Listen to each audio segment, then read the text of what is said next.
All right, we live.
All right now. Scheduled day, scheduled day. Shout out to everybody out there that's listening. This is the Nature Sports Podcast, baby.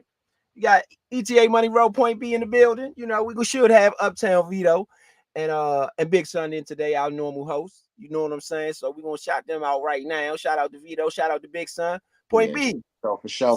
What's good? What's good? Yes, indeed. Hey, schedule release, big day. Big day, Um, big day. we open with Tampa Bay. Opening day, Tampa Bay. What you got on that? I like that. I like that a lot. Tampa Bay is a good team. It's not going to be one of the easier games. I don't really see a lot of easy games on here. I could say that the Tennessee Titans might be an easier game. And that's later in the season. The Panthers may be an easier game. But I mean, given what I see, I like Tampa Bay being early in the schedule. They're a playoff team. We get a chance to go up against competition right off the bat, and we get a chance to see what they got week one right off the bat, like what type of team we can be. Absolutely. Let me say this for all the Washington fans out there. Tampa Bay is not gonna be an easy game. No, Y'all think we just gonna waltz up in there and them people building after y'all saw what happened to Philadelphia against them last year in the playoffs. I mean, let's be clear about that. That team got a little something going. They got a little momentum coming off their playoff run. They're going to be pumped about that game. They might sleep on us a little bit and say, hey, you know, we know what they are. We know what Washington is. You know what I'm saying? This is a game that they're going to look at and say they think and feel like they should win. Let's just say that. Tampa Bay is looking at that game and saying, oh, we should win this game. That's a game we should win. yeah, So whenever you have that, you have a confident team going up against a confident team like that, that is dangerous. That is dangerous. You know, we would likely be underdogs in that game. That's yeah. we're not going to be favorites in that game. And in fact, out of the first, let's see, you got Tampa Bay, you got the Giants, you have the Bengals, the Cardinals, and the Browns. Out of the first 5 games, maybe the Giants we might be favorite. Maybe. The Maybe. Giants and the Cardinals, maybe. You think we'll be favored against the Cardinals? Yeah, maybe. Hmm. Yeah, I don't know. They got Marvin Harrison Jr. over there. So they've made some changes. But you're right. We might be favored against them. You know, yeah, somebody might look at our team and say this team is really flipped. They have a whole bunch of new players. I think we have like right now 48 new players. yeah.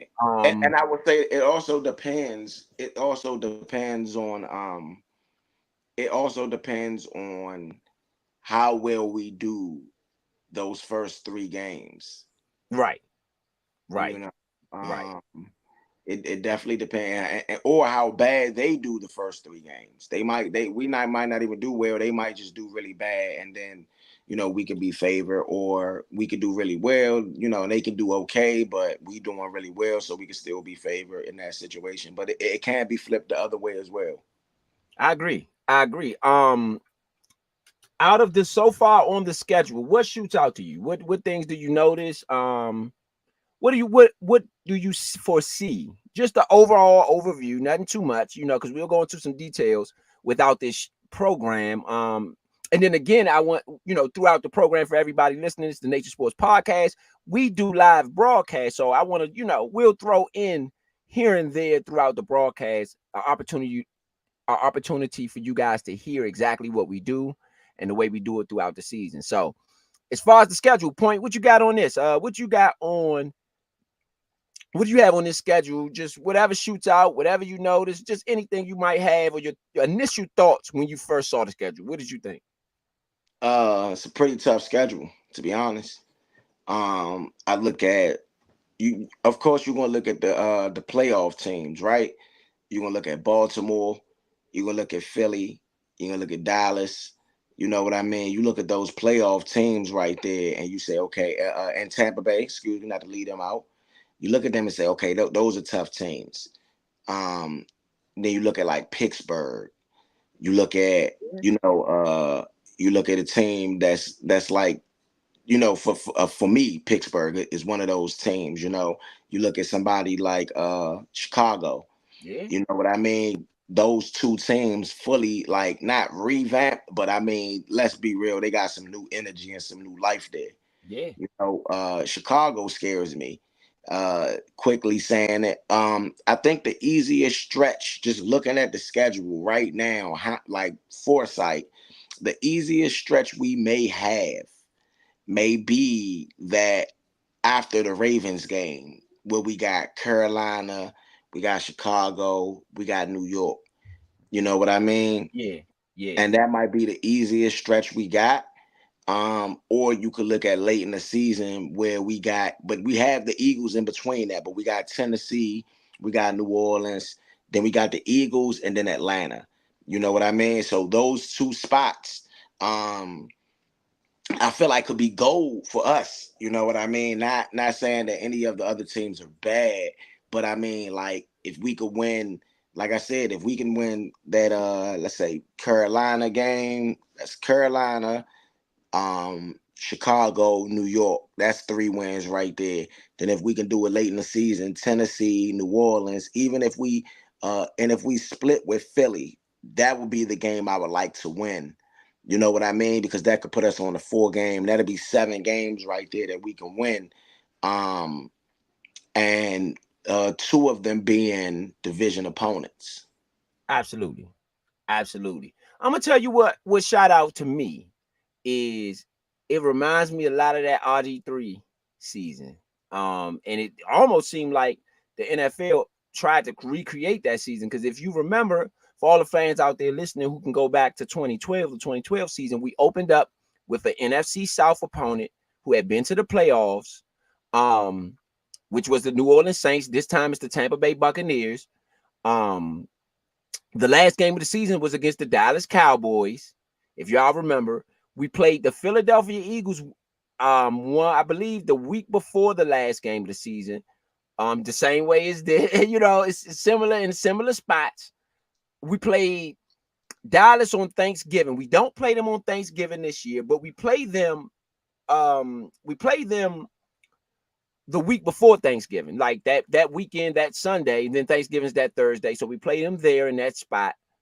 Right before that, we play the Philadelphia Eagles, which in the 2012 season we played the Philadelphia Eagles after that Thanksgiving game, right after, and then we played them again towards the end of the season. So this schedule reminds me a lot of that 2012 season. We played the Atlanta Falcons that year as well. We played the Cincinnati Bengals that year, if anybody remembers.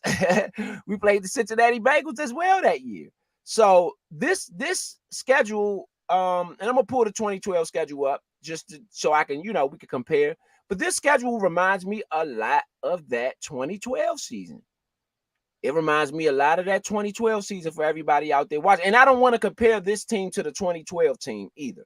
I don't want to compare this year to the 2012 year either. I'm not doing that per se for purposeful reasons. But when you looked at this schedule, when I saw the Tampa Bay Bucks, I immediately thought about the New Orleans Saints from the 2012 season opening up after they had made their playoff run. And us going down there and beating them 40-32. I believe it was the final score against the Saints. Well, this is the thing. You don't have a whole lot of similarities with that 2012 team and this team. I disagree. Why? Huh? I'm gonna disagree a little bit. I'm gonna tell you why. Go ahead. My bad. Sorry for cutting you off. Just in my opinion, I don't think there's a lot of similarities here. Um, Mike Shanahan had been here a year, you know. I felt like just at that time, we got new receivers for RG3. You know what I mean? And we got a new running game as well for RG3 as well with Alfred Morris. So I don't and for now, what I'm looking at now is new ownership, new coach, new quarterback. It's just a whole new situation. So I don't really feel like it's that much of a connection. There may be similarities where I feel like Jaden Daniels is a little bit older version of RG3 because Jaden Daniels spent 5 years in college. You know what I mean? RG3 had came out. You know, you got to think about the age gap, the age difference, but you got to think about the style of play. RG3 wasn't really a juker. You know what I mean? I don't feel like Jaden Daniels is a juker. He's a straight line runner. RG3 is a straight line runner. They both had, you know, close to similar. They both had 10 rushing touchdowns. And they both, you know, it's a lot of similarities there. But I don't think that this team is very much like that team. Well, let me talk about the schedule, because the schedule is more similar than I even thought. Okay, this was the 2012 schedule. And we have, for everybody out there watching, we have our current schedule, the 2024 schedule, 2024-2025 schedule is up. That's the schedule on the board. This is the teams that we've played in the 2012 season. The New Orleans Saints, we opened up with the New Orleans Saints. We played the New Orleans Saints this year. Our second game of the year was the St. Louis Rams. We do not play the St. Louis Rams this year. But the second game was the St. Louis Rams. They are in LA now. The third game, ironically, was the Cincinnati Bengals. The third game this year, the Cincinnati Bengals. The fourth game in the 2012 season was the Tampa Bay Buccaneers. That's who we opened up with this year. The fifth game was the Atlanta Falcons. We do play the Atlanta Falcons this year. The sixth game, Minnesota Vikings. We do not play the Vikings. You have the Giants. Of course, we play the Giants. After the Giants, you had, in the 2012 season, you had the Pittsburgh Steelers. We do play the Pittsburgh Steelers this year. After the Pittsburgh Steelers, you had the Carolina Panthers. We do play the Carolina Panthers this year. Then you had a bye week. After the bye week, you had the Philadelphia Eagles. Of course, we played them. Then you had the Cowboys and the Giants. We played them. Then after the Giants game in 2012, we had the Baltimore Ravens. You do play the Baltimore Ravens this year. Then after the Ravens, you had the Cleveland Browns. You do play the Cleveland Browns this year. And then we play the same division that we played that year. I get it. I get it. Yeah. I get it. But it's really close. I mean, for anybody who it's really these. What about the Cardinals? What about who replaced the Cardinals that year? The Cardinals was replaced by the Rams, AFC West team. Okay, and the Tennessee Titans. Who did we play in case of for them? No, Tennessee part of what's the name division, right? They are part of the South, the AFC South. Yeah, they're part of the Browns. No, they're not. They're part. It's Tennessee, the Colts, the Jaguars. Okay, yeah, you're right. Yeah. So who did we play in case of Tennessee that year? They weren't on the schedule. We didn't have anybody from that division on the schedule this year. No, I'm saying, like, who did we play in replacement of them? What AFC team did we play? I don't none. The teams that's on here, no. Tampa Bay. You got to remember, it's an extra game. It's an extra game. They didn't have 17 games then. So that's the extra game. That would be the extra game. So the Titans game will be the extra game. Right. That would be the extra game. So who did we play in for the Bears? That's the Vikings. Okay. The Vikings. Okay. But other than that, the rest of the schedule is exactly the same. Yeah, we play the same divisions, the same two divisions. That's crazy though. That's crazy. I'm not gonna lie. Would I like to see a 2012 season without the RG3 injury? Absolutely. Why wouldn't I? We went 10-6. That's the only time we've won double-digit game virtually the whole Snyder era, except for the Brad Johnson year in his first season. Other than that, it was the RG3 season. That's the only time we've won 10 or more games. So yes, I would want that, but I would not want a first-round exit in the playoffs. I don't care who your quarterback is, rookie or not. A first-round exit, I don't want that. Why would I want that? Who would want a first-round exit? So I don't. If we had a second-round exit, would you be okay? I wouldn't be satisfied then. My thing is, if you get to the second round, and I'm not saying that it would be a failure. I mean, don't mistake me saying I wouldn't want that from saying it would be a failure. I'm not saying that. So I got a question. If they got through the first round, I mean, if they got to the first round, is that a success or not? You were 4-13 last year. So I say they were 4-13 last year. So it would probably be a success. Would I be satisfied? No. I always feel like if you made it to the playoffs, you have a shot. That's how Joe Gibbs teams were. Anybody, Yeah. and that's the era that I come from. The Joe Yeah, no, Gibbs I'm era. not That's knocking what that. I'm saying I know. I didn't say what you be saying. I couldn't hear you. Broke up. Satisfied. I said, would that be a success? I mean, yes, it would be a success. I didn't that be a But success. would I personally be satisfied or okay with that? Okay with it? Yes, I guess I would be okay with it, depending on what happens now. Now, if we get to that place and people choke, drop passes, throw interceptions, do this and do that, I'm gonna say the coach didn't have them ready to play on a big stage. Yeah, I'm gonna say the organization wasn't ready. And it's the thing, and this is my thing with that. Even with that, I could say that was their first time on a big stage together. It was a rookie quarterback. That's something that could be excused. Not that it can be excused, but that's something that could be understood. I could understand why that might have happened. You know what I mean? Right.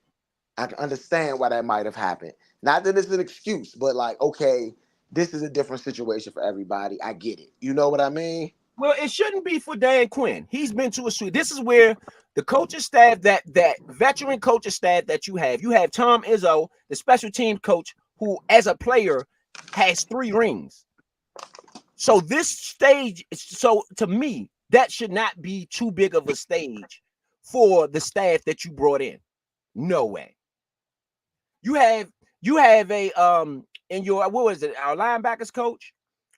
We went over the offensive staff. Somebody on the offensive staff just came from the San Francisco 49ers. Right? And I'll pull up exactly who it is. They were in the Super Bowl last year. It was a scout. The scout. Okay, so yeah, he just came back from the. They were in the Super Bowl last year. You guys should be ready. This is where the coaching staff having the players ready to play comes in play.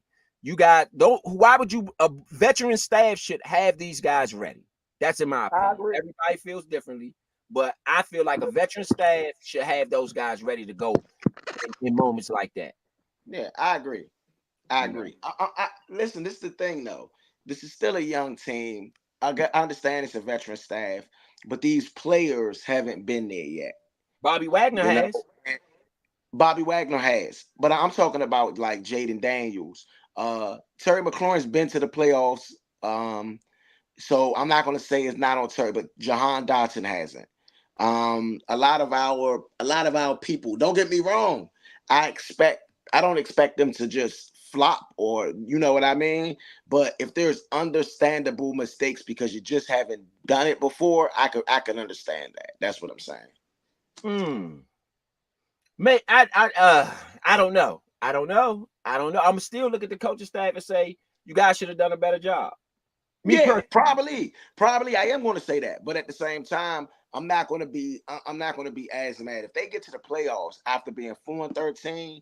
I don't think that they should just think about stopping there. No, if you get to the playoffs, especially if you get hot during the right time of the season, you know what I mean. You get hot at the right time, then that's different. You got to think Super Bowl.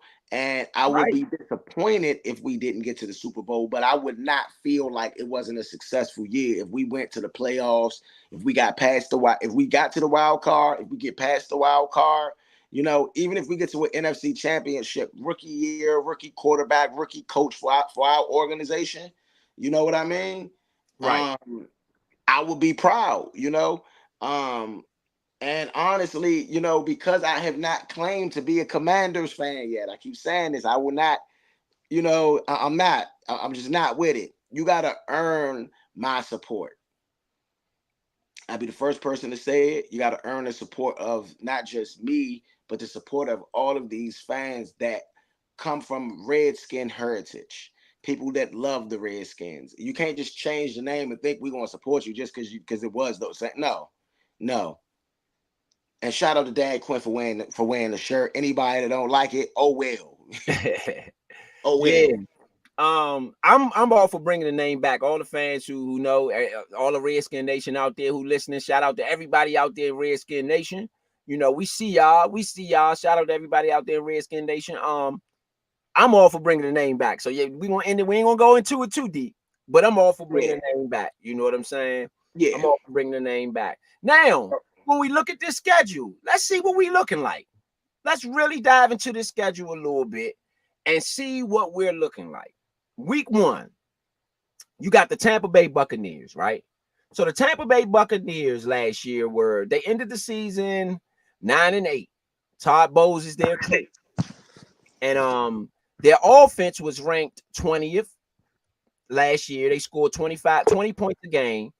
And their defense was ranked 7th. So they had a top 10 defense. They had a 7th ranked defense. So the defense is the strength of the team. They have a 20th out of 32 ranked offense. So the strength of the team on that front would be the defense, which is, of course, what you would expect out of a Todd Bowles team. And when we look at, let me see when the last time we played the Tampa Bay Bucks and how that worked out for us. I believe it was last year, but let's pull it up and see. You know, I think this is a cool game. I think it's a cool game to open up, but you're opening up on the road though. And I did not want, and I'm good with this because I did not want easy selling. I want us to have a good measuring stick for where we are. And a playoff team, wild card team a team that actually won a playoff game last year. They beat the Philadelphia Eagles, something real good in the playoffs as well. I do think that that's a good measuring stick to open up the season with. That's a good measuring stick for this coaching staff.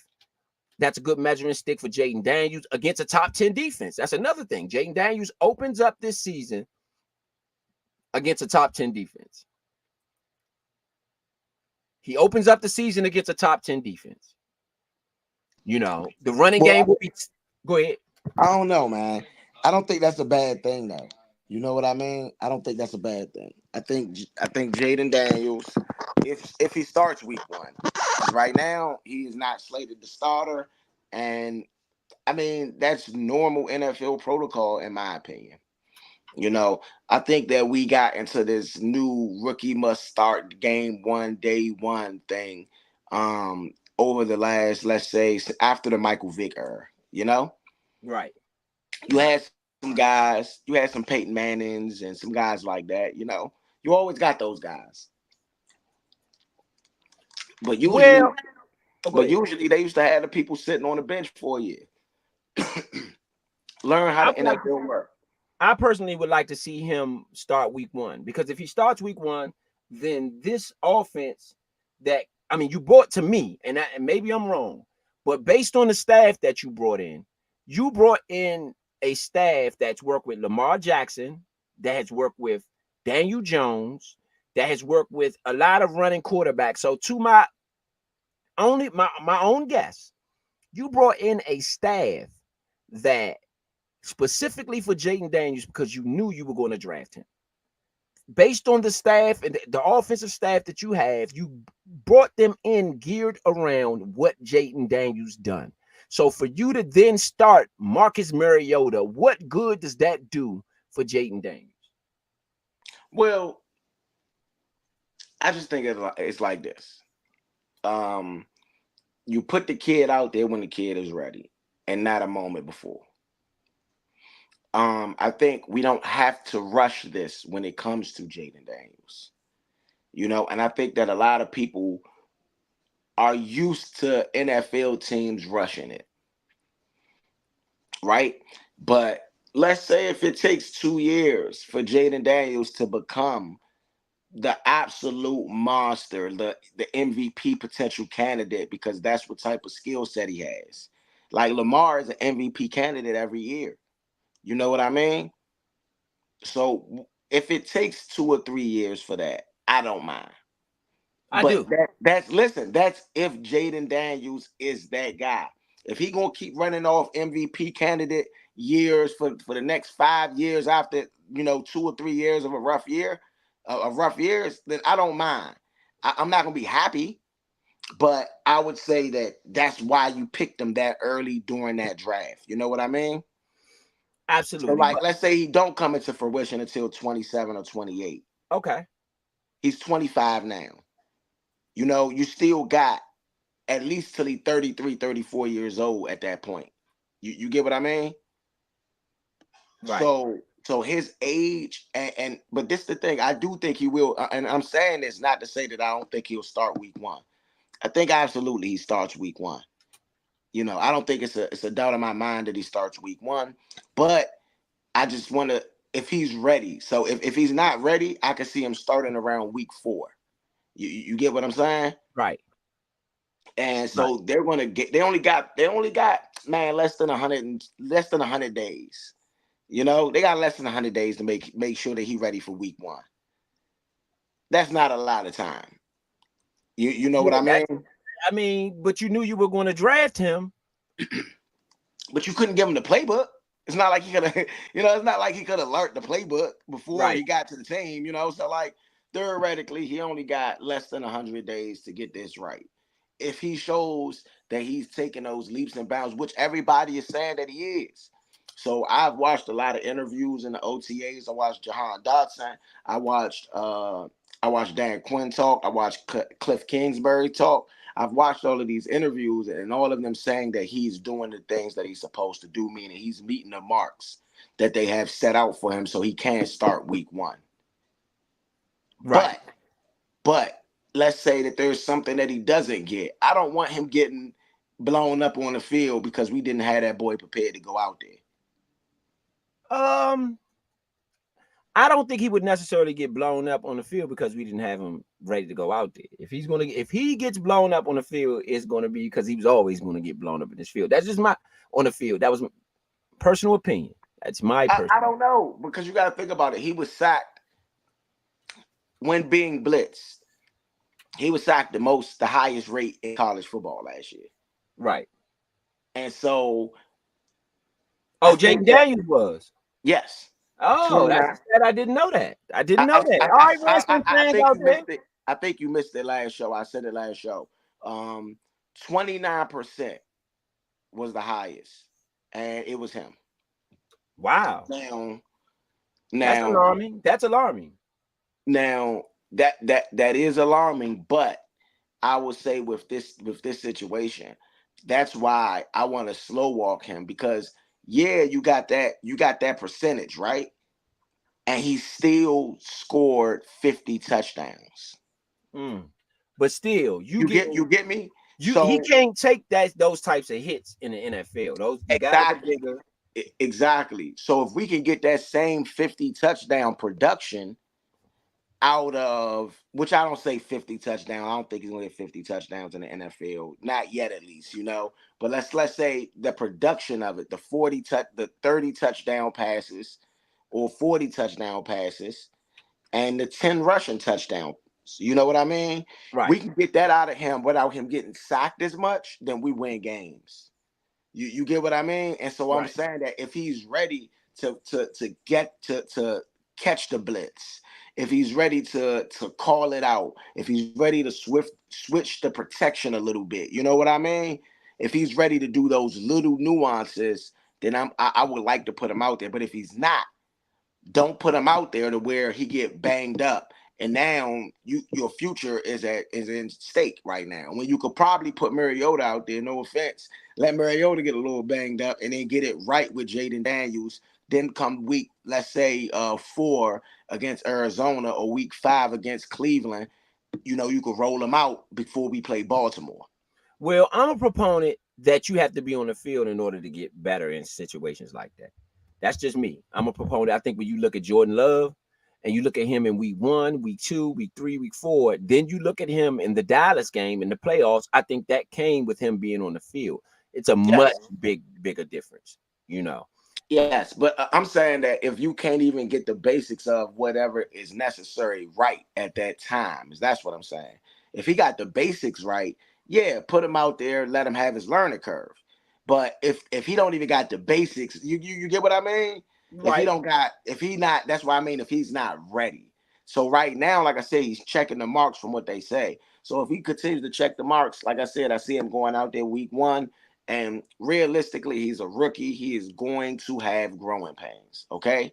he's going to have some growing pains. Right. Even though he's a 25-year-old rookie, you know what I mean, which is a lot older than the normal rookies, Right. you know. But I think that's going to work to his benefit. I think that gives him a hopefully a level of more maturity, you know. I mean, yeah, I think it will give him a level of more maturity, but at the same time, I don't see him getting where you want him to be unless you put him on the field. Of course, that stat line about him being the most sacked quarterback. I mean, Under even more than pressure. Shador. Yeah, under pressure. Shador had Yeah. 65. Shador was sacked 65 times last year. Let's see what Jaden Daniels was sacked last year. That's alarming. That's alarming. Because he's not going to be able to take those types of hits. I believe in the NFL. I could be wrong. You know. Well, another thing is that how many of those sacks under pressure was him trying to scramble away? You get what I'm saying? Like how many of those was he should have ran and maybe he was running to the sideline and lost a yard? You know what I mean? Right. Even with Shador, the same thing. You know, I count those as sacks, which because it's a loss of yard, but those ain't sacks. You know what I mean? Right. Right. They still are a little bit though. They still are a little bit, and it's still a hit. It's still a hit. No, I'm saying like if he don't get hit that bad, like say he get pushed out of bounds, that's still a sack. Right. It is. It is. Know, it's still It a is. sack, but it's not one of those you got hurt capable sacks, you know? Well, I mean, from last year, I'm gonna be honest. I saw a couple big hits last year. I saw Yeah, me too. a hit against Alabama that was really bad. I saw a hit against Alabama that was really alarming, one that knocked him out of the game. And it was one more that I saw that was really, I think in the Florida State game on a run where he was ran, guy grabbed him by the back of the jersey and just kind of flinged him around, which is really bad. When you look at it right now, let's look at it. In the 2023-2024 season, Jaden Daniels, week 1 was sacked twice. Then week 3 was sacked twice. Week against Mississippi was sacked 3 times. 2 times it seemed like he has one. He only has one game where he wasn't sacked at all. The first game of the season against Florida State, he was sacked 4 times. And after that, 3 against Ole Miss was the highest sack number. Other than that, you had a bunch of 2s and a 1. You only had one game where he wasn't sacked at all. And that was after the Florida game, because I believe they looked at the film and said, we got to be careful rushing this guy. So I think his legs, and this for me, just my assumption, Cliff Kingsbury and Dan Quinn use his legs to keep the rush off of him. If it was me, you have to make teams, and Jaden Daniels yourself, when teams blitz you, you got to make them pay. You got to use your legs to make them pay. I agree, but I would say this when you look at it, right? Jaden Daniels is a special dual threat type of guy. Okay. And meaning the design runs for him cannot put him in danger. Right. We know there will be a couple design runs for him. That's why we got him. No ifs, ands, or buts about it. There will be some design runs. But those design runs cannot be where he's in contention of getting hit by a Bobby Wagner. You know what I mean? Right. Like, you know, there's some guys that'll ring your bell. And that's the thing about Jaden Daniels. He got to understand that he, compared to NFL weight, he's not a big guy. Right. Against those college players, like V was saying, yeah, you are you're 25, you older than those guys. You one of the oldest people on the field. You already starting to develop your man strength versus them that's just getting there. You know, there's a lot of different variables. But now you're in the NFL, you got athletic monsters, freaks on every team, almost at every position. Right. You get what I mean? Right. It's different now. Yeah, I agree with that. I It's definitely agree with athletic, that. skillful.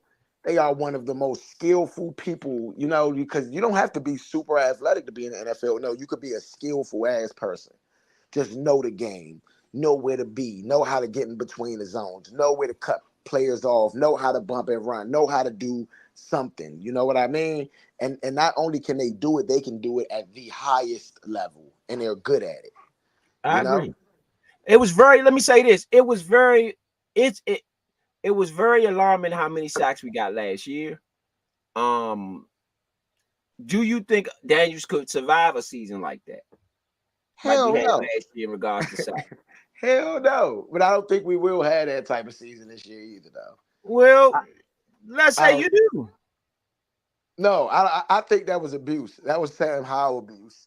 It was abuse to what for the fans. It was abuse. It was abuse to everybody. Okay, like the offensive line was bad, and Sam Howell was holding the ball a little way too long. Okay, so that is a bad mix. That's a really bad mix.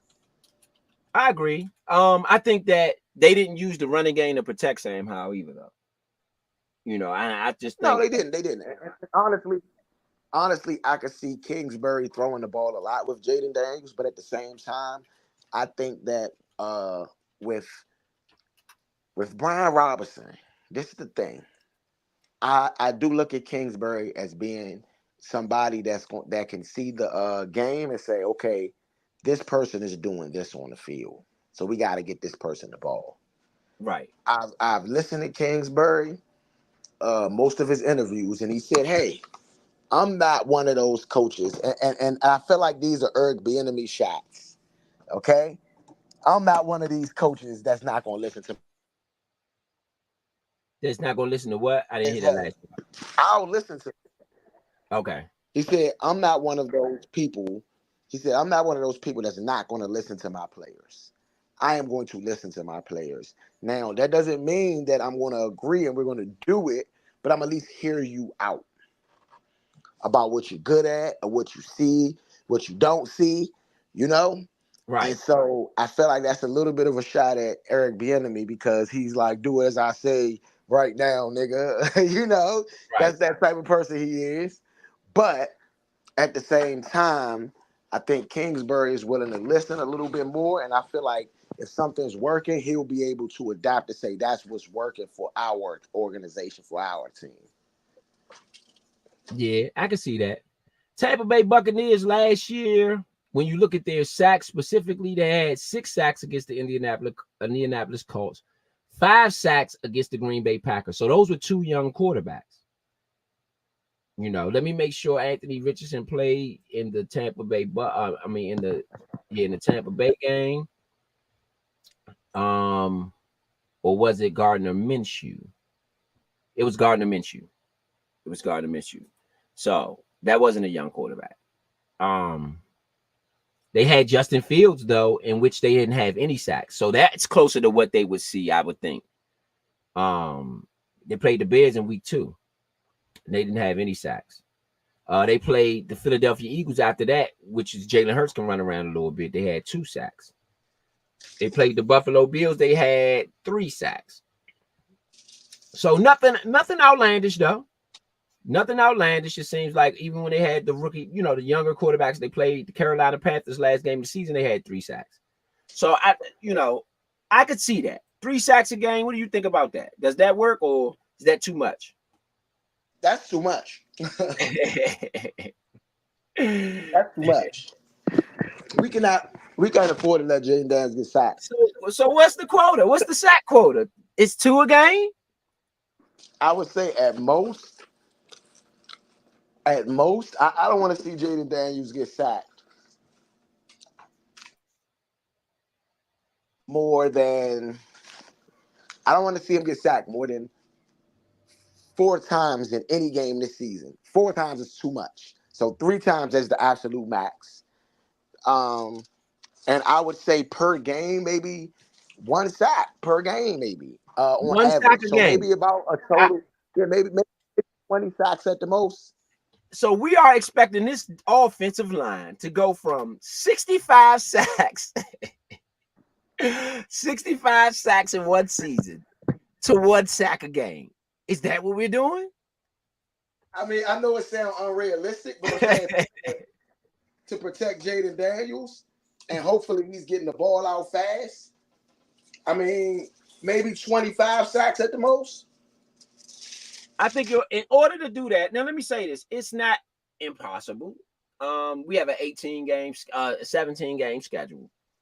So even if you say 25 sacks out of a season, that's virtually 1.1 or something like that sacks a game. Something really, but the thing is, in my opinion, you're gonna have to run the ball in order to do that. You really gonna have to control the game with the run.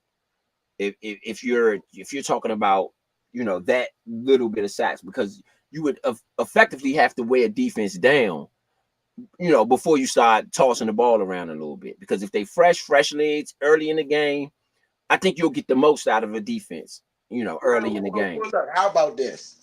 That is asking for a lot now that I think about it. 40 less sacks is asking for a lot. Yeah. How about I meet him halfway and I say 30 to 35 sacks? 35 sacks is a 35 sacks. I feel like is a little too much, and 30 sacks. I think 30 is around 30 should be okay. I think that's better for sure. Yeah, I think that's better for sure. Now, like I said, what I expect is to be better though. I don't expect to be a little bit better. In certain places, I expect to be a lot better in certain places, and one of those places is not allowing so many sacks on the quarterback. Yeah, I can agree with that.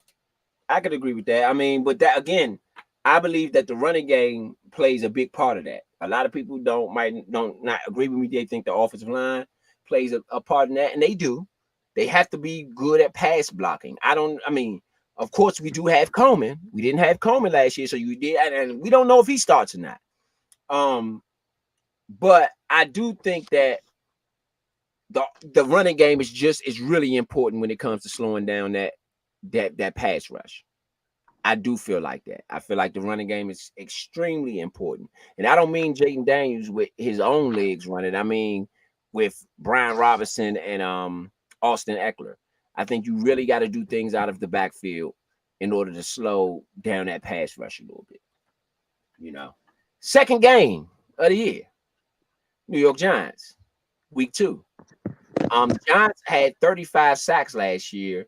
They have a double-digit sack guy in Thibodeaux on their roster.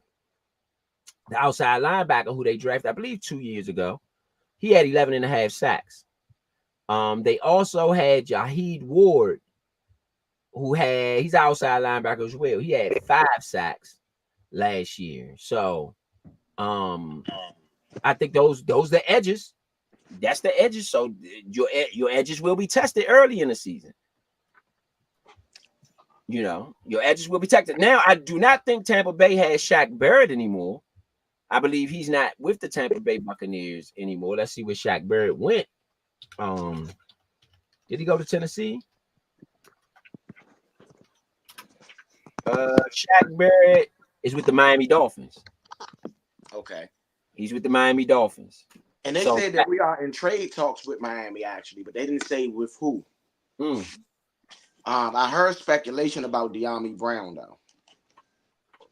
Dyami Brown being traded? Yes, to Miami. I don't know if I'm okay with that. I don't know if he's had the proper opportunities thus far. So I don't know if I support that. But if that's what you're going to do, then go ahead. But I think we need as many wide receivers as we can get right now. Just my opinion. I mean, we just they said the writing's on the wall for Dyami Brown, basically. They said Mike Sandstrill wants number 2. And it looks like he's going to get it. It wasn't like a Tress Way situation where they went to Tress to, hey, Tress, man, we probably need you to do this for us. You know what I mean? Right. So that's a writings on the wall type of thing. Just because they want him to change it, I wouldn't ask him to change. I wouldn't force him to change his number though. If I'm administration, I'm not doing that. That's me though. Everybody's different. But if I am in administration for the Washington Redskins, I am not going to Dyami Brown saying, "Yeah, you need to give your number up and give it to this dude." I'm not doing that. I'm just not. Well, I don't know. I think in situations like that, you should let the players work it out. You shouldn't favor one player over another. All players should be, it's like your kids. All of them are equal. I love all y'all the same. If you're on my roster, I love you the same. You know, nobody should be over nobody. That's my own opinion, though. But everybody don't operate like that. Some people operate in the you do the best, so I like you the most. Well, he hasn't really had an opportunity for this coaching staff. You know, that's my thing though. He hasn't really had an opportunity. I can agree with that. But with Dyami Brown, like me and you had a conversation off air, I feel like this is his make or break season, just like Jahan Dotson. You know? I agree. I think Jahan Dotson has to show up this year if he wants to remain a guy, one of the guys. You know what I mean? Yeah. Theoretically, I'm not sure if Jahan Dotson is able to do what's expected of him. Because what's expected of him is going to be close to 800 yards, 700 yards, depending on the offense. Right. Right. He said himself that he didn't like last year. He said it was just a disappointing year for him. He didn't like what he put out there. Well, he had 49 catches last year. The first year he had 35 catches. So his catch number did go up. He had less yards last year, ironically, than he did in the first year. He had 513 yards last year. The first year, I believe he had 535 or 540, something like that. But nonetheless, of course his average went down, but he did catch the ball, he almost doubled his catches, almost. You know what I mean? But what about touchdowns? Touchdowns, he had way less. He had 4 touchdowns last year. The first season, he had 7.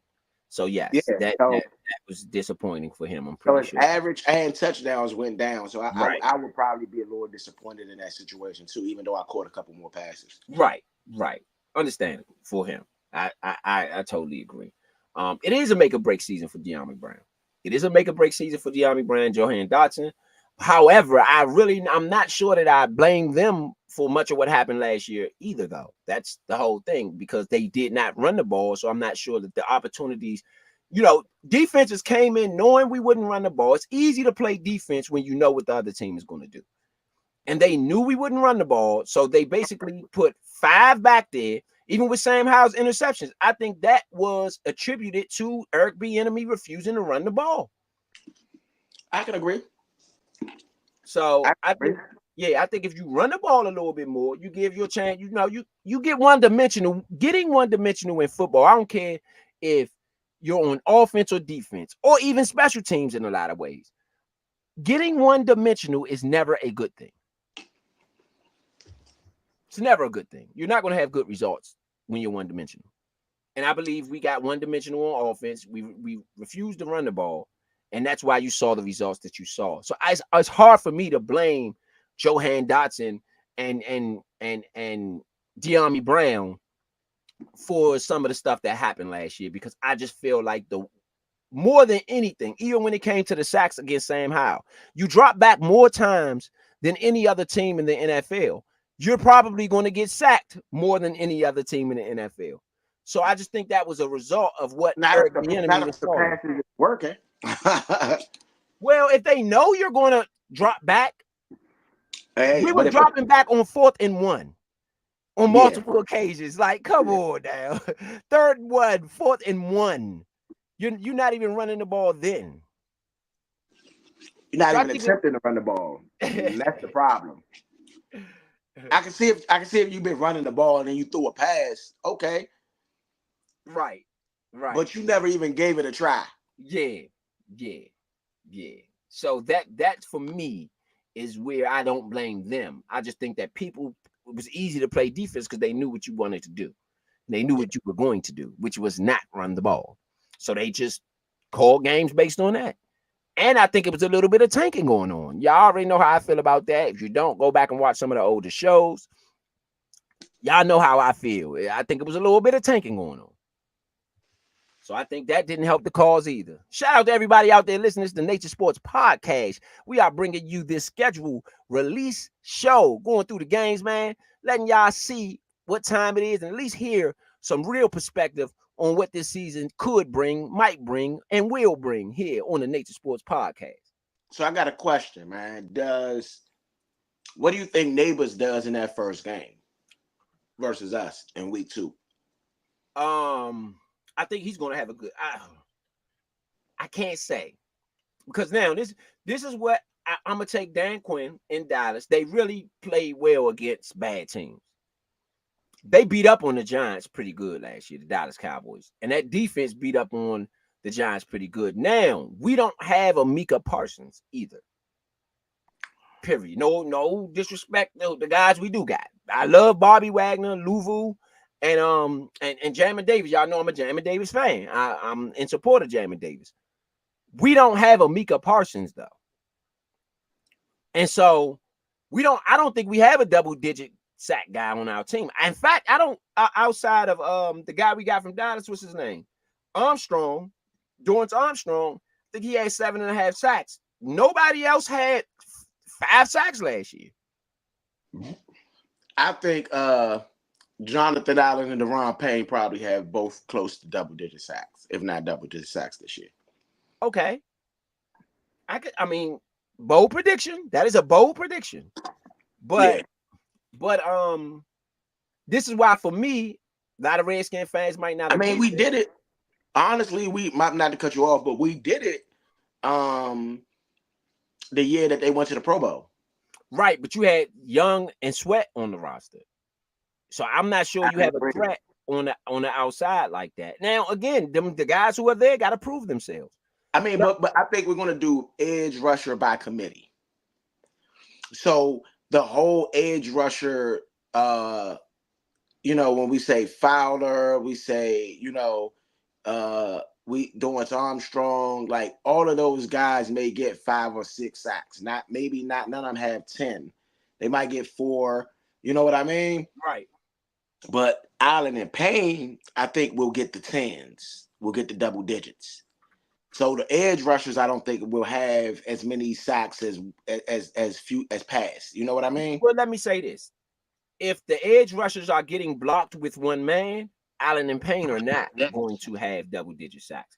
If those guys are not beating man-on-man blocks, then yes, Allen and Payne is going to be hard for them to get because they're going to be receiving the double teams. You're going to double team Allen and Payne, while everyone else you kind of go man-on-man with. So, I personally, and I don't perceive Dan Quinn as being a big rush guy, like rush the linebackers, rush this, bring the blitz. He's not that. From my understanding, he gets his sacks based on people beating. No, they blitzed quite a bit in Dallas last year. Maybe, but I don't perceive him as that. And again, we might not even be running Dan Quinn's offense. This might be Joe Whitten, who may blitz him, blitz heavy. But so we don't know in that sense. But based on Dan Quinn by himself, now Joe Whitt has been with Dan Quinn since Atlanta. So he's been with him, and I believe he was with him in Seattle a couple years.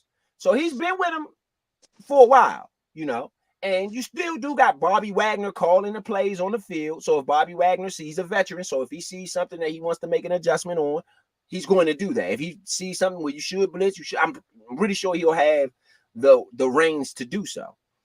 I do expect, because you have Bobby Wagner, Joe Whitt, and you have Dan Quinn, you do have that core that was in Seattle. So I expect our defense to be good. I will say this. That's why I'm saying right now, imagine if Micah Parsons had a Bobby Wagner. Mm-hmm. He would have been able to just blitz all crazy. But imagine if a Bobby Wagner had a Micah Parsons too. Agreed. Which is why I think that when you think about a Frankie Louvu and you think about a Jamin Davis, maybe they are not Micah Parsons by themselves, but together with a Bobby Wagner. I don't Now, know. I'm not gonna give him that. Huh? I'm not gonna give him that yet. Not yet. I can't get that to him yet. I'm not gonna give it to him yet, but I'm saying Louvu got some good stats. He do. Louvu stats were damn good. He do. But Micah Parsons had nearly 20 sacks a year. I mean, that's heavy production. Yeah, with in a Dan Quinn defense. But he's ultra talented too. Let's be all honest. You know what I'm saying? Like, he's next level. Louvu had 5.5 sacks last year, 2 interceptions. No, 2 forced fumbles. Sorry. But he had 5.5 sacks last year. How many tackles? He had 125 tackles, 66 solo, 59 assisted. So you gotta think about it. He's all over the field. His thing wasn't pass rush. I agree. That's why I'm saying we talk about the pass rush right now. That's why I'm saying what I'm saying. No, but having 5 sacks shows that he can get to the quarterback. How often is the question? And can he be blocked with one man is another question. If you block him with one man, and that means Allen or Payne gonna be on a 1-on-1, and that's not what you want to do. That don't mean that you could double both of them and then block him for man on man. And block the edges man on man, double the guys inside. How can you double the guys inside? You block the man edge on man. You take the center and the right guard, that's Payne. You take the left guard and the left tackle, that's Allen, and you take your tight end and block Louvu, and then you take your tackle and block the other guy or Dorrance Armstrong on the other side. But Louvu is the linebacker, so he'll be like coming off the edge. Right, that's what I'm saying. Who you gonna have the block? He's gonna be on the tight end. He's not gonna be on the tackle. Well, that depends on what we're running. Yeah, like if you blitz, what I'm saying is if you blitz him, you would have to blitz. Right now, that would be a blitz. Considered a blitz now. Right. But he's a mismatch. I'm talking about on the front 4. He's a mismatch, but you could take him. You could take a tight end and you could take a running back and double team him. And then you don't have nothing but 2 wide receivers going out. 3. 2. You have a slot receiver. All right. I guess maybe a slot receiver. Yeah. So that all I'm saying is that you gonna have to beat them guys. Gonna have to beat guys man on man in order to be disruptive. And I feel like Louvu can beat somebody. And that's what I'm saying. Now that's when we talk about man on man. Now at that point, right. And you're not just gonna block Louvu man on man easily. That's the question. Can he be blocked man on man? The guys who are left man on man is gonna have to wreak havoc. Don't have to wreak havoc. There's no other way. Yeah, but like I said, let's say Dorrance Armstrong having a good game, and they decide they need some help on that outside. I think Allen and Payne is really going to benefit from this new defense. Got to see it. I personally got to see it. When Martez Sweat and Chase Young left the building last year, them guys weren't dominant. They just weren't. Let's be clear about that. So we're gonna have to figure out what it is that can make them tick as well. Because again, when Sweat and Young left the building, they were not dominant. They weren't. And you just got to be honest about that, Okay, so I would say this. Ron Rivera didn't know what the hell he was doing as a defensive coordinator once they fired Jack. Our defense looked so bad. I agree with that. under Ron Rivera. So even if we had talent on that side, you get what I'm saying? Even if the edge rushers was talented, Ron sucked. Ron I agree with sucked. that. You know what I mean? So I would like to see, what they could do without Ron, basically. You know what I mean? Right. Because Ron sucked. Ron sucked bad. He was horrible. He should have just kept Jack so he ain't look that bad leaving out the building. I agree with that. I agree with that. I agree with that. Week 2, New York Giants. New York Giants last year had the 30th ranked offense out of 32 teams, and their defense was 26th out of 32 teams. They gave up 407 yards last year. They were giving up 23 points a game on defense while scoring only 15 points a game on offense. They were 6-11 and still had a better record than us. What do you foresee for that game? I mean, I think that's a win. I think that's a win. I think that they're going to have to be the Malik Neighbors show all year. You know what I mean? And I do like Devin Singletary. I think Devin Singletary is a decent back. So I think their running game is going to be actually okay. Is he going to be Saquon Barkley? No. But I think they're going to be okay. Realistically, though, it's going to have to be the Malik Neighbors show. And Malik Neighbors will have to beat us by himself, which I don't think is going to happen. Saquon is gone. That is true. They do have Devin Singletary. That's a really good back. Let's be clear about that. Devin Singletary is a really good back. I said that he's going to do his thing a little bit, you know? Right. But theoretically, it's going to have to be the Malik Neighbors show. Maybe. I think they got some pieces over there too. We talking about Darren Waller? Darren Waller's a piece. He's a piece. Dan Quinn and Joe Witt, I've noticed, run a lot of nickelback. Right. And Darren Waller didn't get out on them, for real. Right. So just theoretically, they've played the Giants a lot, and they know the pieces that's on the Giants team, with the exception of Malik Neighbors. Right. You know, do I think that they'll have a good game against Neighbors? Yes, I'm pretty sure they will. Right. You but know, Darren Waller, the thing is though, the Giants hasn't had anything outside of Waller either. Let's be clear about that. They haven't really had any threats that you might have to double team. You might have to, so them having Neighbors should free some things up for Waller too. I think a little bit, but what you lost at Saquon, I mean, right now, we look at if you look at the Giants offense, right? You got Daniel Jones as the quarterback, of course. Right. And Drew Lock is behind him, okay, just in case, because anything may happen, right? Then you got Devin Singletary and Eric Gray as their backs.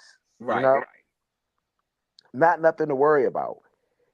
To me, the best position group is the receivers, where you got Malik Neighbors, you got Darius Slayton, you got Wan'Dale Robinson, and you got Darren Waller. Okay? Those are 4 decent weapons, but Daniel Jones got to be the one to get it to him. I wouldn't sleep on Jones either. So Daniel Jones, just under blitz, I think that Daniel Jones is just not it. You know what I mean? But even if you go over to the defensive side of the ball, you know what I mean? They really just got Brian Burns there, and they got Dexter Lawrence. Right. But they don't got a whole lot on the defensive side of the ball either. They got Thibodeau, of course. You know what I'm saying? Yeah. So, but they don't have a whole lot. Well, last year they beat us twice. Let's be clear about this. This team beat us twice. They beat us On October 22nd, they beat us. What was the final score? 14-7. We only put up 7 points on that defense. My point. And then last year, and then again, they beat us again 19-13. My point. Sorry, 31. Sorry, 31-19. Yeah, my point. That's what I'm saying. Like that they only beat a tanking team by 7 points. That's the way. I don't know if I would look at it like that. I mean, I'm just saying, me personally, I don't feel like we was trying to win that game. And that's one of those games where we were scratching our heads on why the hell Eric Bieniemy was doing all them wild ass calls. Right. You know, right. So theoretically, I think that we can get past the Giants not saying without a problem, because Malik Neighbors, I'm saying this now, it could be the Malik Neighbors show. You know what I mean? But if it's not the Malik Neighbors show, I don't see too many other ways that the Giants beat us even one time this year. I wouldn't say that. I would actually. That's a division game, a division opponent, who has given us fits. Yeah. Who has given us fits. Yeah, but I feel like they held on to Daniel Jones a little too long. I feel like they haven't changed the direction of the organization. I feel like when it was time to pay Saquon Barkley, they should have, and they didn't. And now they're going to go through that season where they're like 2-15. I think the Giants going to be one of the worst teams in the league this year. They only won 6 games last year, and 2 of those games was against us, where one of those games we scored 7 points. Right. Theoretically, they're going to be a bad team, in my opinion. I don't know. To me, this is the worst team in our division, and I think they will be. I mean, I'm not saying I can't see that, right? I'm not saying I can't see that. But I don't know if I disregard them this as much as you're doing right now. I mean, I know you feel like I'm disregarding them. I'm not. I don't really feel like I am. I feel like we were the worst team in the division last year, right? Right. If you want to look at it, we was the worst team in the division, right? Do I think the Eagles, who was the best team in the division, got worse? No, they got better. Right. So do I think that they're going to compete at least for that 1-2 spot in the division? Yes. Even if they don't win, they're going to compete for the top of the division. Right. Okay. When I look at us, I feel like we got a lot better this year. I think that this team would score more than 7 points. Just on paper, for me, what I see, I think we would score more than 7 points in that game. Just my opinion. But let's say that we split with them. I still see us being better than the 4 games we won last year. So I think that knocks them a little bit under us, in my opinion. For the worst. Now, the Cowboys is a team I feel like is not going to maintain what they've been doing. I feel like they're going to take a step back. I know you don't feel that way, but I feel like this is the year that the Cowboys take a step back. Zeke is back. I believe that they are dangerous with them getting Zeke back and them actually having they might be looking at this like this our last opportunity. I I get that they drafted some offensive linemen or whatever, but they lost a lot on the offensive line, and I don't know if it's going to be able to be. I don't think they lost a lot. They lost Tyron Smith. He didn't play a lot of most of the games last year anyway, and they lost Biades, who was a backup most of the time. He only started like 1 season. Let me look at their roster too. I mean, I look at it like this. Just in my opinion, I think the Giants is going to be the worst team in the division. They did lose Michael Gallup. I will say that. I think that's a bigger loss than what people were anticipating. But I do believe Turbin was a little bit better than him. But I'm just saying, like, think about it. Who is the Giants going to be better than in our division? You never know. Okay. Since you see them being better than the Eagles? Hold on. Let's take the 2012 season, for instance, right? We beat the Saints opening week. The Saints was 13-3 last year. And not last year. The Saints were 13-3 in 2011. They were 13-3. And in 2012, we played them opening week. We beat them. The next game, we played the St. Louis Rams. In 2011, the St. Louis Rams was 2-14, and we lost to them. Yeah. We lost to them. Okay, I'm not saying you can't lose to a bad team. It's possible. So that's why I'm saying each game you have to take serious. No, I'm not saying I'm not taking them serious. So I'm saying how I feel about them as a team. Okay? Is that going to be like the easiest game of the year? I don't think so. You I know, think those but ones are going to be tougher. yeah, because it's a division game. You know what I mean? I expect it to be a little bit tougher, but Right. I don't expect to lose that game at all. Right. That is a team that I feel like we should be able, even as bad as we were last year, we should have been able to beat them, and we should be able to beat them this year because I don't feel like they got a whole lot better. Right. Right. I don't know. I can't say I don't think they got better.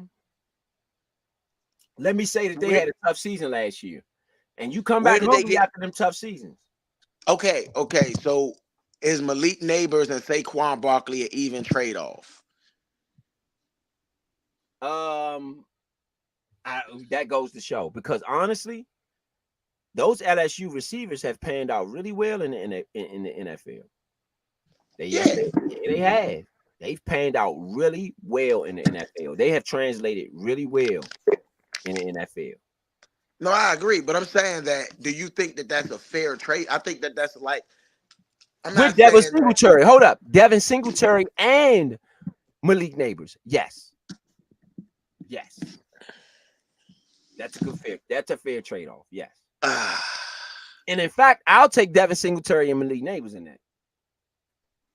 I mean, because it's two players, of course you would take that. I would, at least. But what I'm getting at is that's what I mean. Who's the focal point? Is it Devin Singletary or is it Malik Neighbors? So that's why I say you can only really trade one focal point. So is Devin Singletary as good as a focal point as Saquon Barkley? No. Is Malik Neighbors? Maybe.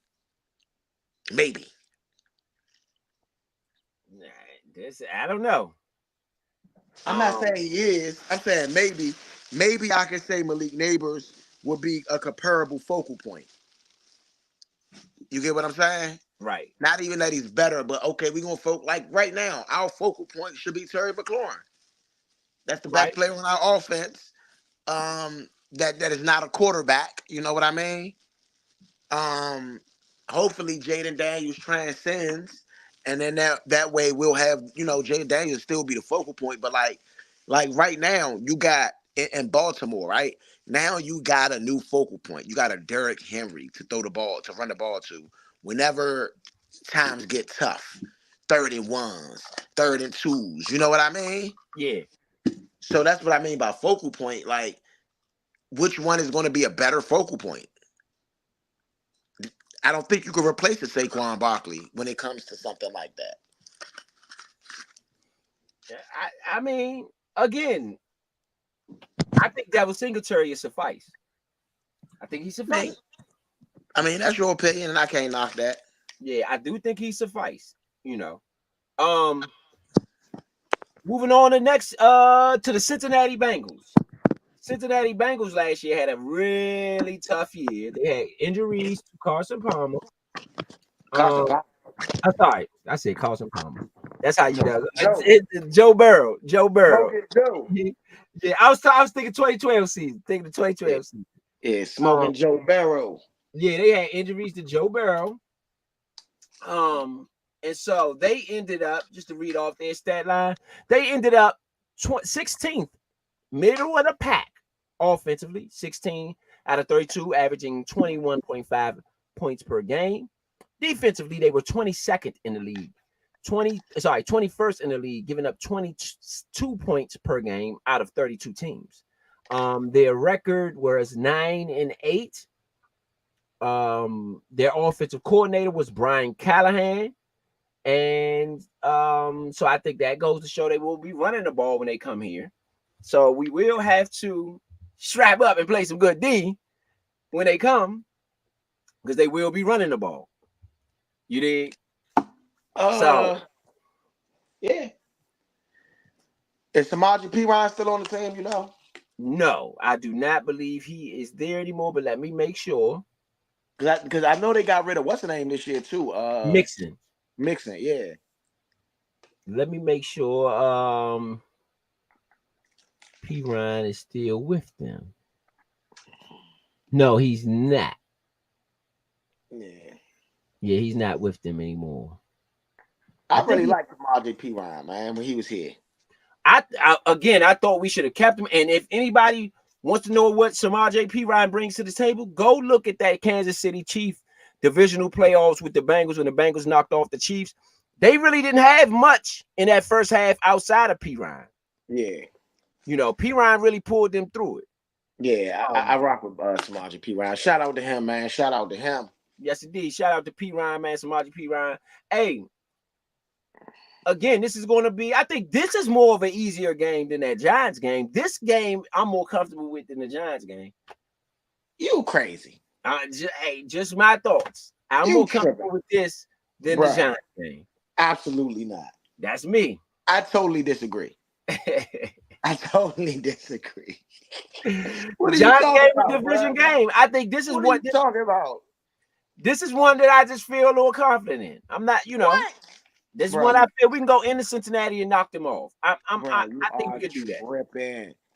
You are tripping. This is the hardest game in our first 4 games, period. I disagree. I'm just saying. I think the Bucks is the hardest game. They the only playoff team out the first 4. Bruh. I'm just saying. I think the opening week is going to be the toughest. You understand that Burrow is the Mahomes killer, right? The only guy to knock off Pat. He ain't knocked us off, though. I don't think he beat us in his career. And in fact, he got hurt that time against us. Yeah. With Allen and Payne. I think that in order to beat us, in order for them to beat us, they're going to have to run the ball. And I'm not sure they could do that with Allen and Payne in the middle. I'm not saying that we can't beat them, because I do think we can beat them, right? I'm saying that the Giants is going to be a far easier game. I don't know about that. I think the Giants are familiar with us, familiar with what we like to do. The last time we played the Bengals was in preseason. That was last year where we beat them. And let me see before that. Yeah, preseason don't count. Right. I believe it was Joe Burrow getting hurt. No, I'm not sure. Yeah, I'm looking it up now. 2021. Oh, nope. That's another preseason game. So we played them, seem to play them every year in preseason almost. Yeah, 2020, we beat them 20-9. And that was Joe Burrow's first year. Alex Smith was the quarterback. So we've beaten Joe Burrow before. Well, Alex Smith, come on, like that was when Joe Burrow got hurt. He got knocked out of that game. Yeah, and that's Alex Smith. You know, that's the best quarterback we've had the last, let's say, 10 years. Burrow was having a good game too. 22 for 34, 203, and 1 touchdown. Ryan Finley came in for him, was 3 of 10, 30 yards and an interception. Samaje Perine was their leading rusher with 19 yards, and Ryan Finley also had 19 yards. They couldn't run the ball. They could. That's like what I said. Like you were saying, they couldn't run the ball. Yeah, that you know, and I just think that you're going to have to do that in order to beat us. Terry McLaurin ended up with 5 catches for 84 yards. Yeah, Big Son in the building. Big Son in the building. What's going on, Big Son? Yes, sir. Yes, sir. What it do? Y'all already know. 10-year vet on the set, ready to fly like a jet. You already know. What it do? You know it. Schedule release. We're going through the games. We are on the Bengals game. First game, Tampa Bay. What you got on that? Opening day. I believe for Jaden Daniels, that's going to be a tough game. Playing against a veteran like Baker Mayfield, it's not going to be easy. I think that's going to be a toss up. I can't say who's going to win that game. My thoughts exactly. That's what I say. I say that's the toughest one out of the first four. All right, you got the Giants. Week 2, Giants. I think it's a win. I think we finally put it out, even though they got neighbors and they boasting a pretty good defense over there. I think we finally put it out against the Giants. We have not beat the Giants in about 2 years, Yeah. Yeah. something like I 2 years or I something. said the And I Giants. think I said the Giants is the easiest team we have to play against in the first 4 games. I wouldn't say easy. They got Devin Singletary over there. Yeah. I You got said the Waller. easiest. Hey. I said the easiest. I didn't say I didn't say Oh, easy. okay. I said the easiest. What I mean by the easiest, if you look at Tampa Bay, that's a playoff team. Okay. You look at Cincinnati, with a fresh, healthy Joe Burrow, that's probably a playoff team. You know what I mean? We look at Arizona now with having Marvin Harrison too.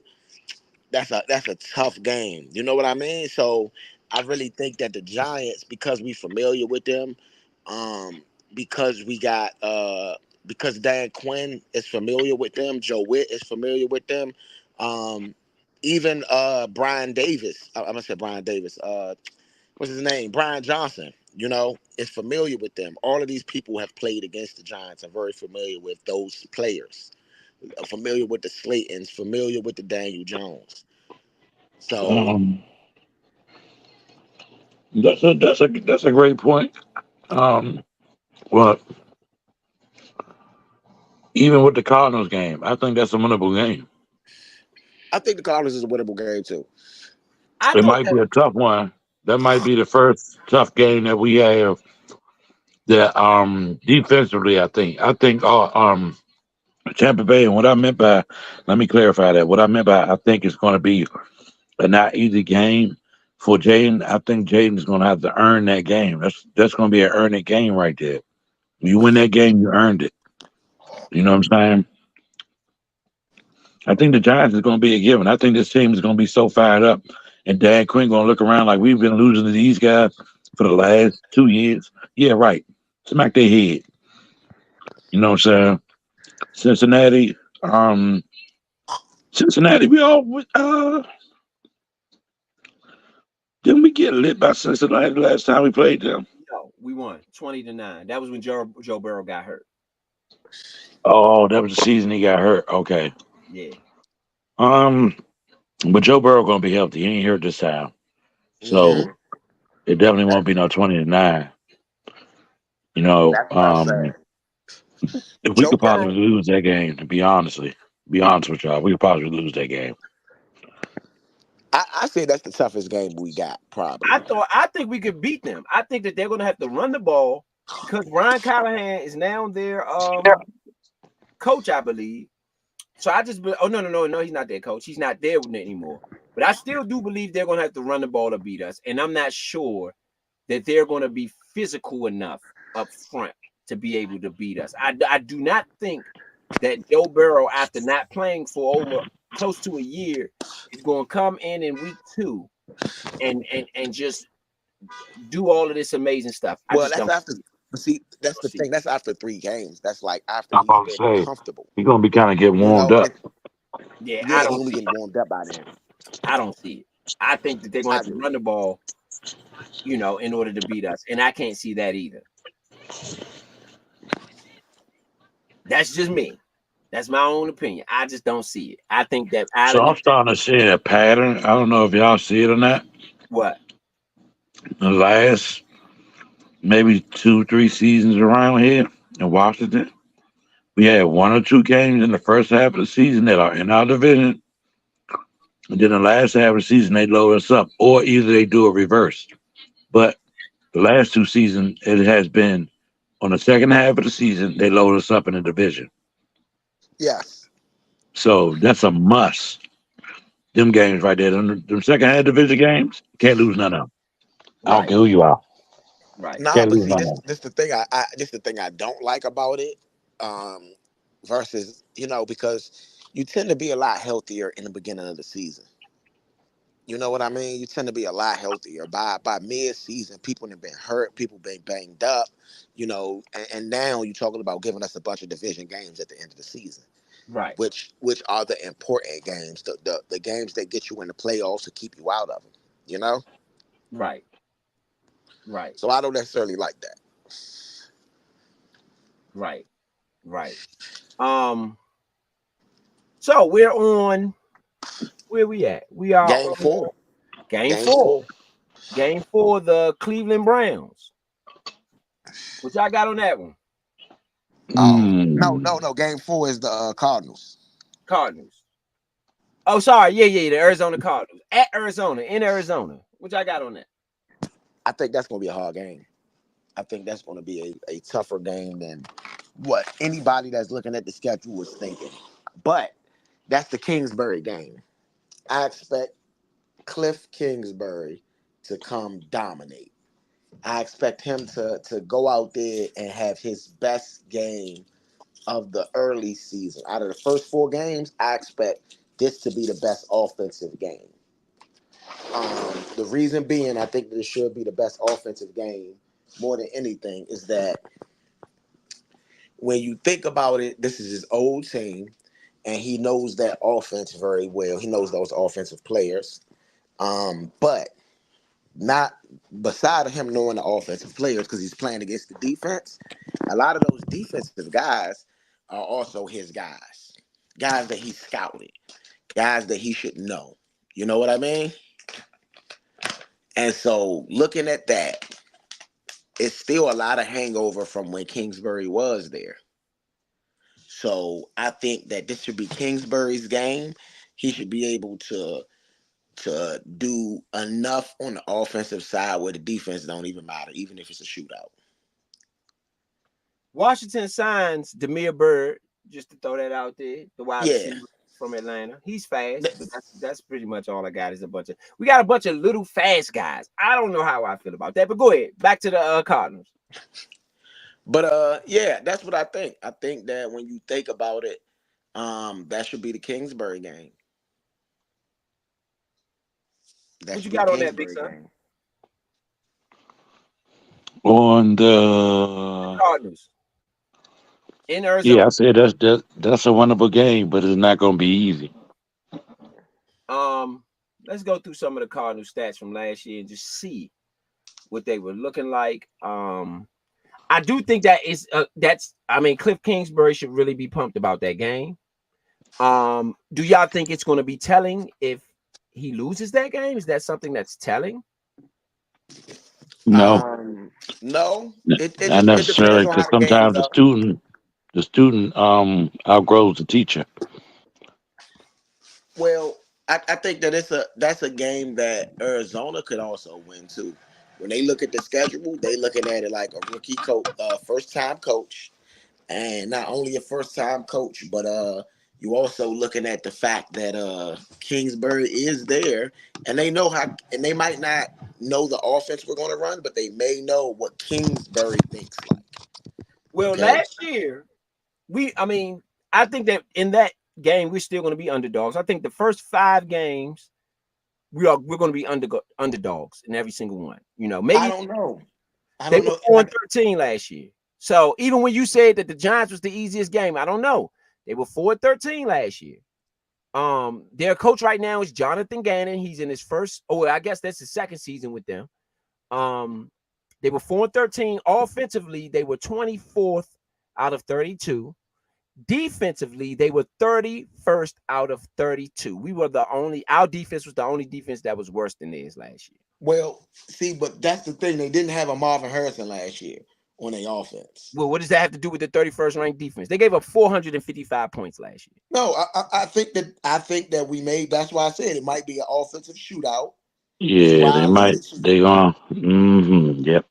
This is why I alluded to it being an offensive shootout where Kingsbury got to win. They have a new offensive coordinator this year, and they kept their defensive coordinator from last year. Actually, no, they have their same offensive coordinator, same defensive coordinator from last year. So I don't know. I think we should win that. If you ask me, that should be a fairly easy game. Because I mean, when you think about, let's see what pieces they added, or if I can get the players they added or released. It's not on here, not yet. I'll pull that up. I don't see their defense at least being much different than what it was last year, especially because they had the number 2 overall pick they had the number 4 overall pick rather. And you had a 31st ranked defense and you drafted Marvin Harrison Jr. I don't know if I do that. That's me. Yes, he's a special talent. Yes, he's whatever you want to call it. I'm not sure that I do that, though. Bro, that's a no-brainer for me. I'm drafting Marvin Harrison Jr. I was trying to draft him. We had the worst defense. We did have the worst defense, but we had a bigger need at quarter. That's why, hold up. Because we had the worst defense, that's why I was vouching for Sam Howell to stay and for you to bolster the other holes that you had. I get what you're saying, but I'm just saying Marvin Harrison is the guy that you would draft even if your defense was bad. What you got on that, big son? Yeah, I'm drafting Marvin Harrison, man. I got 7 of them. I mean, I got 6 other spots to draft from. Yeah. You know what I'm saying? And then the second and third can be good picks as well if I know what I'm doing. Yeah. You know. And Marvin Harrison is in front of my face. And I got the option to bolster my defense or get Marvin Harrison. Sorry, defense. Yeah. Y'all gonna have to wait on it. Yeah. Okay. I don't know. I don't know if I do that. 31st ranked defense, I might go defense. That's just me. I might go defense, middle linebacker, defensive line, corner, shutdown. I might do something to get that side of the ball together. That's just me. Because their offense, a 24th is bad too. Don't get it twisted. 24th is really bad. If I don't draft Marvin Harrison, I trade back. So I'm drafting Marvin Harrison. You could trade back. You would have got yourself another pick. So yeah, but I'm drafting Marvin Harrison, is what I'm saying. I don't know about you, but that's what I would do. I mean, I get it. But I think that's a game we should win. I think that's the easiest game. They had the worst record. That's the easiest game. They had the worst defense. Out of all the teams we played in the first 5 games. I think out of the first 5 games, that is the easiest, most winnable game. And because Cliff Kingsbury, Shafir, the roster turnover hasn't been all of that since he left. You had Cliff Kingsbury who was there. You had our our tight ends coach who was there as well. And you have Zach Ertz, who came from over there as well. You guys should be pumped for this one. Yeah. This is one you should win. That's if any of them are the ones you should win, I think that's the one you should win. In my opinion. Now we are at the Cleveland Browns.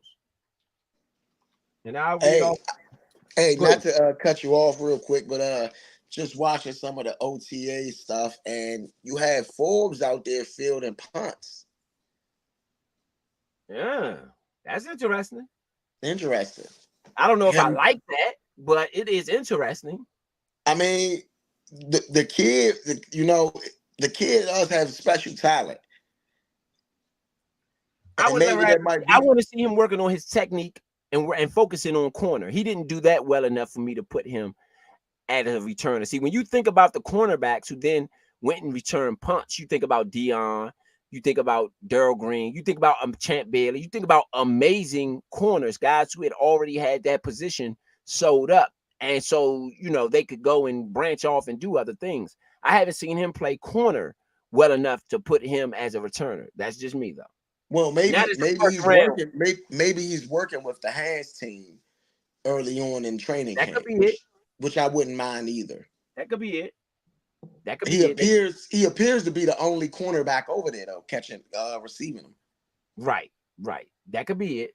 But I just would rather, I want him at corner and really working on. I think they're working on him tracking the ball in the air and not just it being on a defender.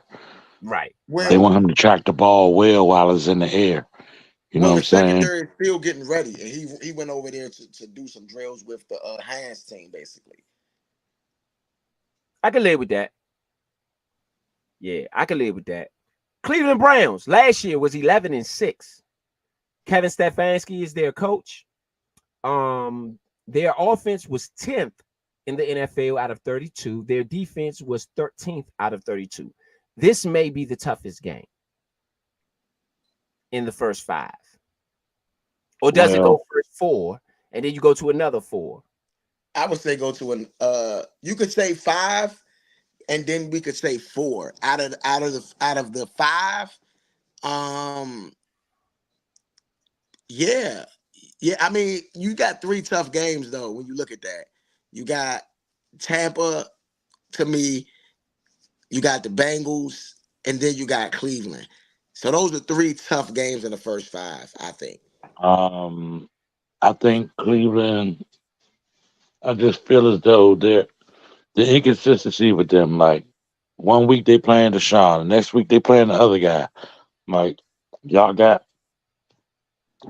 what? You said 11-5. Yes, 11-6. I mean 11-6. Y'all got 11-6 out of that, right? Yeah. What are y'all going to do when you get consistent at your quarterback? How many wins will you have then? So I think it's going to be at that point, that's game what 5. We'll That's see what game. quarterback we playing in week 5. I'll leave it at that. I think it's gonna be Watson. I think it's gonna be Watson. Yeah, I believe it's gonna I'm be Watson. assuming it's going to be Watson. Yeah, I believe it's If gonna it's be. Watson, I think it's a win for us. I think we have to stop that running game. That running game is really good. It's really good. Rushing last year, they was 4th. They was ranked 4th in the NFL in attempts, 12th in yards, 14th in touchdowns.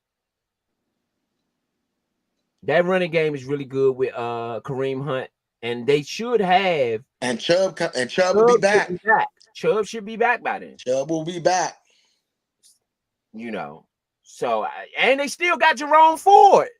People forget he is a beast. Yeah. You know, Jerome Ford is a beast. He's a really good runner. So that's just not going to be peaches and cream. Jerome Ford last year actually led them in rushing. He had 813 yards. He led the team. He led the team. He had a long of 69 yards. He had a 69-yarder last year. So that's not going to be peaches and cream. By no means. That's a tough game. A really tough game. Yeah. You know. After that, oh man, the Baltimore Ravens, the battle with the Beltway.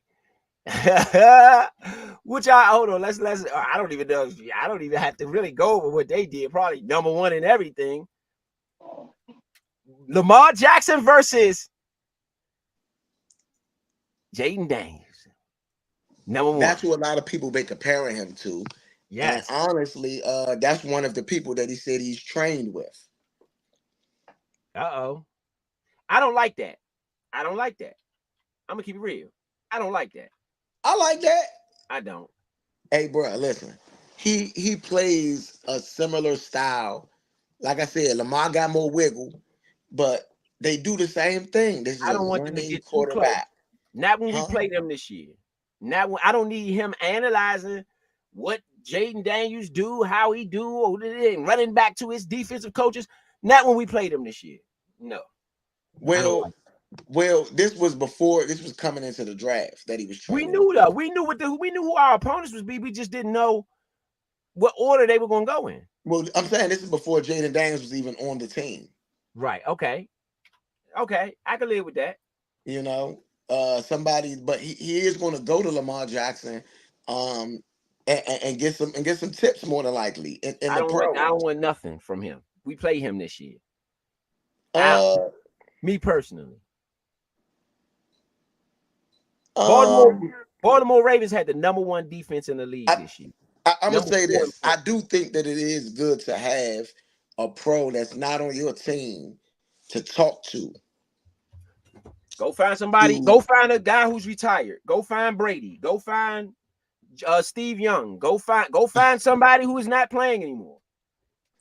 But you Oh gotta no, find somebody to play the game like you play it. Brady Go don't find play the Michael game Vick. like you Go play talk it. to Michael Vick. Go talk to Michael Vick.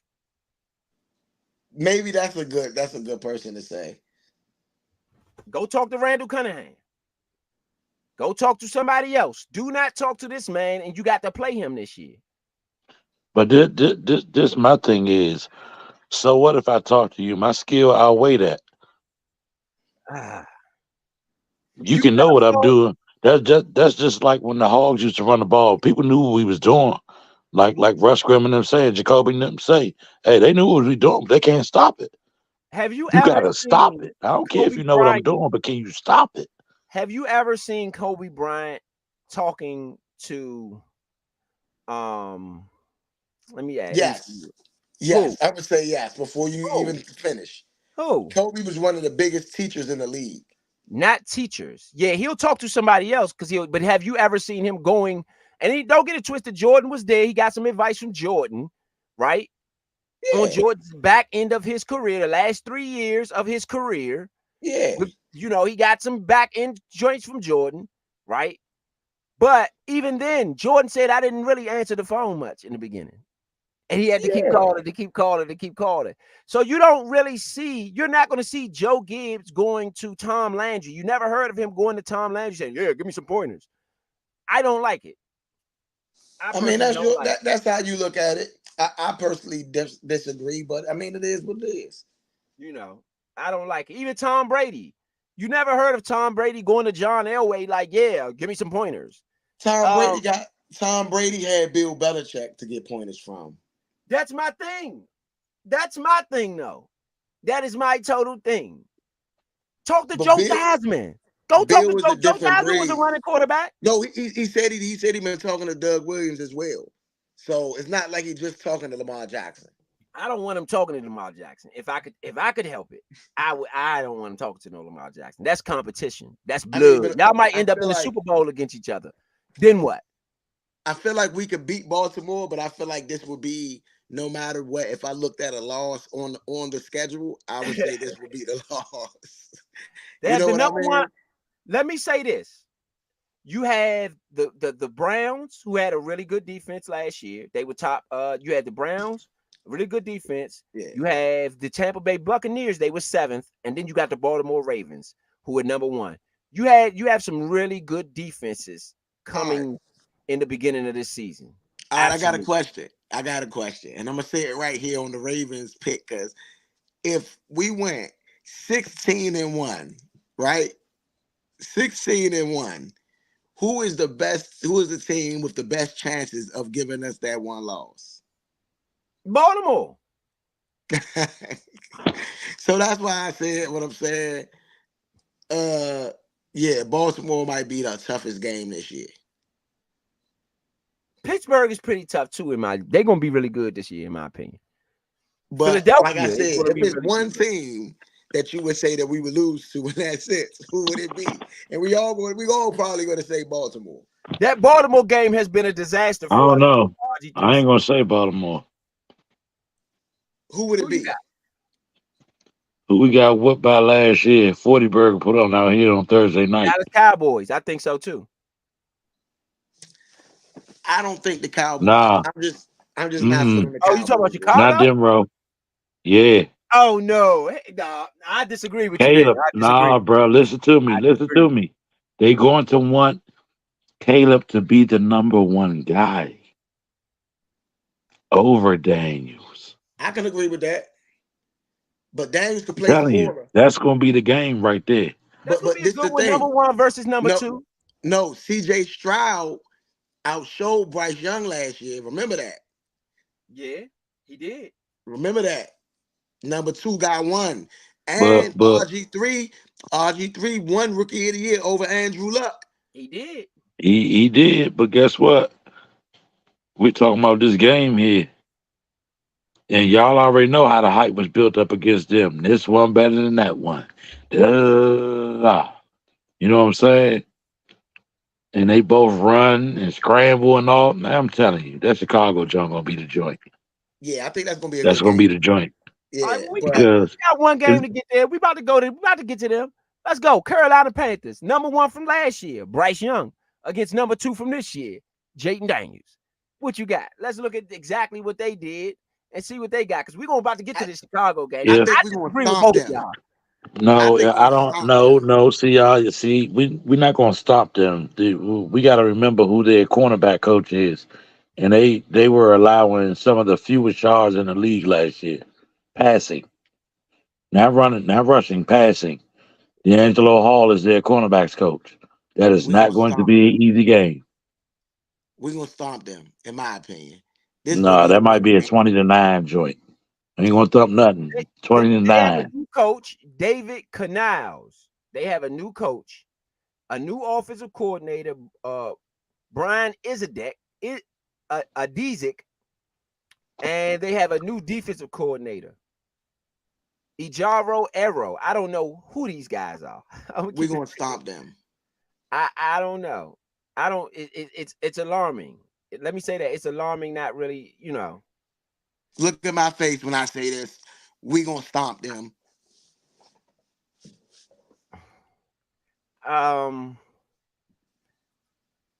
Yeah, I think we're gonna stop them too. David Tapper is not a good owner. I'm just gonna go to the We're gonna owner. stomp them, man. And the reason we're gonna stomp them, right?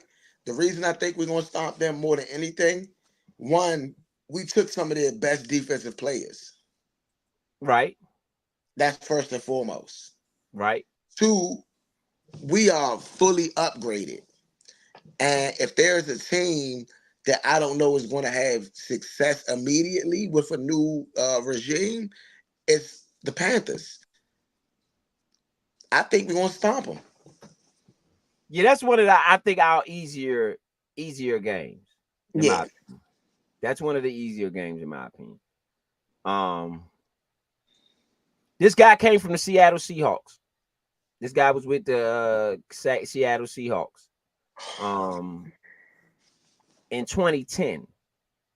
And then it says 2018 through 2022. He was the quarterback's coach for Geno Smith. So he's been with the Seattle Seahawks. In 2023, he was the Tampa Bay Buccaneers offensive coordinator under Todd Bowles. So Tampa Bay lost their offensive coordinator. He's the Tampa Bay Buccaneers offensive coordinator. Well, yeah, kudos to him. Yeah, I don't see it though. They had a good offense last year. Yeah, I don't see it. Is D'Angelo Hall still in the building somewhere down there? Let me see.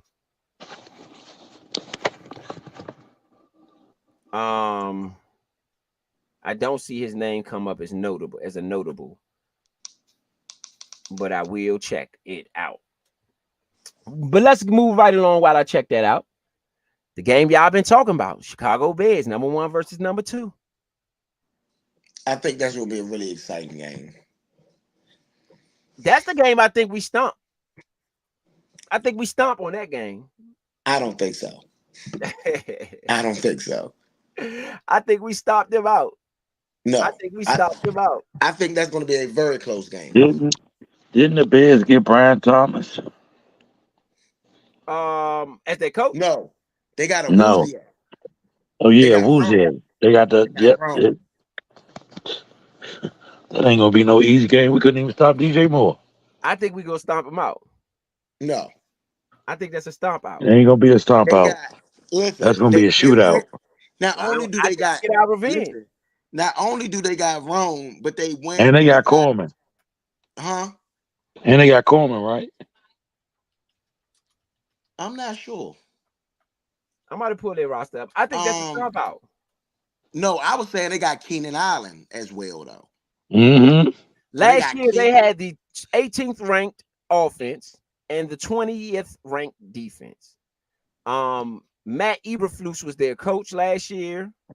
Luke Gesty was their offensive coordinator, and Alan Williams was their defensive coordinator. This year, they have Matt Eberflus, but they replaced their offensive coordinator with Shane Waldron, and they replaced their defensive coordinator with Eric Washington. So they have a whole new offense, a whole new defense.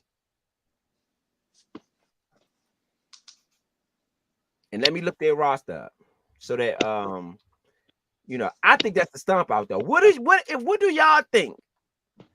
Yes, they did beat us last year. They Absolutely. stomped the mud hole in our ass. They They ain't did beat beat us. us. They did beat They us. stomped the mud hole And in our ass. I was playing the highlights of that game earlier. Yes, they did with our call on the game. They did. But we don't have Cody Barton no more. We don't have Kendall Fuller no more. We don't the people that they kind of got out on, they're gone. I think I do think we win this game. I think it's a winnable game. It's a shootout. I don't think it's a thump or nothing. It's gonna be a shootout. Number 1 and number 2. It's gonna be a shootout. I totally disagree. I don't think that Caleb Williams will outdo Bobby Wagner. I can't see it happen. Now I can agree with that. I just can't see that. But I don't think we're gonna get I don't think we're gonna get thumped, but I don't think it's gonna be. I can see it being one of those like 24-21 games where it's some touchdowns scored, but it's not 27-21. You know what I mean? I don't think it's just going to be 35-10 is what I got it. No. 35-10 is what I got. Montez Sweat will be coming back to Washington too in that game. Exactly. It's going to be a close game. I ain't got it being close though. I don't have it being close. They got Aduze and Williams are the only rookies that will start, and their punter. They are the only. Their punter is the only rookies that will start for them. Who was you asking about, Big Son? They have DJ Moore and Keenan Allen are their wide receivers. The slot wide receiver will be Keenan Allen. Roma Duzier is going on the outside. DJ Moore is also going on the outside. Yeah, that's a heck of a wide receiver core right there. DeAndre Swift too at running back. They do have DeAndre Swift at running back, so their offense is pretty revamped.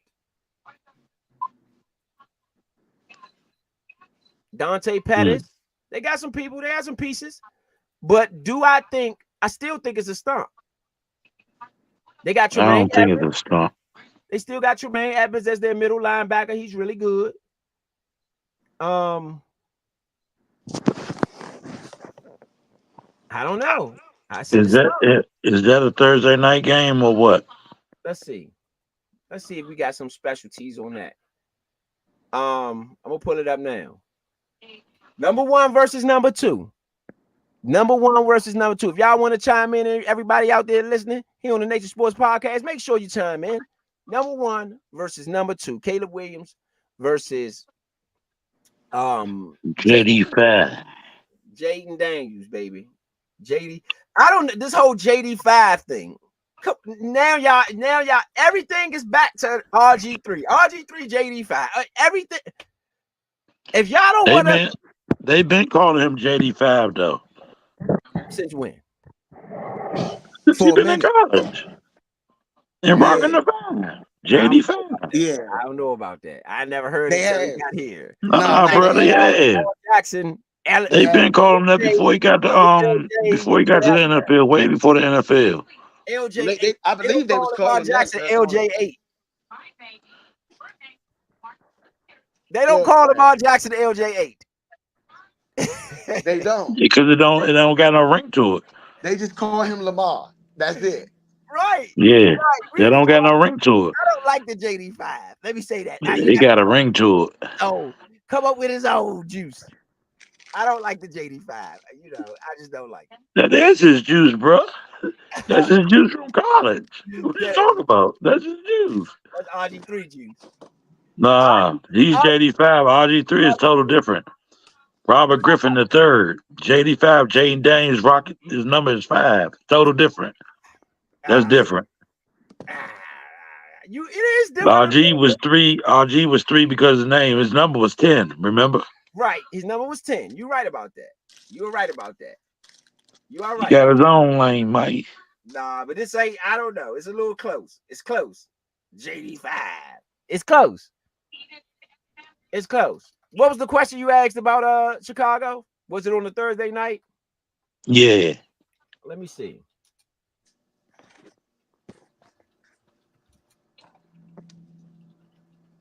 Let's see. I don't know, man. I don't know, man.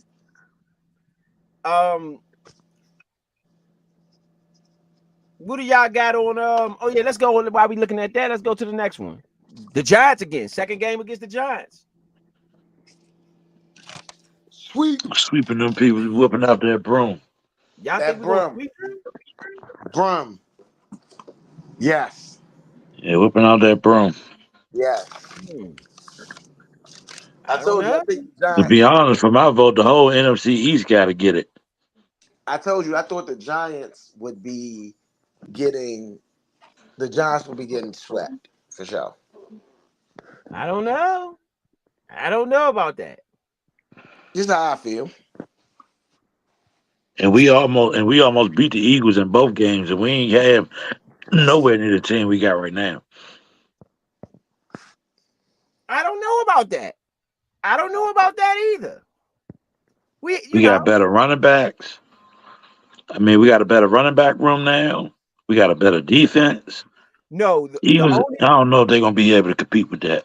the only primetime games we have this year is the Cincinnati Bengals, and that's on a Monday nighter, and the Philadelphia Eagles in Week 11 is a Thursday nighter. The Carolina Man, Panthers. that smells it smell like playoffs. You know how many primetime games they was putting us in the years previous, Yeah, so we can Yeah. look like garbage to the world. we had the Carolina Panthers at 4:05, but that Chicago game is a 1:00 game on CBS.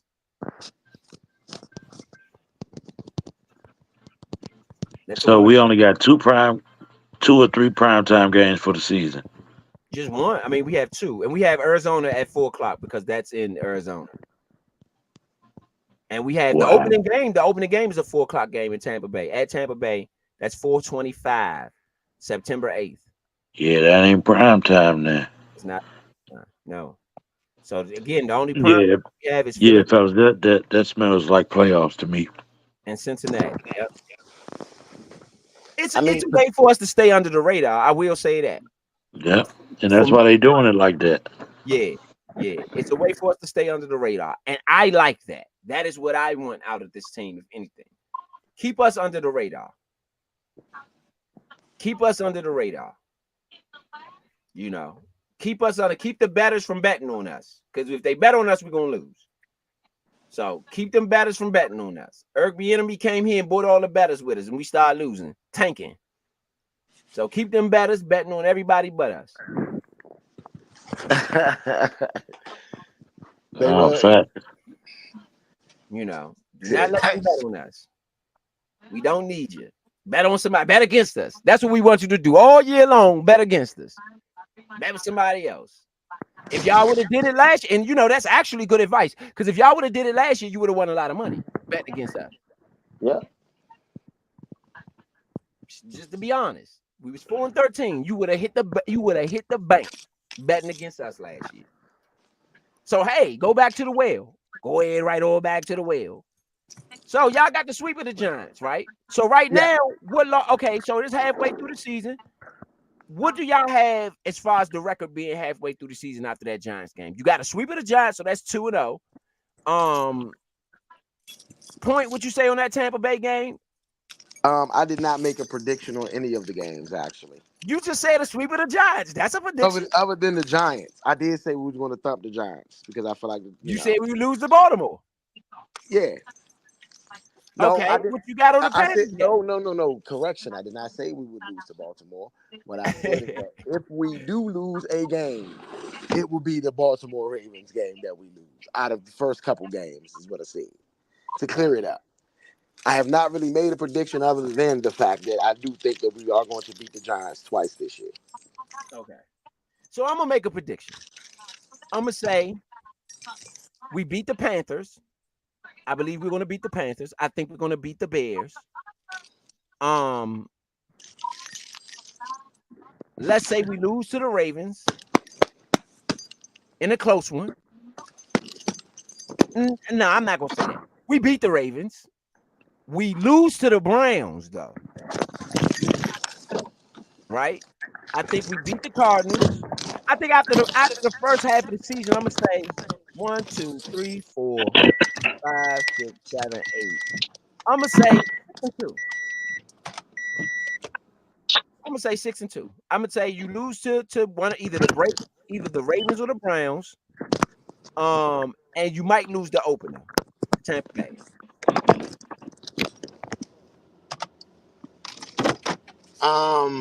Might. So I'm saying 6-2 after the first half. I am about 5-3, 6-2. Yeah, I'm around there. Probably about 5-3, more realistically. If we do lose, it'll be the Tampa Bay game, Cincinnati, and Baltimore. And we could also potentially lose to Cleveland. So, You know who playing quarterback for me? anywhere between 4-4 and 6-2 for me. What about you, Big Sir? After the first half, what you got? Well, like I said, if Jaden Daniels beats Baker Mayfield, you're going to have to earn it. Mayfield is a shootout artist. He loves it. So if you're going to beat him, you're going to have to earn it. Um, so if he earns it, that's 3-0. Because I said the Giants are going to sweep. I think we're going to lose to the Bengals with a fully healthy Joe Burrow. So that's 3-1. I think we beat the Cardinals. That's 4-1. Depending on who the Cleveland Browns have,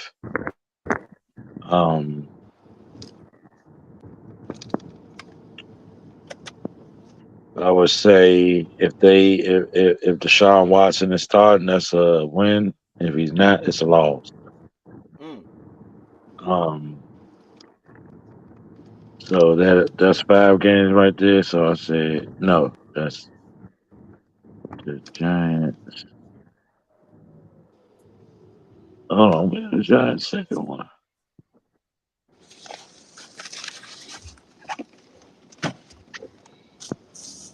Oh, I see it. Okay. 1, 2. So 2-0. Boom, 3-0. 3-1. We lose to the Bengals. We beat the Cardinals 4-1. Depending on who the Browns got, it could be 5-1 or 4-2. Baltimore lose that game, beat the Panthers, and lose to the Bears. So is there a So that's chance what. go ahead. Huh? No, I was gonna say, so is there a chance we're 4-4 after half? I was about to say that's 4-4, right? Right. As I said, we would lose to the Bengals. Yeah. We would lose to the Bears. Yeah. We would lose to Baltimore, and depending, so it could be 4-4, or it could be 5-3. So y'all think Depending the on who Cardinals Cleveland Browns. Depending on who Cleveland Browns starting. Like I said, if Watson start, that's an automatic win for me. I disagree with that. That's just me. The way that the other guy was balling out last year, his game better than Watson to me. What? I You disagree. talking about Joe Flacco? Yes. Oh, that's whoever was the other guy out there balling, or the black quarterback or whoever. Hey, he was doing his thing. He got him to the playoffs though, didn't he? Yeah, he definitely did. You know what I'm saying? I don't think Watson would have did it, but I will give you that. Flacco was balling. yeah. So like, if Flacco played, I think we lose. Flacco not there Watson no more. played, we win. Flacco not there. Flacco not there no more. Who playing there? Rookie? Yeah. Yeah. No, Flacco was playing. Flax got them to the playoffs. Nah, he with the Colts now. Yeah, Flacco with the Colts now. Okay. He behind Anthony Richardson. Yeah, Flack. They had to replace Gardner Minshew. Mm. Yeah, he behind Anthony Richardson. Yeah. Flax got you to the playoffs. So, all right. So, next game after the Giants. Pittsburgh Steelers. Let's look at what they. Russell Wilson under Yeah, the tutelage of Mike Tomlin yeah. gonna beat our ass. I'm sorry. Hold I'm on, not let's see I'm what they not willing to were. say that. It's But an iron. yeah, I think that that's a winnable game for us. Um, to be honest. But it You think depends it's on how that winnable? season going. If our season, if we are a 5-3, 6-2 team, yeah, we beat Pittsburgh. You know what I mean?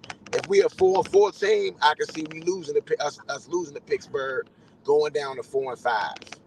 Last year, Pittsburgh was 10-7. They Bruh. And that's one of Mike Tomlin's worst season, bro. That man be winning.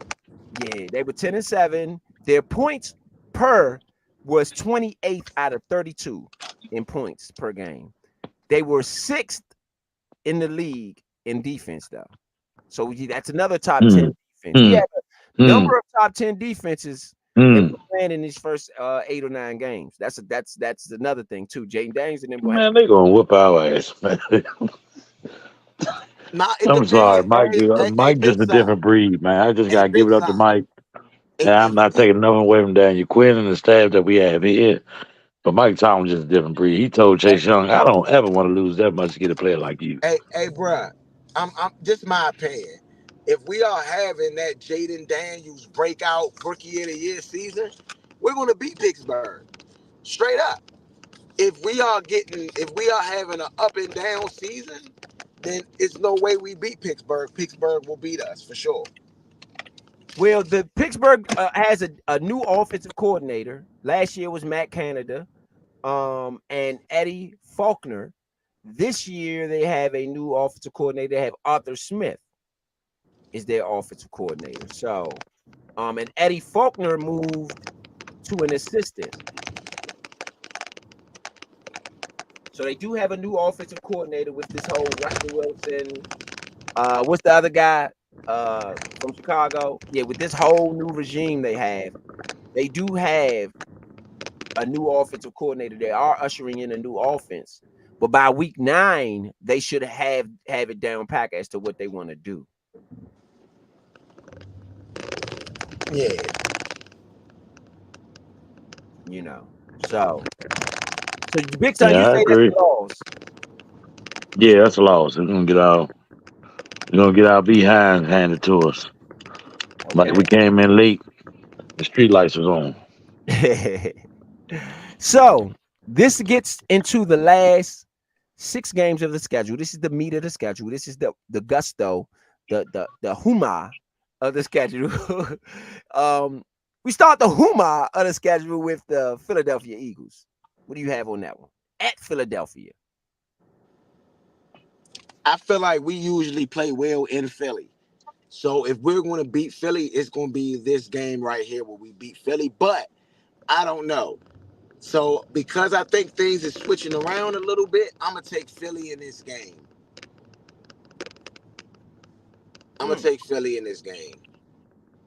Let me look at the Philadelphia Eagles and see what they were last year. What you got on this game, Big Son? I already said we sweeping the NFC East this year. The whole East. Whole East.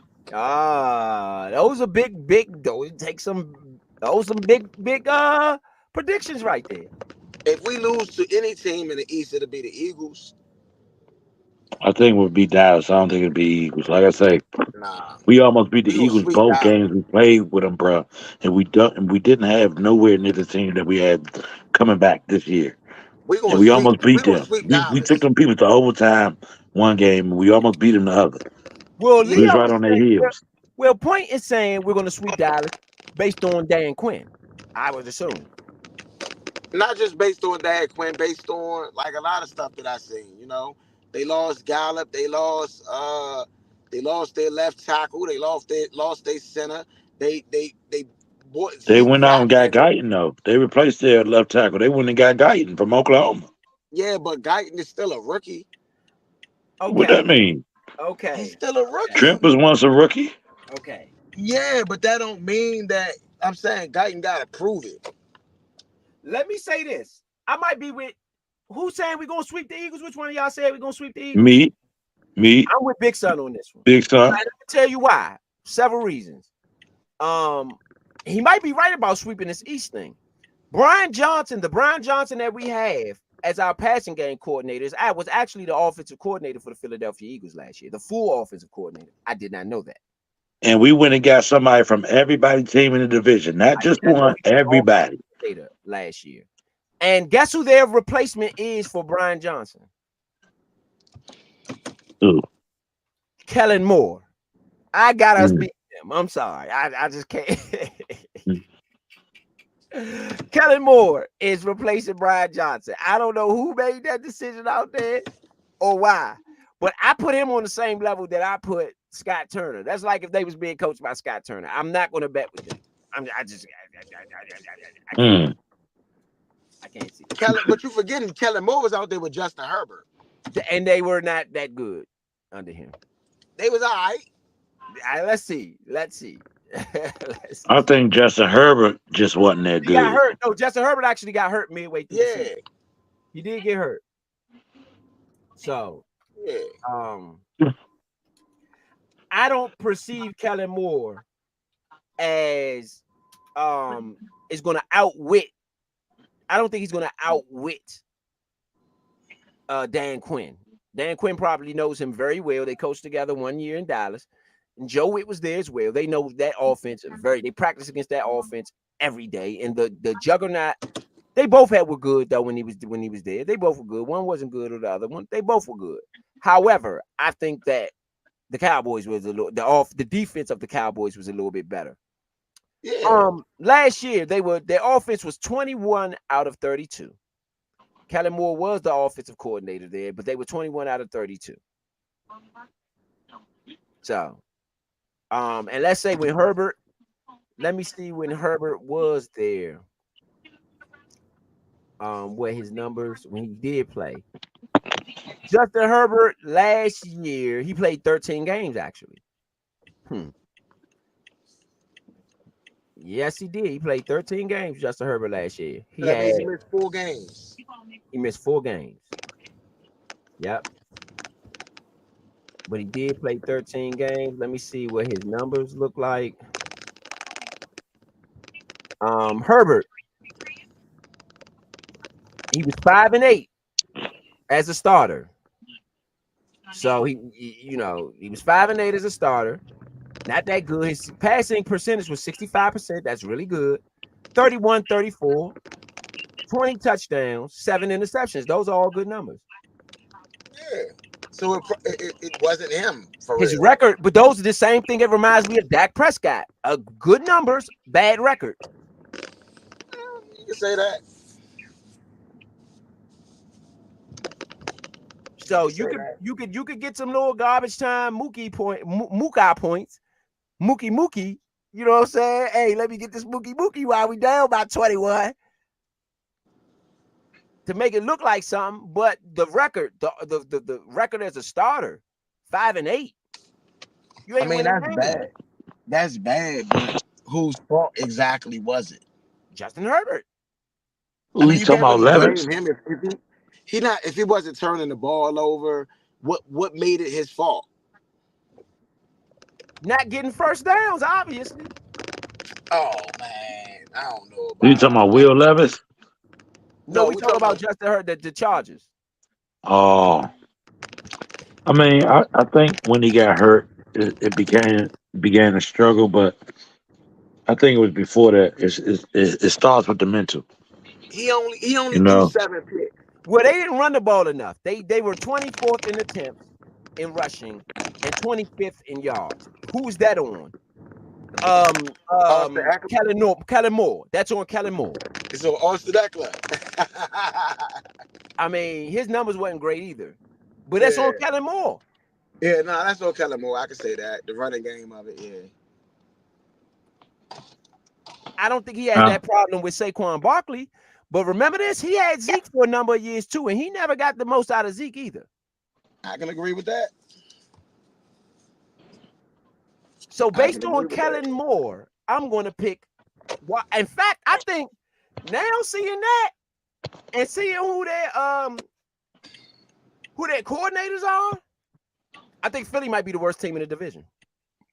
You are I think them and the tripping. Giants fight for the worst team in the division. You are tripping. They got Vic Fangio as their defensive coordinator. Fangio's pretty good. Yes. He's good. Pretty Yes. good. He's not great. Pretty good. He good Man, can I enough. just say something? Do we remember the last time the Eagles put a super team together? What they did? Yeah, They don't have a nothing. super team. I mean, that's what everybody been calling them. I don't I know who called mean, them that. like you got to think about it. They drafted Smith and they drafted Hurts. They drafted most of their defense. You get what I mean? They got Roby back, if I'm not mistaken, right? Um, who you said? Who did? Who got What's his name? I mean Goddard, whatever his name is. Gardner Johnson? They do got Yeah, Gardner Johnson back. yeah. Like they drafted Goddard Johnson though. So like they drafted really well, and they just drafted 2 cornerbacks. Let me say this. Vic Fangio last year was the defensive coordinator for the Miami Dolphins. They were really good. I'm not going to sit here and play around. They were on defense. Let me see. They were number 2 yards the yard. Let me see. No.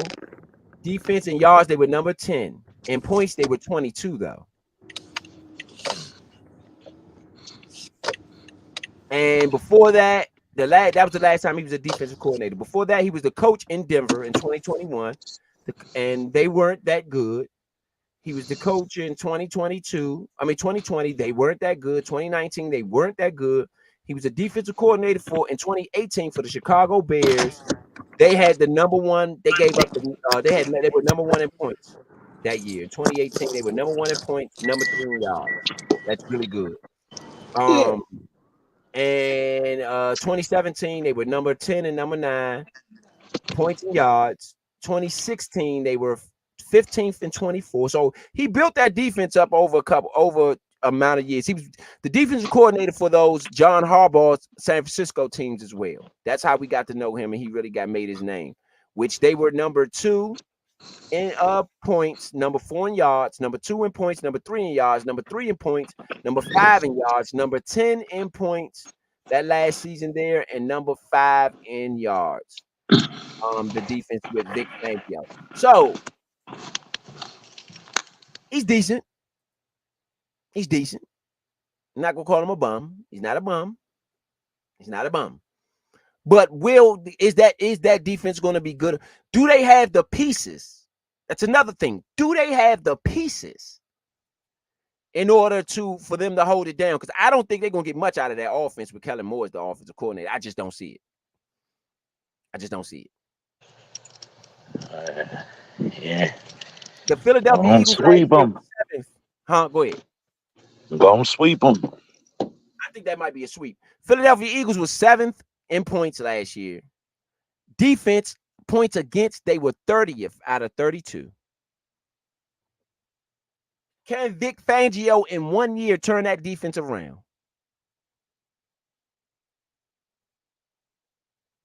Is the question. I don't see it. That's a tough ask. That's a tough ask. That's a tough ask, but can it be done? Anything can be done. But that's a very tough ask right there.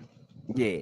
I might lean a little bit more towards Big Sun's side, where the Philadelphia Eagles, to me, are in danger of being swept by Washington because they barely beat Washington last year. But we see why now. They had the 30th ranked defense. Their defense was really bad. And then and instead of them going and bolstering that defense on the offseason, they went and got Saquon Barkley. They did get some corners, though, in the draft. Yeah. I believe they drafted some corners, though, to help them out a lot. So I believe they did draft some corners to help them. I'm not going to get them all. I mean, they did draft corners, but the fact that they kept Bradbury around screams incompetency to me. I'm just sorry. That's how you feel, but I don't know, man. I think that if you got these 2 young good corners, these were top tier corners out of the draft, and you add that with what they already have, and they got like I said, they got Gardner Johnson back too. So it's not like they don't got a like that person in their defense, you know. No, I'm not saying that they don't. Bradbury ain't like that. That's what I'm saying. Well, Bradbury's like the fourth corner though, basically. I mean, now they Yeah, went and but grabbed two.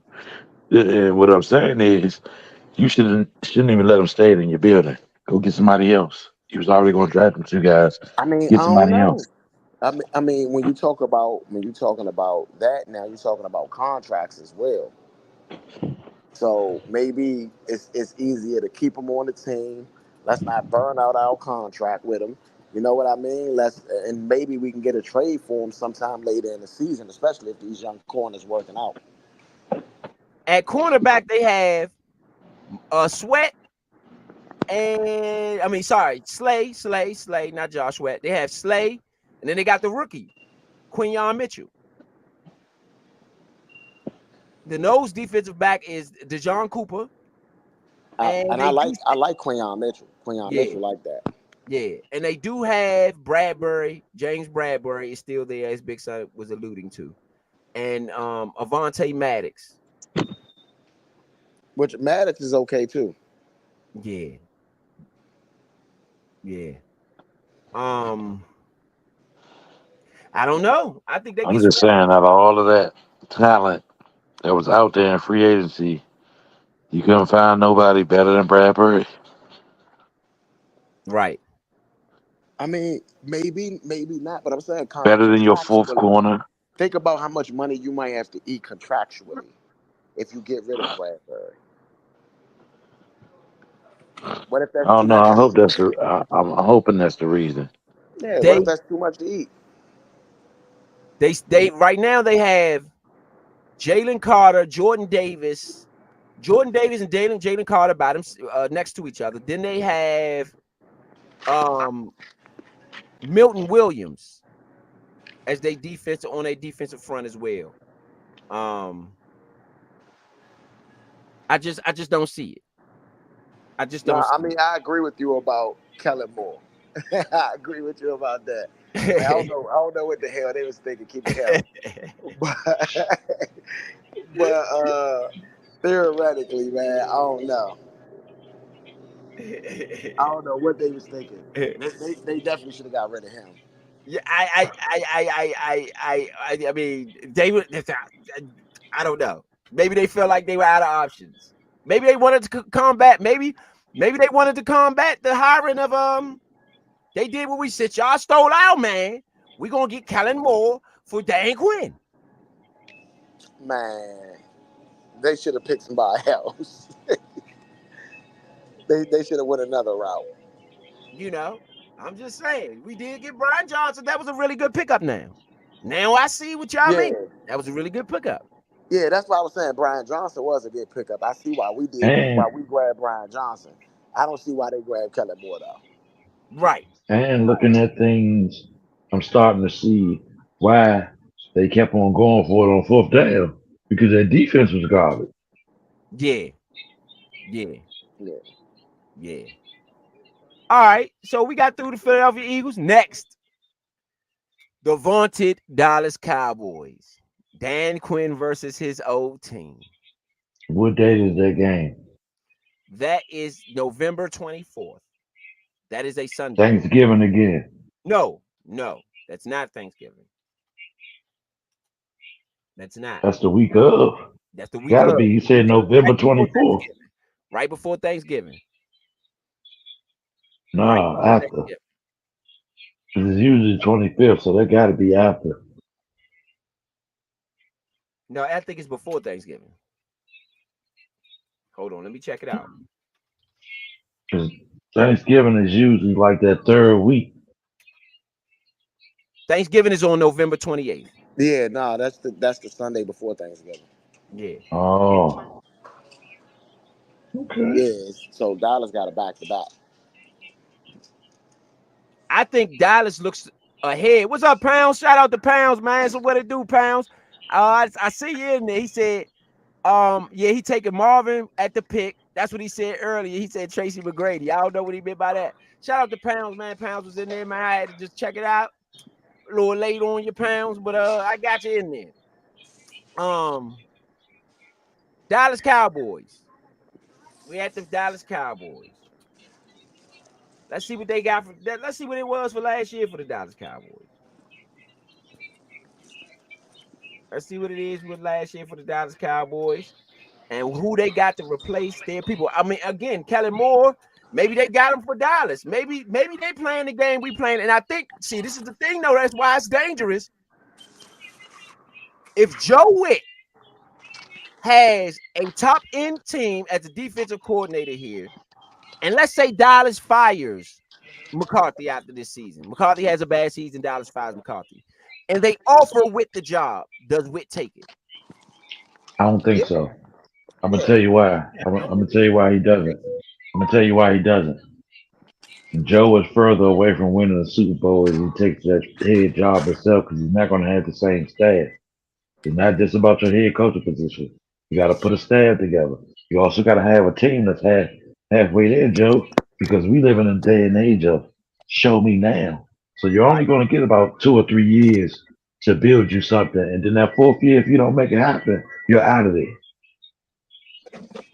You know what I'm saying? So I think he doesn't. I think he's closer to winning the Super Bowl if he stays up under his team. Dallas won 12 games. The year before last, they won. They were 12-5 2 years in a row. Yeah. So how do you say that they closer to winning the Super Bowl with us than they would be with Dallas? We were 4-13 last year. Because we took their defense away from them. They don't have that same system no more. We took all of that away from them. I don't think and we took some players. We took some players to But go they have with. Mike Zimmer now. They have Mike Zimmer. They Okay. didn't take their whole defense. They still got Mika Parsons. They I still said got, I didn't say we took still their. I got said we took some of their Brian. pieces. No. What I mean by we took their defense. They get Mike Zimmer. Mike Zimmer don't run Dan Quinn and Joe Witt defense. He don't run their defense. Yep. That's what I'm saying.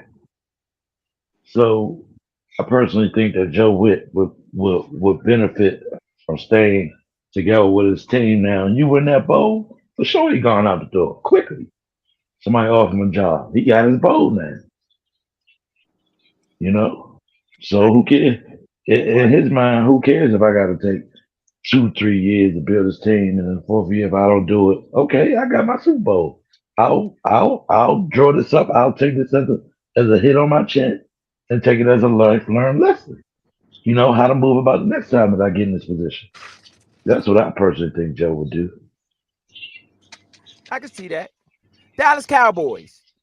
In 2023, they were the number 1 ranked offense in the NFL, scoring 509 points. On the defensive side, they were ranked number 5 out of 32, only giving up 18 points a game.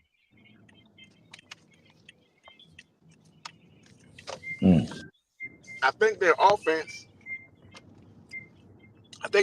benefited from having that good defense. I think CeeDee Lamb is a beast, absolute monster. Good evening, fellas. What up? What's up, Brody? With a dooski. I think CeeDee Lamb is an absolute monster. Getting off work. But on that offensive side, No the bad. he's the only guy I'm really worried about. Like Zeke being back, that's all cool, but I gotta see it to believe it with Zeke. You know? Really? That's the only guy. See, everybody seems to forget about that running back that Cowboys just drafted. Like, Shorty is far from a slouch. He had good numbers, and I think he was in the running for offensive rookie of the year. I think he might have been in the top 10 running offensive rookie of the year. Shorty sweet. So regardless if Elliott come back and do him, Shorty gonna be nice. Yeah, he had the guy you were talking about. He had 361 rushing yards last year. His name is Dodo. Yeah, Dodo. Yeah, he had he averaged he had. What about the coach's son? You said the coach's son? Yeah, I think Deuce. Deuce Vaughn. Yeah. Deuce Vaughn, yes. He's still there. He's there too as well. He only averaged per carry though 1.7 yards a carry. Okay. Who? Vaughn? Yeah, Deuce. Yeah. The other running back that had a better average, though. In my opinion, I think you're talking about Deuce Vaughn or something like that. Yeah, I yeah, just no, said no, Deuce Vaughn. no, Deuce no. Vaughn. That's the one that averaged 1.7. The one that Big Son was talking about at first. Dodal had 300 something yards with them last year. Pollard was a big deal with them. Well, not a big deal, but was used a lot in pass catching and running in the situation with them. Where Absolutely. Zeke, I believe, is going to be more so for the short yardage downs because they didn't have a power back per se in their conference. I mean, in their system. And in our conference, if anybody doesn't know, in the NFC East, you won't survive without a power back. Right. That's also my concern with the Giants, regardless of how special Neighbors may be. I think that if you rely heavily on just the pass, you will be weak in the months of December and January. And I'm not sure how that works out when you're going to be trying to use your quarterback as your main rusher in a system that is unlike ours. I'm not saying that I don't because know. I we can think do. Devin Singletary. I think they could depend on Devin Singletary a little bit. They Yeah. got Devin Singletary. Okay. Yeah, so I didn't know that they had Devin Singletary. Devin Singletary, I actually like Devin Singletary. I like I've it, been a fan yeah. of Devin Singletary since the Bills. Me He's a too. very consistent back. He's a 4-yard carry guy. Consistency. He kind of fits the Giants profile as far as a tough nosed guy. If anybody knows the history of the Giants, we will do because they're a division foe. But the Giants have always had, especially during their championship runs, outside of Tiki Barber, and again, even with that, they had Ron Dane. They've always had a hard Rodney nose. Hampton. No, I'm saying during the Super Bowl with Tiki Barber, they had the Thunder and Lightning. I believe. Yeah. Absolutely. Before that, they had OJ Anderson. Amar Bradshaw. Can't forget him. Amar Bradshaw, they still had what, Brandon Jacobs? No, I was Brandon about to say they still had Brandon Jacobs. Yeah, they had Brandon Jacobs. That's who won the Yeah, that's Super what I'm Bowl saying. with them. Yeah, Jacobs yeah. and Bradshaw. So that's what I said. Like for the Giants, they've always not in order for them to win a championship, but just in every team has a lineage to how their championships are won. Do they always go that way? In my opinion, more than 90%, yes. If you look at the Super Bowl winners over the last 50 years, the ones that win usually win the way that their franchise is built on. The Steelers, even though they had Roethlisberger and they won that game on some passing, they still had Jerome Bettis on years that you know what I'm saying. The last year that they won with Jerome Bettis, he was a key factor in them making it to the Super Bowl with that game against the Colts. Even when it was just recovering a fumble, it still was a big deal.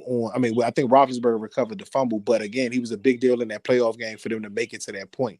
Their defense was also lights out in that Super Bowl, which is a stance for that particular team. So even though they passed the ball a lot in that Super Bowl, them playing hard-nosed defense and causing turnovers and having that nightmarish type of defensive intensity follow the path of their franchise. Tom Brady made the Patriots Super Bowl winners. Without that, they don't have any Super Bowl wins. Actually, they had one win with Drew Bledsoe. But the win that they had with Drew Bledsoe, that team was a complete team.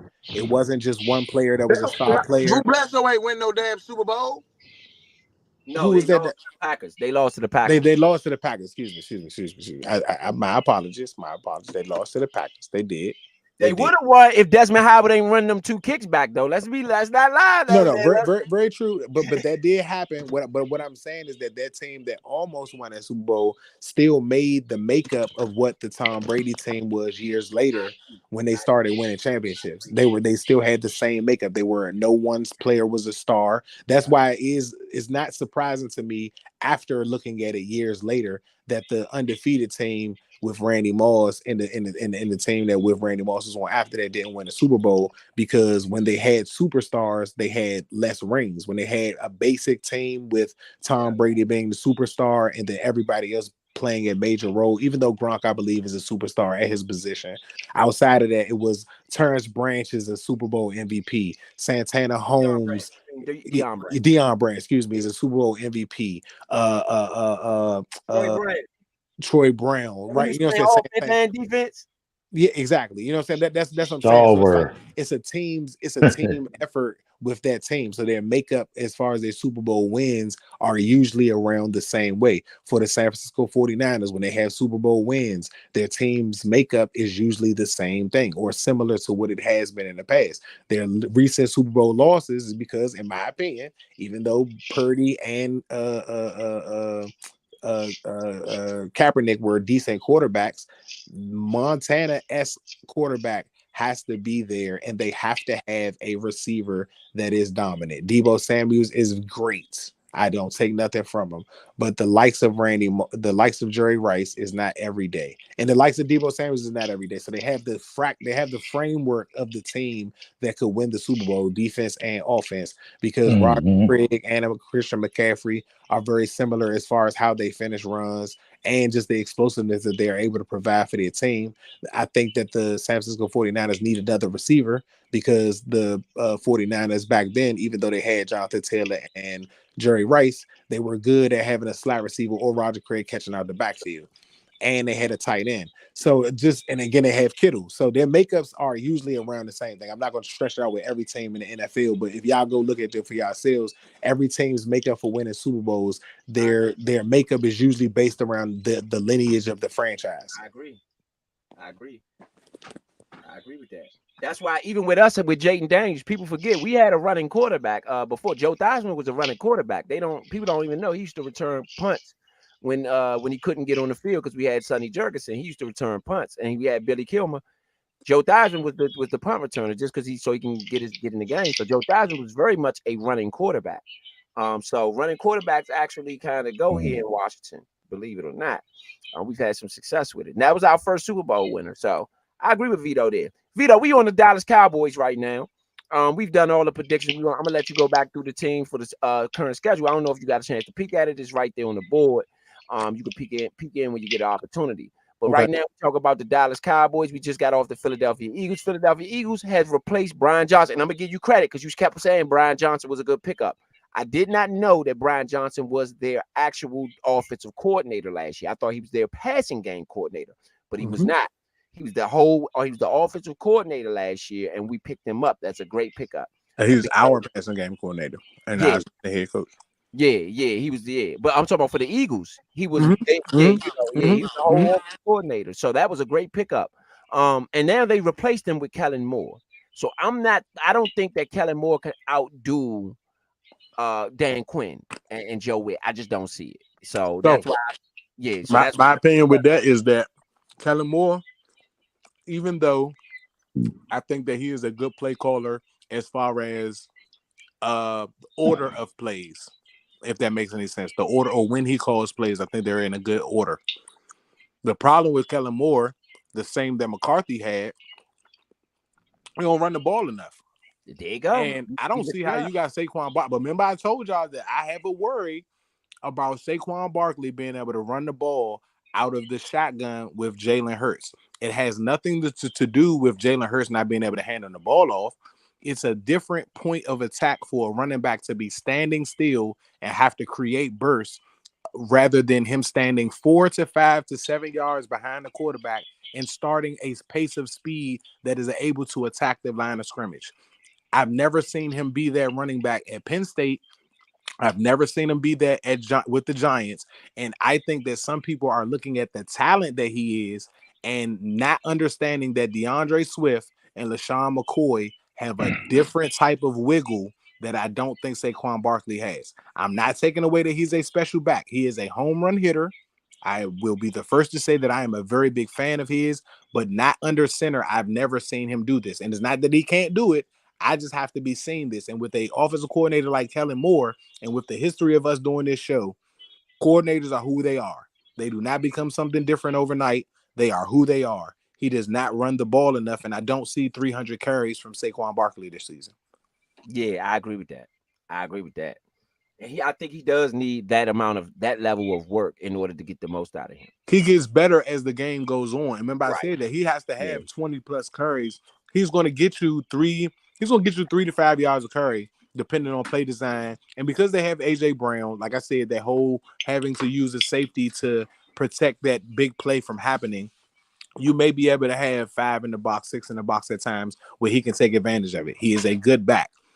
Defenses are pretty good in the NFL today. They're not as trash as some people would like to think. Yes, a lot of yards are allowed, but because it's more about making the big play rather than it is having a stout, continuous defense. Stout, continuous defenses have been getting lit up over the last 3 seasons by high-power offenses.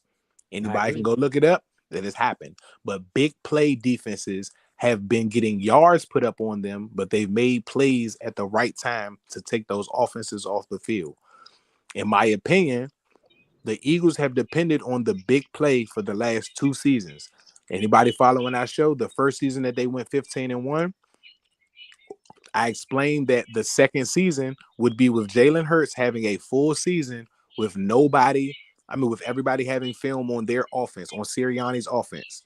The first season, they barely played the second half of football games because they did all of their scoring in the first half. They were one of the lower second half scoring teams in the league their first year because they were putting up almost 27 points, 24 points a game in the first half.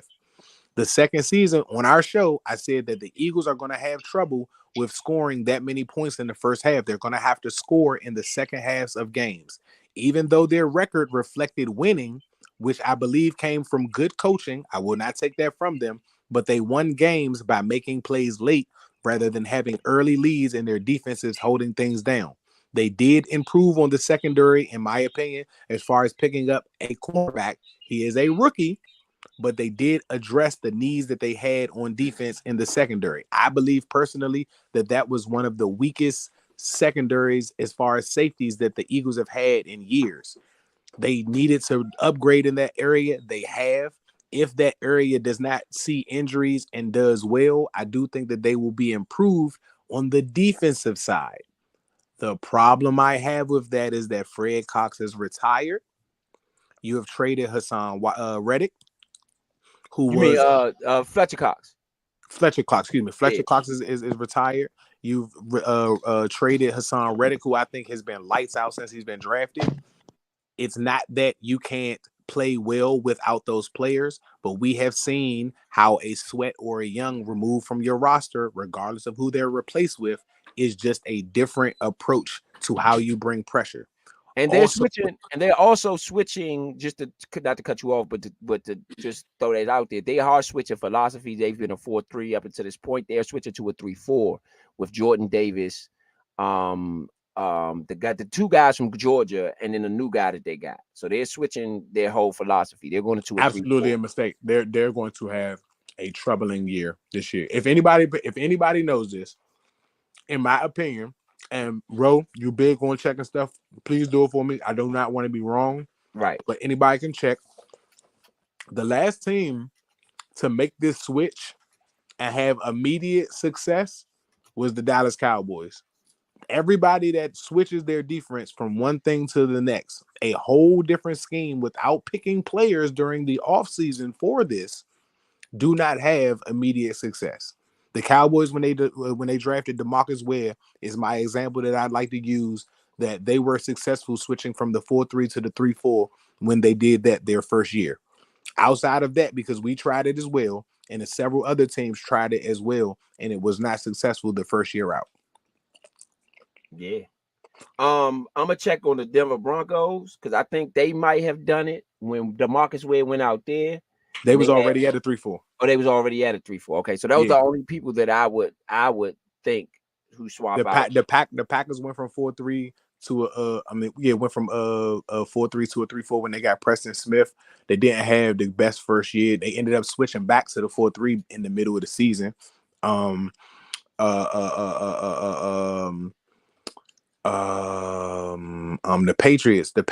Patriots had success with that, but Belichick's a defensive coach. You know what I'm saying? They went from they ran a little bit of both anyway. Yeah, so they're like a combo. They was running like a combo defense. Right. So you have us beating the Eagles, then I would assume. So over the last few seasons, we've been competitive with the best team in our division. I don't recall them being many blowouts against the Eagles and the Redskins. Our foes have been the Eagles and the Giants and the Cowboys, in my opinion, as far as score separation or differential in point losses. Last year, toe to toe with the Eagles every single game with Sam Howell and a team that may have been historically tanking. I don't think our issues are the Eagles at all. I think we match My up point really well with the exactly. Eagles. I think we match up really well with the Eagles before the players that we got now. I think with the upgrade in the defense, I think we're able to actually find a way to try to attack what the Eagles are trying to do. I don't think before we were ever trying to attack what the Eagles were doing more so than just having talent in certain places that were hard for them to kind of maneuver the way that they wanted to. AJ Brown was always a mismatch, in my opinion, just on anybody in our division except for Trayvon Diggs because he's a taller cornerback. I thought St. Juice would always be matched up with St. Brown. I mean, with AJ Brown, but regardless of such, the Eagles do have success with that particular matchup. Devontae Smith does well against us because AJ Brown, requires so much attention. It's like having Terry McLaurin as your quote unquote second receiver. He would beat every man on man. I don't care what corner's on the other side because he's just that talented of a receiver. I feel like you have that with Devontae Smith. So they have a complex offense that's going to take some time to kind of get into the mode of like shutting completely down. I think that Bobby Wagner allows for us to control the run game. Right. I think Luvu allows for us to be able to be a little versatile on whether we bring him in blitzes or whether we drop him back in coverage. I think the usage of Jeremy Chin will be very important to me. Also, the maturity or the maturation of Jaquan Martin will be essentially him and Dominique Hampton will be the most important things to me in the offseason on the defensive side as far as the secondary. Jamin Davis is important to me, but those two guys are really important because here's the thing. If Dominic Hampton and Jaquan Martin can play really well at safety, this allows for you to hybrid Jeremy Chin as your extra linebacker in that role that Landon Collins was in. And me and you all of us love Landon Collins' role, but I know for you, you speak highly of that role Landon Collins was able to play. And Dan Quinn is that type of coordinator that will. I don't think that they picked Jeremy Quinn to be. He's got a 3-year contract, so I think he's going to be what they're trying to do as far as using that versatile type of player. Him having experience with Sam Chancellor or Earl Thomas means that this player is going to be involved with sticking their nose in the play. With our division having all mobile quarterbacks, Dak Prescott, whether having a injury on the leg or not a couple of years ago, can get out the pocket at least to get a few yards to a first down, and he can move well in the pocket. I'll give him that. Daniel Jones is a mobile quarterback. Jalen Hurts is a mobile quarterback. The quarterbacks that we're going to face throughout the seasons based on how teams draft players, they're mobile quarterbacks. You're going to need somebody that's going to be able to keep those guys in check. And if you can keep a Jeremy Chin down in the box and you still have protection in the secondary, that's going to be lights out and very, very crucial for us to be able to keep those quarterbacks from getting those extra yards outside the pocket. Absolutely. So what you got on the Eagles and the Cowboys? We got them back to back. Before that, we got the Pittsburgh Steelers. Then we got the Eagles. Then the Cowboys. I mean, that's a tough stretch. We got. Y'all went over the record. Yeah, I went over what the record would be, which I thought the record would be. We are only in the first half. In the second half now. Yeah. First half, Big Son had him at 4-4. I had him at 6-2, and Point had him at. I had him at 4-4 or 5-3, depending on who plays quarterback for Cleveland. Okay, so I go through the Buccaneers are they're not as easy as people think. Because they'll be playing cover 2. This is actually a good test to Jayden Daniels to me because I don't think he'll be able to be as mobile in this particular game as he would be in a Giants or a Bengals game. So it's going to be about his pass accuracy in the first game and our running game. But remember what I said, that we haven't been in 3 or 4 seasons, which is prepared week 1. Even if we've gotten the win, we haven't been the most prepared. I think that this staff is going to be prepared week 1, regardless of win or loss. But I think we get the win against the Buccaneers because that creates the culture of what we're expecting. So I'm going to be faithful in that and say that we get the win against the Bucs. The Giants in my opinion, even though it's the second game of the season, is a must-win game. Now, whether they win it, I'll give you that in a second, but that's a must-win game.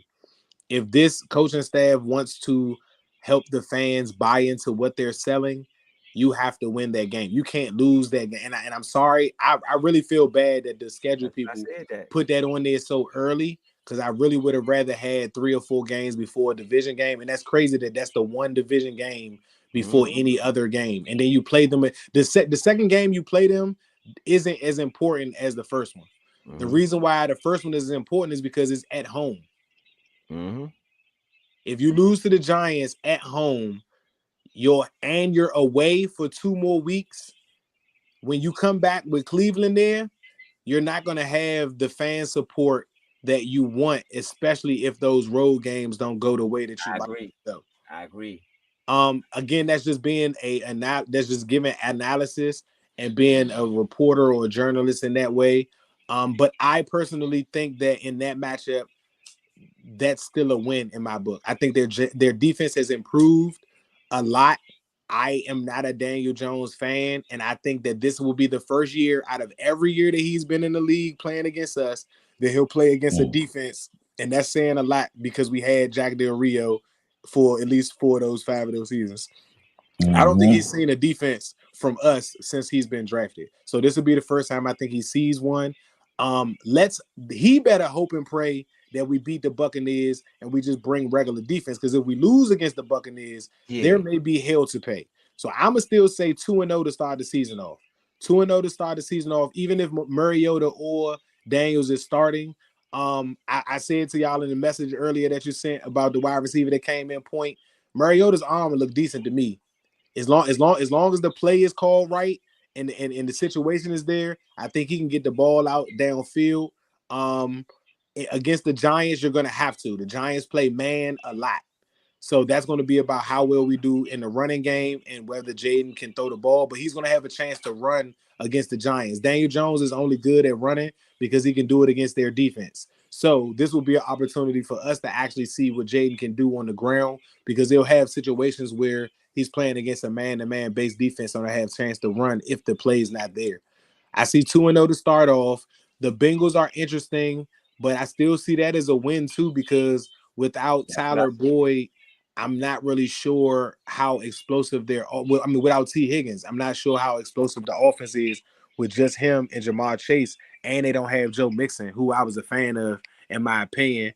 That's in Cincinnati. That's a road game for a rookie or Mariota, but I think our defense matches up well against that, depending on how we play the first couple of weeks. I won't be bold and say we go 3-0, but I almost want to say so based on the roster. I mean, based on the schedule right now, it's a 3-0. But so let me retract. If I feel like we beat the Bengals and we beat the Giants, we probably lose the game against the Buccaneers in a close game, because that's in Tampa Bay. And that's depending on whether Mariota plays or your rookie plays. If your rookie plays, he's got to deal with being down there. And the last game he lost bad was he had a great game against Florida, but he got his butt kicked against Florida State. And Florida State and Tampa Bay rest in the same areas. Yeah. And like I said, that's the game he's gonna have to use more accuracy than his legs because of them playing the cover 2.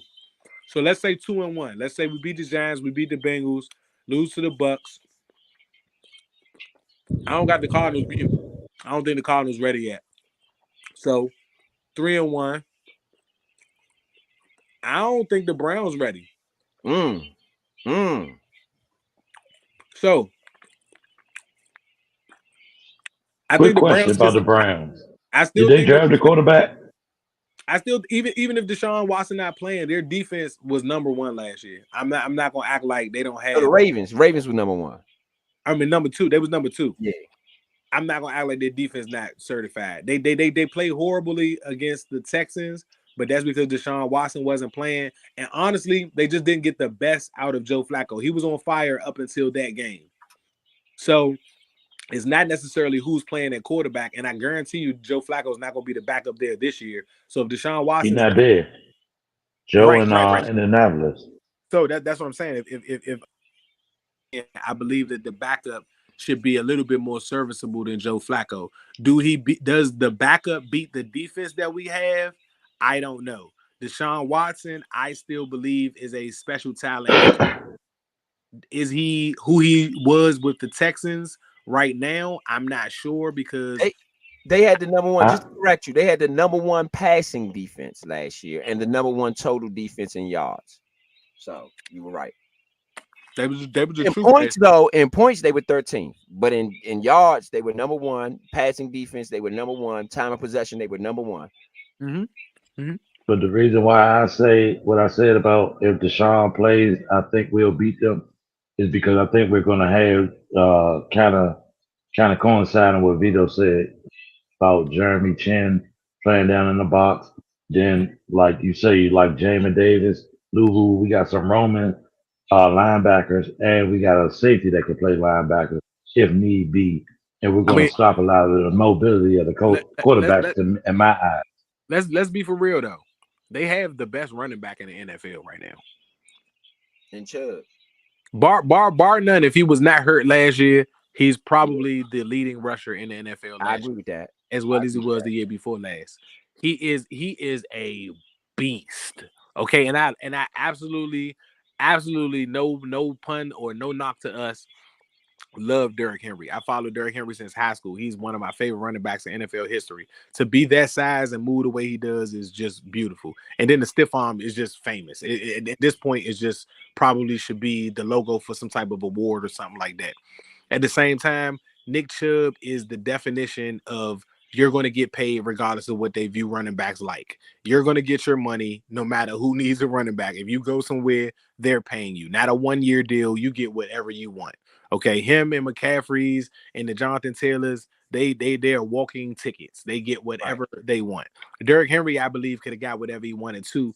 And sorry for the odd side piece, but for the fact Cowboy fan listening to this, for the fact that you and anybody that knows Jerry Jones or anyone on y'all staff knows that Derrick Henry lives in the state of Texas, in the town of the Dallas Cowboys training camp, and nobody offered him a deal, fuck y'all. Sorry for my language, but fuck y'all. Whether I don't like y'all or not, y'all are a piece of crap organization. And that's why I don't like y'all. No way in the world that you break the bank, Jerry. You pay under the table, you get that man his money, and he's a Cowboy fan. Y'all are trash for that. Y'all deserve a horrible season for that. Ain't nothing good coming about this season for y'all. I changed everything about saying y'all going to the Super Bowl and y'all with the chemistry, bump all that. I hope y'all had a worse season in y'all damn history because of that. Now back to what I was saying. I'm sorry. The Browns, if Deshaun Watson plays and Nick Chubb plays, that's gonna be a tough game.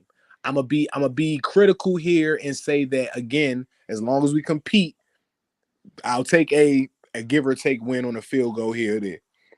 So let's say we lose to the Browns. That's 3-2. 1, 2, 3, and 2. Hey, V, my bad. No more talking about Derrick Henry to the Cowboys ever again, bro. Please. Can we leave? Look. I'm talking about football. That our football show covers our team only. Hell with that. We don't want to see no Alabama running backs in Dallas. Look, what I'm saying is the fact that they did not even entertain the idea of getting him when he was a free agent. When the reason why he went to the Ravens is because they asked for a trade request during the season. That means that during the off did not consider a man beast at running back. You are crazy. Any organization, even if ours did not before he was given an opportunity to go somewhere else, you're crazy. And again, because going down the road, I guarantee you, if he didn't accept the meeting with the Baltimore Ravens, we would have interviewed him. I almost guarantee it. You know what I'm saying? And again, if we didn't, cool. But for the fact that you don't live in Washington, D.C., you don't live in Ashburn, Virginia, you live in Arlington, Texas, there is no reason at all. Your family lives in Arlington, Texas. There's no reason you have to move. He even said this. Shit, I live in Texas. There, I ain't even got to move. Like, all we got to do is wait for the call. Yeah, nobody even called me. He is going. I hope they play the Ravens. Like, I'm begging. I'm begging that they play them. Right. Right. I ain't Right. gonna hold you. We lose. They do play in Vito. Our whole That's division plays there. okay. So I'm gonna make this call right now with the Ravens game. I'm gonna say loss for the sake of the fact that I'm not sure if we're completely ready yet. And I'm just speaking forward. I do feel positive about this. Lamar versus, and remember this is Lamar versus Jaden Daniels now. But now, We got our own Lamar Jackson now. so this is the quote that I'm gonna make right now. If we win the Ravens game, the Washington Commanders will be in the playoffs. I can see that. I can agree with that. I think that the Browns game is going to be the test because that's at home. That's defending your home turf, and that's a big game right there as far as your defense playing against a good team. I think that it could be a defensive battle, and we could win that jump by field goals by just being able to stop them. Because again, even with Deshaun Watson playing, he has not played his best used to be Houston Texans football yet. So it depends on where he is with football and whether Amari Cooper is having a lights out game or season, or again, how our defense is playing up until this week. That's a great test to then now go right into Baltimore after that. That's a really, really, really, really hard test. And it depends on what day these games are on. Hey, honestly, I've been thinking about it, man. I think we might have one of the best defenses in the league this year. I'm not taking that away. It's still matchup. Like, let's say that you stop it. You got to give up one or the other. You can't do. I'm not gonna say can't. Can't is not the right word. That's not. I don't believe in that word. You're playing you got to play Nick Chubb and I forgot the other running back that they got out there with the Browns. You know what I'm saying? In the week before. All right. The following week after Ford. Okay, Ford. Yeah, D Ford. Following that, you got to play Derrick Henry, Lamar Jackson, and Justice Hill. All right. So, and their running back Picard. All right. I mean, their fullback, who's got a good fullback. Again, you got somebody. And JK. You got JK gone. You got Mark He Andrews. gone? Yeah, JJ gone. Yeah, he gone. JK gone. You got Mark Andrews you got to deal with. You got Likely you got to deal with. You got Zay Flowers. You got all these weapons. Woo, I can name them. Cool. All right, no problem. Defensively, I think we match up actually well against their front seven. Our front seven against their front seven. I like our matchup. I actually like that we're not even fast on the getting to the quarterback like a Chase Young. I'm glad that we not as fast up front. Like Fowler has a good 4.3 speed. He has a good kick to get upfield, but I'm glad we're not fast because you can build the pocket and keep Lamar inside of a pocket. That to me will be important in that game to force him to be a passer. If we can force him to be a passer and you can keep Derrick Henry from getting 80 yards and you can keep Lamar from getting another 80 yards, that's a very winnable game. You win that. That's what I said. You win that game. I believe it projects you, especially with you paying the Panthers right after that. And it takes you right into that big game against the Bears. It's only a big game against the Bears because the media is going to push that. Now, the Panthers game, based on what I feel like conspiracy theory wise and betting and the way gambling goes, the Panthers game is one of those games I worry about. Yeah. It's not about whether they're better than us, we better than them. It's just one of those games that you kind of overlook or you just look past, especially if they're having a bad season up until that game. That's one of them games you kind of look past to look forward to the Bears. Especially if you beat the Ravens, you get on your high horse and you overlook the Panthers and you're like, man, we got Caleb Williams coming up. Yeah, it's one of those games like that. So that, but again, if we're changing culture, you win the games you're supposed to win. The Panthers, even if they have upgraded their roster some with rookies, they are not where they are. And you took what should have been some of their better players from them. It would be a time to show them that you made the right investment and not them making the better investment, letting players go. So I still see the Panthers as a win. So we got the Giants, the Bengals, the Cardinals. I got us beating the Browns. I got a loss to the Ravens, but I feel hopeful about that. I got a win against the Panthers. The Bears game is freaking interesting. Ain't gonna spend that much time on it. I'm gonna just say it's interesting. I think it might be a tie. It better not be. We should It blow ain't they gonna out. be no damn time. Oh. Does It's not anybody- gonna be a blowout. outside I of the think it's game, gonna be a blowout. outside of the I don't game think it's gonna be a last year, blowout. I outside of the got it. That's game what I last got it year, at. outside of the game last year, do y'all remember the last time we had a 20-point Bears game? The Bears and us are 7-6, 10-6, 8-6, 12-11, 12-10. Those are the games that the Bears and the Redskins got. And this year, we have a defense that is going to be one of those, I promise you, you're not going to get 21 points on me or 17 before the first half. The Bears, though, regardless of what I might feel about Caleb, got a really good offense. Their defense is not that bad, but they got a really good offense, and that's at home for them. Yeah. I smell a shootout. Yeah, I Like I think it's gonna be a said, shootout, but I don't think it's gonna be a tie. That's a game that we can lose, we can win, but I think that it will be. I I said think that's the game we're gonna lose. They're gonna try to put Caleb on the But pedestal, depending on I where they will at. say It's this. tough. It's gonna be tough kicking conditions because you in Chicago, and that is Yeah. 1, 2, 3, 4. That's in November. It's gonna be tough kicking conditions. But I was saying that I could see it being one of those games that's 21 to 27. You know, maybe not even over 30 points, but just a good regular game type of thing. I don't know if that many points get scored that game, unless Uh, unless we the ones that got the 27. yeah, I'm thinking we might have 27. They might have 21. It That might be Chicago somewhere game around in there. DC though. That Chicago game in DC. I mean, yeah, they come here. Caleb Okay. come home. Okay. Yes, that's gonna be a big game, man. That's gonna be a big game. You got the Panthers here, which, like I said, that's a home game. You got to defend home turf again against a city native. Even if it's people that don't like him because he's not here, he's gonna have a ton of fans in that jump. And that's just real. Like the city might not like the Bears, but the city we mess with our own. You know what I'm saying? We might not like him because he's going against the Redskins, but the city stand by their own, regardless where you go at. There's gonna be people that's Bears fans that's in his family that's gonna just be Bears fans, even if they Redskin fans, because there's some or their cousin or whatever like that play with him. And he get tickets like everybody else. So it's gonna be some Bears fans in there, some newly acquainted Bears fans. And it might be some Redskin fans in there that's just hopeful that the kid does well because he's from the area. I still see that they lose. I call it tie because that's one of those games, shootout or not.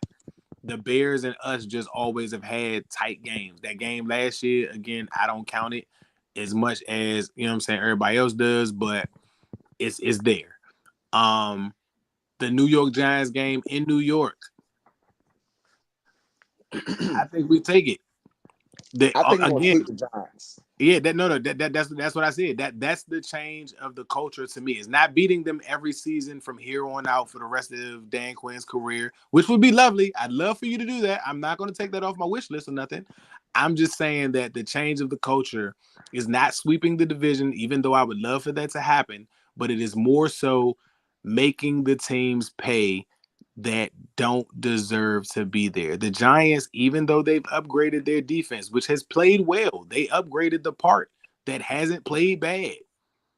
It's the offense and Daniel Jones. And in order to get out that contract, he's not going to have the best year, because even if he has a great year and he does himself justice to have a good year, they're going to be locked in with Daniel Jones for 4 to 5 more years.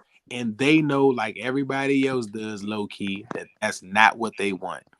The sweeping of the Giants will be the change of the culture because, in my opinion, even though the Cowboy-Redskin rivalry is the biggest in sports, the Giants have been whooping our tail. The Moore family has enjoyed that way too much, and Josh Harris needs that in order to make coins. Josh, do the things we're telling you to do. I promise you, we will lead you to the bank.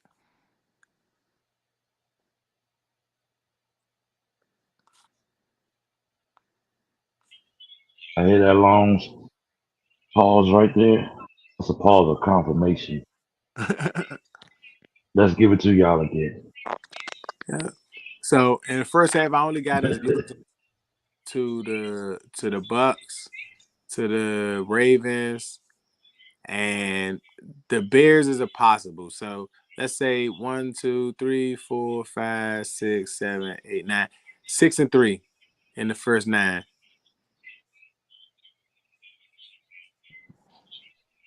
So you think we're gonna beat the Bengals? Yeah. Wow.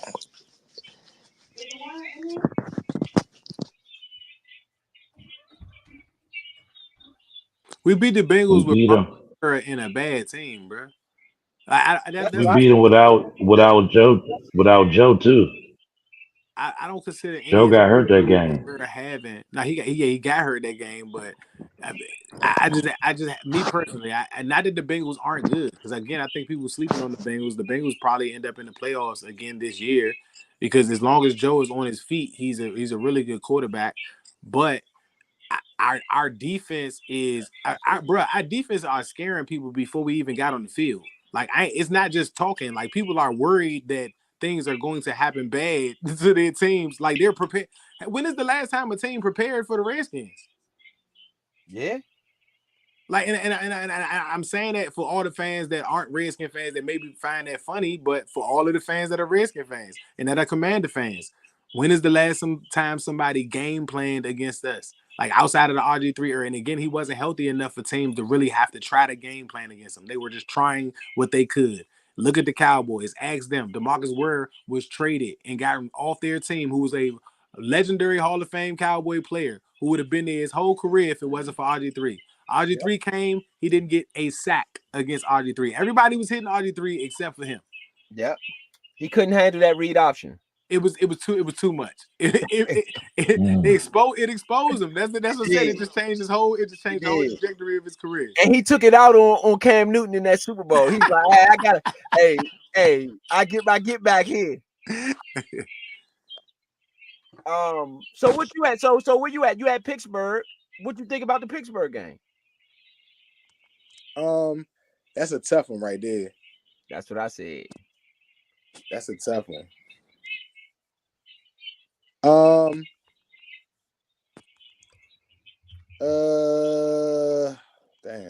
Let's go with a loss. Only because nah. That's a dub.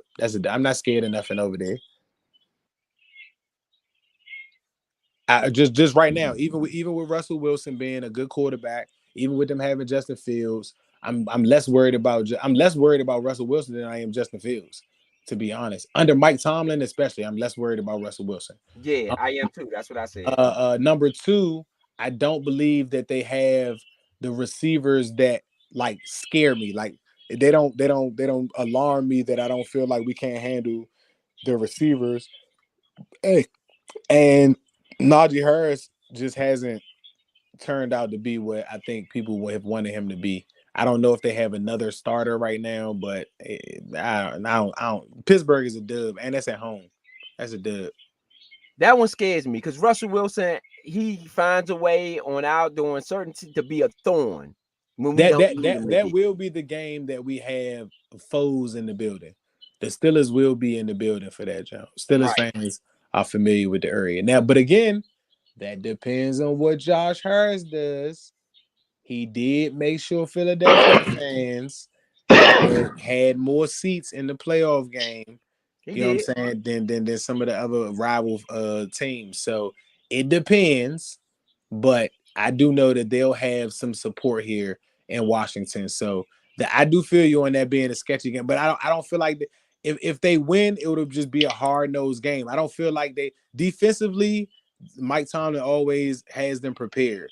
Right. Offensively, even with Russell Wilson, even what we said about them going to the playoffs, and this maybe for them, this is a game that they have to win in order to kind of substantiate themselves in that particular market of going to the playoffs. But I think it's a tough game. You know what I'm saying? I think it's a tough game, and I'm not sure if they have. It just depends on what they build from week 1 to week 10. I'm just not sure about their wide receivers right now on their roster. I agree with the wide receiver part. I agree. So now that brings us to where we are: the Philadelphia Eagles, Dallas Cowboys, back to back. We talked about Philly. Oh yeah, to confirm, Philly is switching philosophies. They're going from a 4-3 to a 3-4. They are. That's confirmed. That's tough. That's tough. Again, I'm not a fan of Kellen Moore, so I'm going Washington because I don't think Kellen Moore is better than the offense that they had last year. For whatever, It's not. No, I'm just looking at the last stretch of the oh yeah, schedule. That's just the schedule's tough in the last part. mm-hmm. That's a tough schedule at the end. You're right. Except Tennessee. I think Tennessee is one of the lighter games because they're just kind of getting their stuff together. They're not really settled in on what they want to do. I think that's a win, right? I think the Atlanta Falcons game, because Kirk Cousins, I don't even expect him to be playing by week, whatever. I think he'll be out of it, by then. I don't, personally. And I think Michael Jr. will be playing by then. And that if you go 6-3 in the first 9 games, you gotta win more than 2 games in this second half of the stretch, though. And I think the Saints is a win. I think the Cowboys are the games. I think that the Eagles, we can handle them with Kellen Moore. It's them daggone Cowboys. And that's why it's up to Quinn to win them games. If we lose those games to Dallas, it's Dan Quinn's fault. You as a defensive coordinator over there, you're going to have to drag this team to victory against those two in those 2 Cowboy games. And for me, at least. No. Understood. I'm being fair, and again, that's week 12. Yeah, week 12.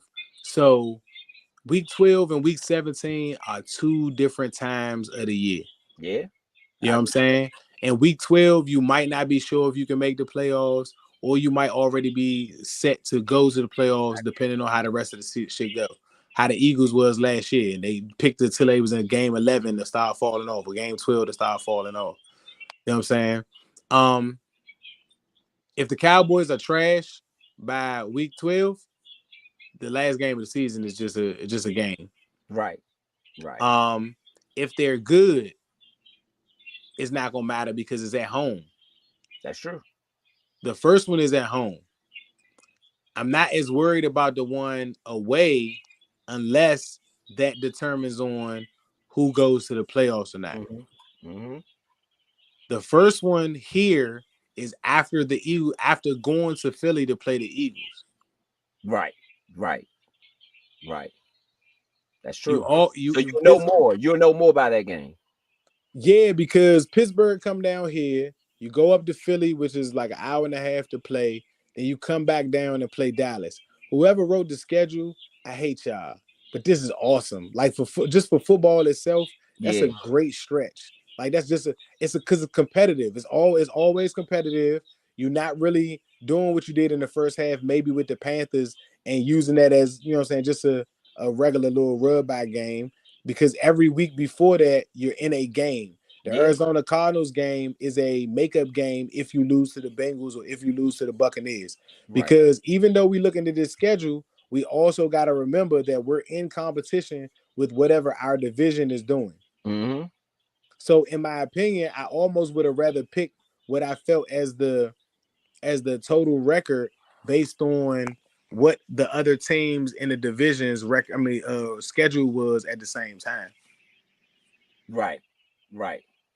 For me, I'm gonna say the first half of the season is the most important, because if you can get through that, I think the second, even though there's more division games in the second half of the season, I think the second half of the season is the easier side, because you got Dallas twice, you got Philly twice. We do got Brian Johnson. And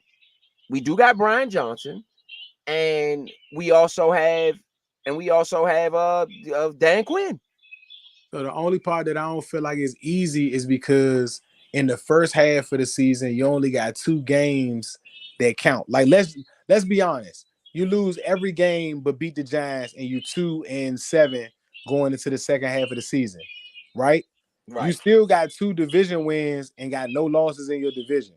That's true. If you come over to the second half of the season and you win all the games in the division and lose all the rest of them, you still the division champion. Right. You know what I'm saying? So technically, I'm saying that in the first half, you want to have a winning record because you want that momentum. You want the momentum, I and you agree. want to be playing well. You don't want to be playing catch up in the second half. In the second half, let's just say that you lose to the Steelers, but you beat the Eagles. The game that you go down by losing to the Steelers, what if the Eagles play somebody like the Cardinals on that week? You know what Right. I'm saying? Like, they got an easy game in comparison to us. Even if they win or lose it, it feels like to us schedule-wise, they got an easy game when we got to play the damn Steelers. Like, we Right. lose that game, they up on us a game or up on us a half a game. Now you got to beat the Eagles to try to maintain that spot. You know what I'm saying? If you Right. got a losing record going into that Eagles game, that's a must win. You ain't got no But opportunity but to win that game. that's why I say that it's favorable, because the only game that I see really is and even with that, it's the Baltimore Ravens that's not really favorable. But the thing about it, you take Tampa Bay the first game, they have a new offensive coordinator. So they don't have their same, you know what I'm saying? So they are putting in a new system.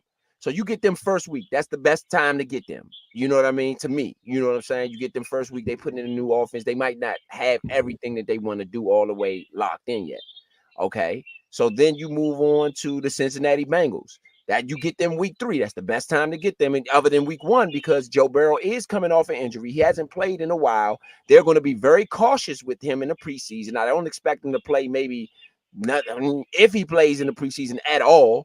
You know what I'm saying? So he'll have some, you'll get something, you know what I'm saying? He won't be as acclimated as he will be as week 8 or week 9, where they normally catch their stride. You're not gonna get that from them, week 3. You know what I mean? Arizona Cardinals, they had the worst defense in the league last year, other than us. So they're putting in a new defense, you know what I mean? And I don't think they addressed all their needs. I think, and some of them needs might flare up during the season. So I think that that's a good look there. You want to get them kind of early. So the games where, and other than the Baltimore game, which is kind of going into a late side, and they have a new defensive coordinator too. Let's not forget that. They don't have McDonald no more. Yeah, they're putting in a new defense as well. So, and then the Panthers should be a win. I don't care what nobody. That game should be a win. You know what I'm saying? The only one on the schedule I think should be a guaranteed win is the Panthers. You know what I'm saying? So that should be a win. You get the Bears. The Bears have a new quarterback. They're putting in some new stuff. A whole new offense. They do have Keenan Allen, but they're in a similar situation as us, except they do have Montez Sweat. You know what I mean? So he'll be coming back home. So they got something similar to us. We got Payne and Allen, they got Sweat. You know what I'm saying? They got the number 1 pick, we got the number 2. So that's sort of a cancel out each other. But I think that they don't have a Bobby Wagner. So I can't see Caleb Williams out dueling Bobby Wagner. So they got Roquan Smith? No. He plays for the Baltimore Ravens. Okay. Yeah. So I can't see Caleb Williams out dueling Bobby Wagner. I don't see that. He ain't throwing to just Bobby Wagner though. No, but Bobby Wagner's calling the defense. So yeah, but bro, I look. I ain't putting our team down at all, and I ain't putting our defense down at all because we got a defensive coordinator. Again, that's a rookie quarterback. Right. We should be able to put him in some compromising situations. That kid is gonna be good, man. I don't know what year, and I'd hope that it's not a year that we need him to not be good and shit like that. Yeah. But that number 1 and number 2 gonna be playing each other in the playoffs at some point in time, like Peyton Manning and Tom Brady, in my opinion. I don't know. I'm not as confident as Caleb Williams as you. Let's just say that. I don't really see the only way I don't think he has success is I don't think they had success until they get rid of Eberflus. So, maybe that's this year, but after Eberflus is gone, somebody's gonna get a hold of that kid. That kid is good, bro. I just, like I said, the part that the analysts have said so far is what something I saw too, is like that. What I used to think with Kobe, and maybe I was wrong because I was younger when I used to think that, but I used to think Kobe used to miss shots on purpose to create the recreation of what Michael Jordan was bringing in certain games. And I know that sounds crazy to feel like a player of that magnitude would miss shots intentionally. I don't think that's the case, but it's just more so like he'd miss an open mid range, but then Right. come down and he make a mid-range in front of 3 people.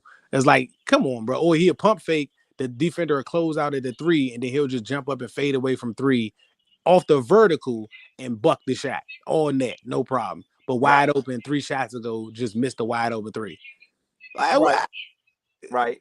you know what I'm saying? So, you know, it looked like that, but I think that's, like I said, what Anderson said is that he has to actually be able to stay the course of the play and not try to create something when something's not there, to be able to throw it away and just let the next play happen. So if he doesn't get antsy, you know what I'm saying, he has the talent, the arm talent especially, to make pretty much every throw, in my opinion. So if he doesn't, I definitely would blame all of that on Eberflus. I don't think he's going to have success because of what he did to Justin Fields, but that's my opinion. If he does, then that kid is going to help him save his career.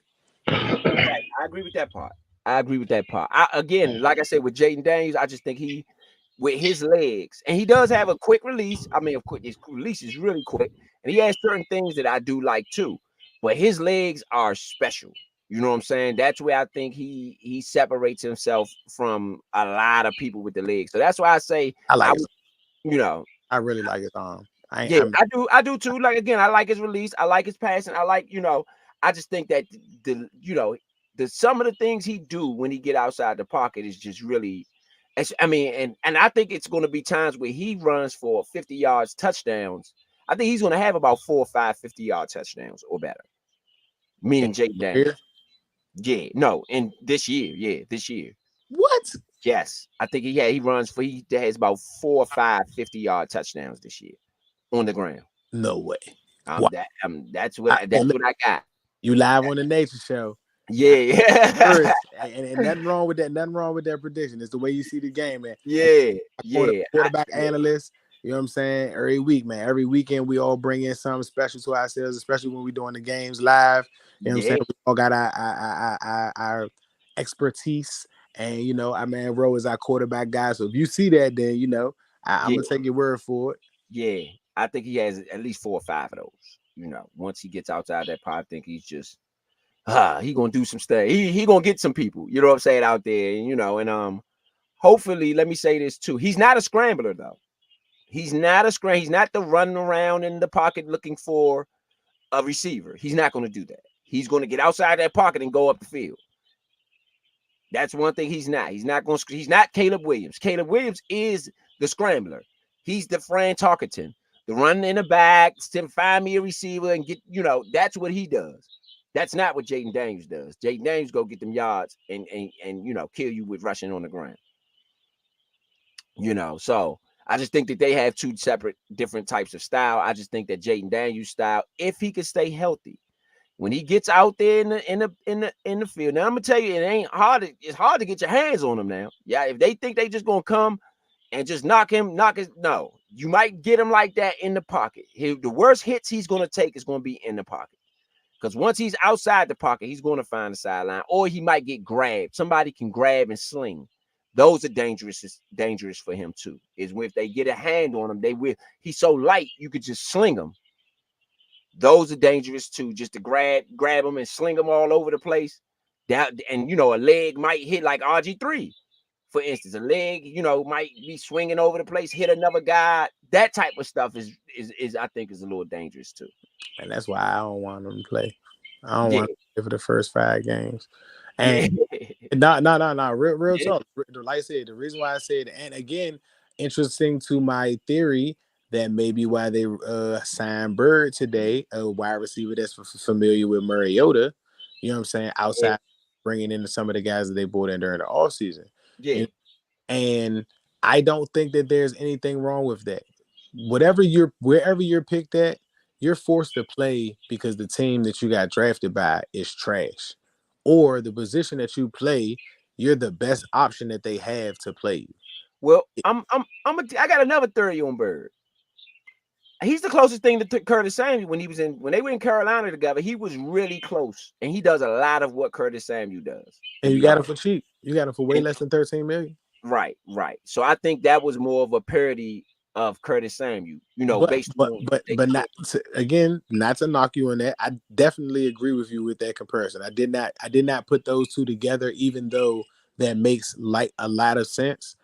I'll say that the difference between him and Curtis Samuels is that he actually has some plays where he's attacking the ball vertically and challenging it at his highest point, like a McLaurin would do as well. Right.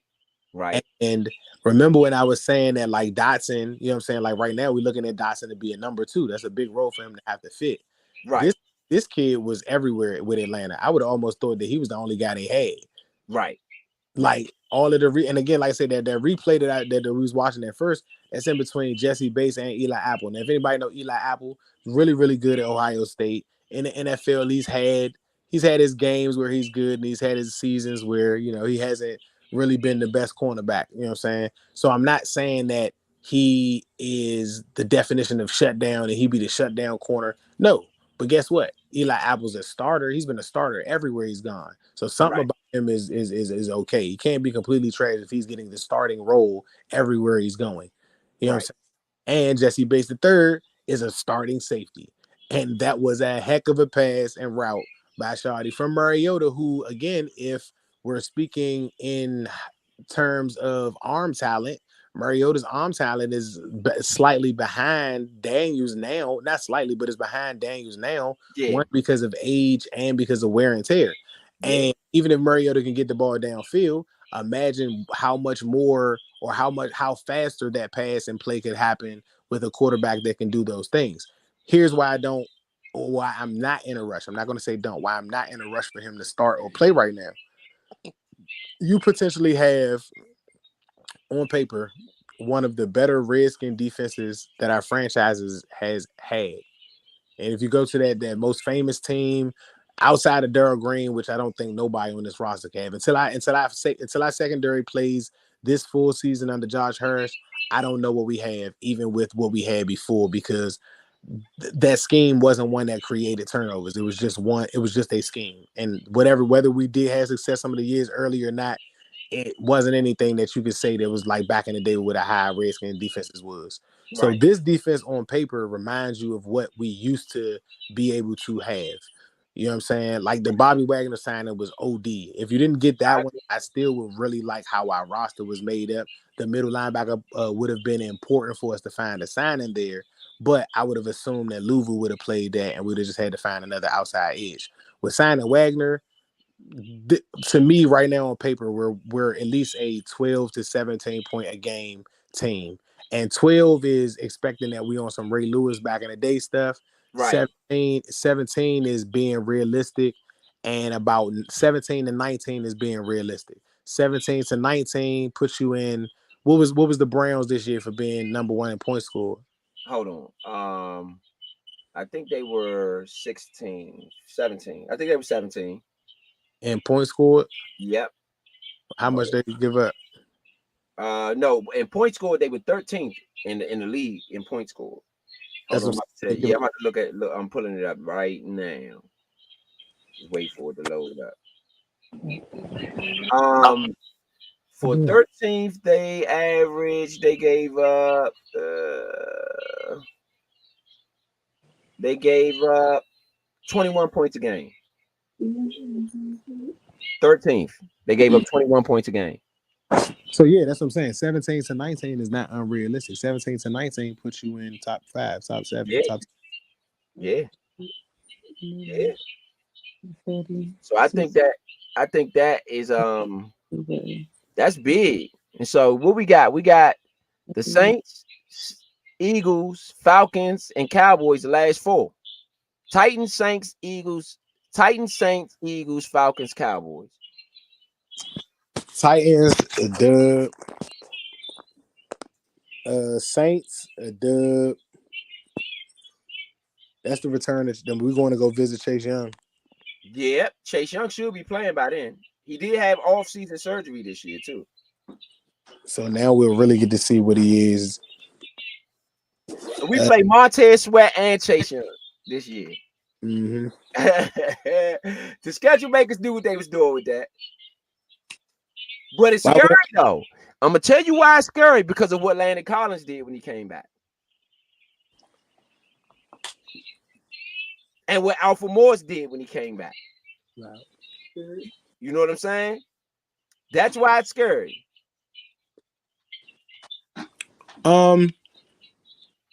That's true. We got a weapon to fight back though. Right. And again, this is why I say it's important, especially with what they're running with Daniels. I would like it's a couple things I would like to see. I mean, while we talk about the schedule balance, they got to move the pocket with him. Don't have him sitting in one spot. You know what I'm saying? And again, maybe that's how you don't hold the ball that long, huh? He don't hold the ball that long. No, he was sacked. He was sacked a little. He was sacked about 2 times a game last year. So you're right. And the time. So the thing with LSU, the thing I didn't like, and I'm not going to retract my statement because then I sound like a hater. So I'm gonna be confident that everybody still saw something good, and I just didn't see something that nobody else saw. But Neighbors is really fast. He's got something weird, bro, that I just saw watching the other day. One, the LSU's route combinations were a lot of hitches. And I'm not sure if that was to set up other routes later on. Maybe it was. That is a good idea to set up other routes later on by running hitches, comebacks. But they ran an awful lot of them jumps. Come on. Right. I agree. Out of them jumps. And that's one of Jaden's best passes, to be honest, is the comeback route. Like a 15-yard comeback. He threw a couple of those during practice that were like really impressive. So again, by them running that concept a lot, I can see that he's good at that. But they ran so many of them that I feel like Neighbors, even though he can create separation later on down the line, like if anybody watches Tyreek Hill or notice Tyreek Hill gets open off the line like almost immediately. I agree. And maybe because he's so fast, the cornerback is scared. So that may be one thing. But the other thing is that Neighbors gets that separation, like I said, maybe because of those comeback routes and stops that the cornerback is guessing what he's going to do. In the NFL, I really doubt that an offense is going to run 7 comebacks in a drive. You know what I'm saying? The routes are going to be a little bit more complex. They're going to be more diverse. Right. They're going to run some things to try to get you open intentionally. They're going to try to scheme somebody else under you or above you to make that option. I agree with that. Available. Cool. But what I saw with him the other day when I was watching some film is that like it's like he may have, if for larger corners, for corners that are maybe like 6 feet, 6'1", maybe even like a Diggs, and it'll be interesting to see. They may be able to get him on the line like bad. I'm talking about press him bad. They may be, because it's like his steps are so fast, but it's like he's taking 3 or 4 steps at the line and not going anywhere. Right. But again, like I said, he's so shifty in his wiggle.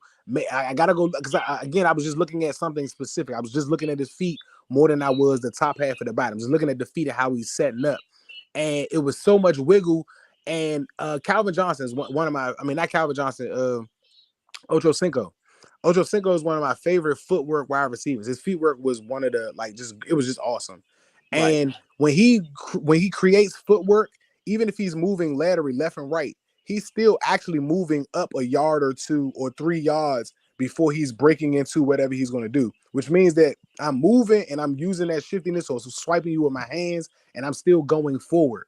For Neighbors, he was doing like 3 or 4 moves and wasn't getting no more than 2 or 3 yards before he started going into his break. And in the NFL, things are happening so much faster that I think that they're going to have to work on him getting off the line a little bit faster. I'm not saying he's going to be a bum.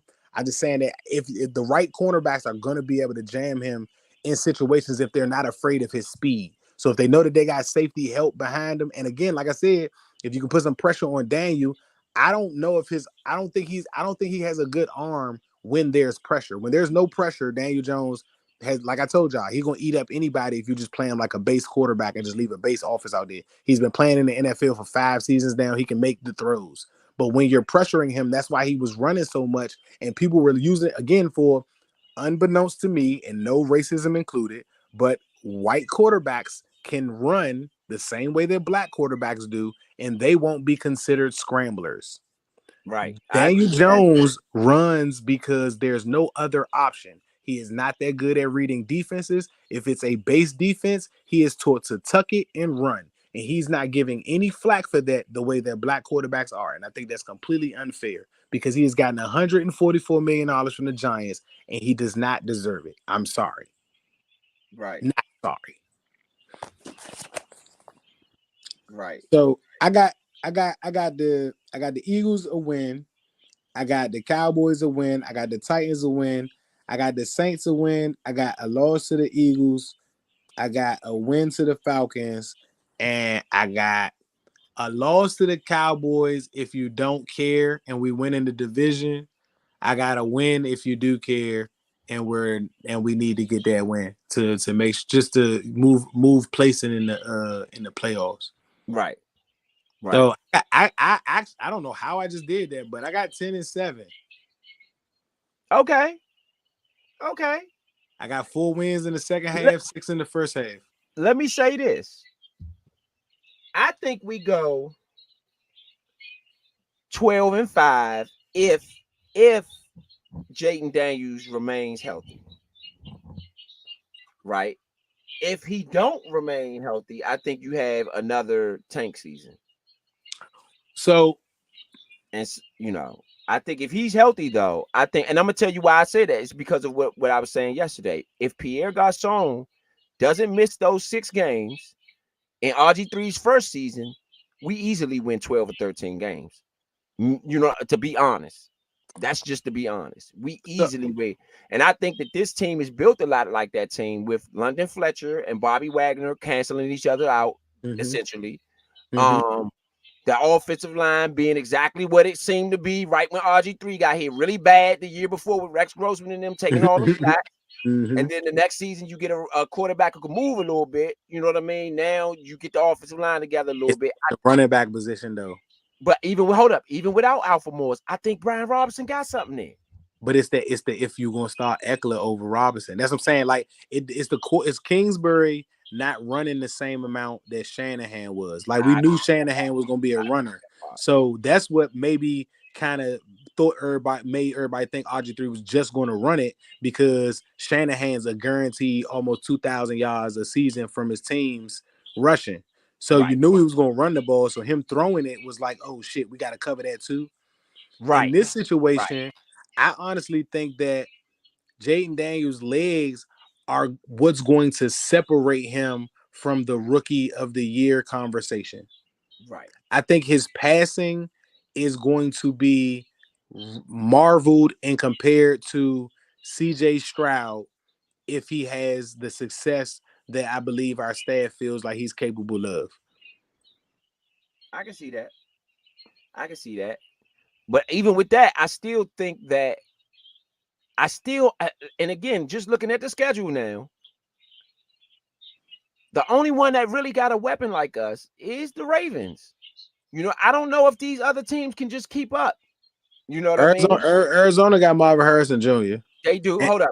They got Kyler Murray. And they got Kyler Murray. Kyler Murray is a weapon, and he has been a thorn in our back. But Bobby Wagner has played him 2 times a year ever since for his whole career, basically. He didn't always get the dubs against him, but not that he always did, but he knows them, is what I'm saying. But I would say even better than that, we got Cliff Kingsbury. And we got Cliff Kingsbury. You see what I'm saying?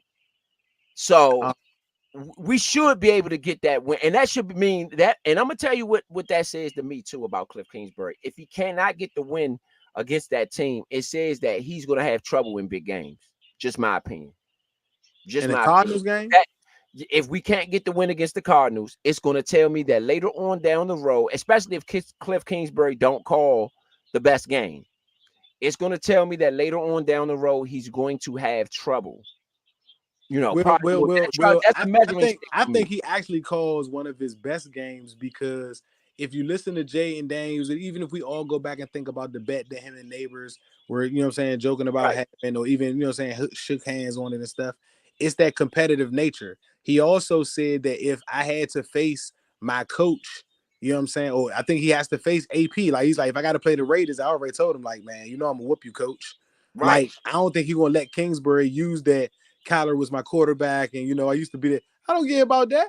No, You, I'm you saying don't play. You don't play against right. his. You don't I'm play against his saying that offense. You play against his defense. after being fired somewhere, Yeah. you want to go and put your foot Mm-hmm. in they behind. Mm-hmm. And if he cannot do that, that says a lot about, for me, that's going to say a lot about him and this team, because the team wants to play for you too, to put that's that foot in their what if behind. Marvin Harrison got 3 touchdowns though? Huh? What if Marvin Harrison just got 3 jump touchdowns? Either way, you should be prepared. That's a game. Like, not to be funny, I'm gonna judge Dan Quinn on that same measuring stick. Not that even that he was fired, but you need to go in there. You should be wanting to go in there and kick their behind. You should be familiar with that division, right? And you should be familiar enough to where it's like, oh, and if you can't beat them after you coached there for the last 2 years, who else you really can beat? I mean, that's one game though. I don't want to go that far, but I do sentiment and understand what you're saying though. I will say that I'd like to second that at least 75% of that for sure. Yeah, you can't beat the team that you just could. That's like me playing Madden against you or us playing on the same joint. I don't know. If I don't know you, I definitely don't know these other guys I'm playing against. Yeah. You know what I'm saying? So I'm those are measuring sticks for me. Okay, if you play Pittsburgh and they do whatever, okay, fine. None of y'all come from Tomlin's staff. You might wasn't as prepared as you would be for the Dallas Cowboys. You should know that team. You practice against that team. You've been there for 2 years. Come on now. True. You know. So so again, I think that this schedule is super favorable, especially if you can get through that. If you can get through that first half at, like I said, at like a 6-2 or 5-3, the second half should be really, really good to you because you got the Cowboys twice on that schedule. True. And you got the Eagles, which you got Brian Johnson. You plucked them for their offensive coordinator. What was the point of doing that if you wasn't going to beat them? Nah, it was the weaken them. It was the weaken them. Right. And so that was a good move. Now it forced them to get Kellen Moore. Kellen Moore should not be beaten. She should not beat you. I'm sorry. I mean, look, I've been around for Kellen Moore's whole career. We've watched Kellen Moore's whole career as a coach. He should not beat you. He should not beat you. I'm sorry. That should not happen. So that's why I say first half of this, you get what you get in the first half. The first half is a little bit more challenging than the second half because there's so many division games on the second half side. But the second half, you still got the Titans, who you should win against. You got the Falcons, who you should win against again, because again, I don't got Kirk Cousins even being on the field by that time. I just don't see it. And even if he is on the field, you shouldn't lose him. You already know how I feel about that. No way should you lose to Kirk Cousins without Justin Jefferson. I don't care if he do got Pitts and all of that. That ain't Jefferson. You know. So I don't think that that's a game you should lose. So when breaking down the whole schedule, again, I see, and again, this is barring injury. And I told Leo this. He didn't agree with me, but I told Leo this earlier. I said, hey, I'm gonna tell you now, if Jaden Daniels go down with an injury, that might be on this GM a little bit, because you knew the risk when you drafted him, and especially depending on how he goes down. You know what I mean? If it's one of those sling injuries or one of those injuries that you knew was a good possibility could happen, you might deserve a little bit of slack for that.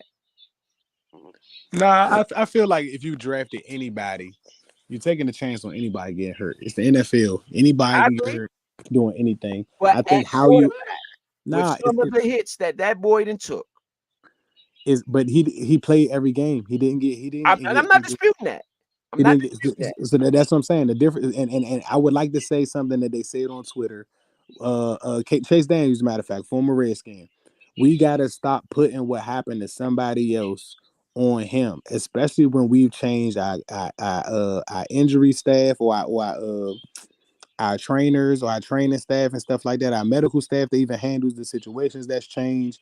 We got a whole new regime here, and it will be important to say that even if he does get injured, the biggest thing will be how do we handle the injury in comparison to what happened to somebody else before. That could be an example given, but just assume that he gonna. But again, remember my angle. Remember the angle I'm coming from is ding and dunks and all that. But that comes with being a mobile quarterback. And I think we just, again, that's why I said, like, if they don't let him play right away, it's because he's not a weight that they feel comfortable with going out there and taking those type of hits.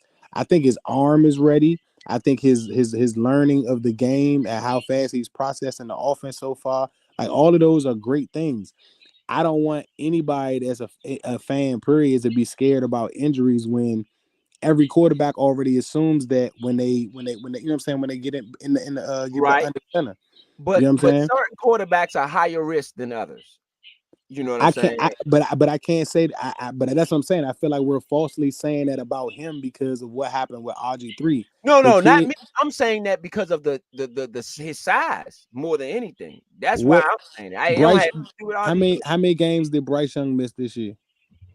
I don't know. I think maybe 2. Bryce Young's size was a concern. You know, I don't like short quarterbacks anyway. Bryce Young was but that's what I'm saying. What happened to him?